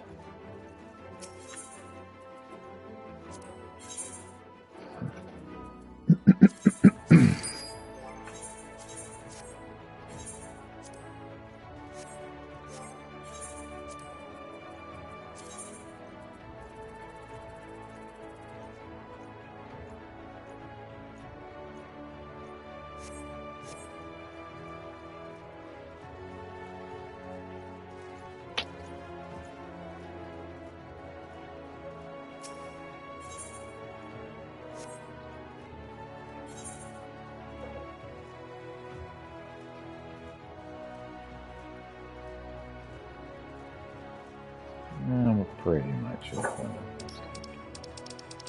Okay.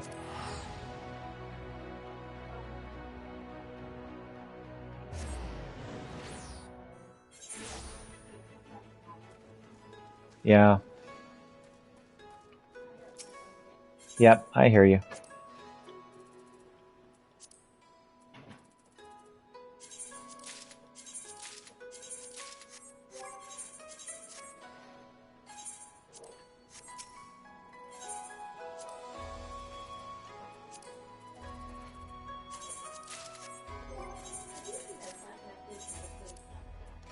Oh, that's good.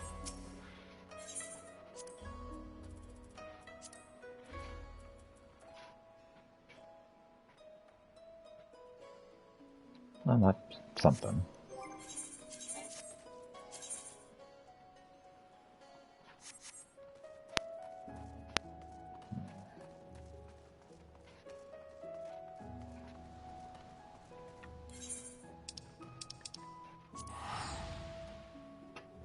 No, I don't want that.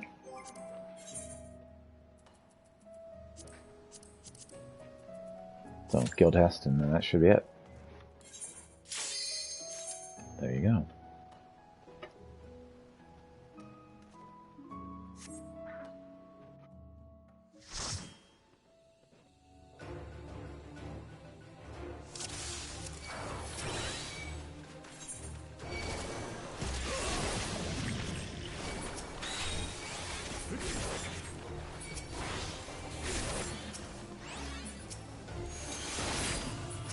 Mm-hmm.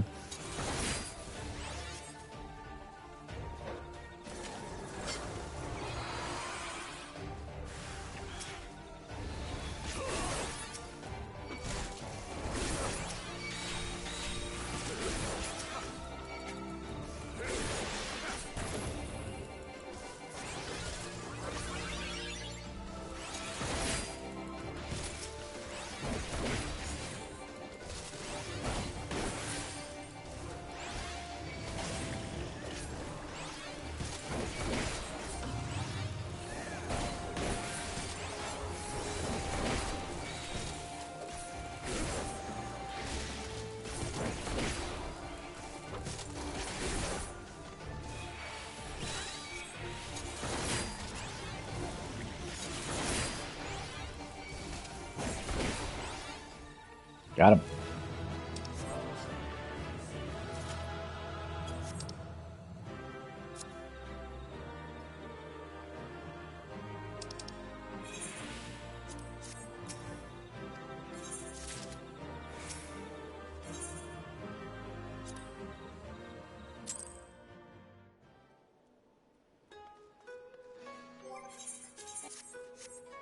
Okay. Well, we'll go ahead and stop here. So thank you so much for watching. I hope you have a wonderful day.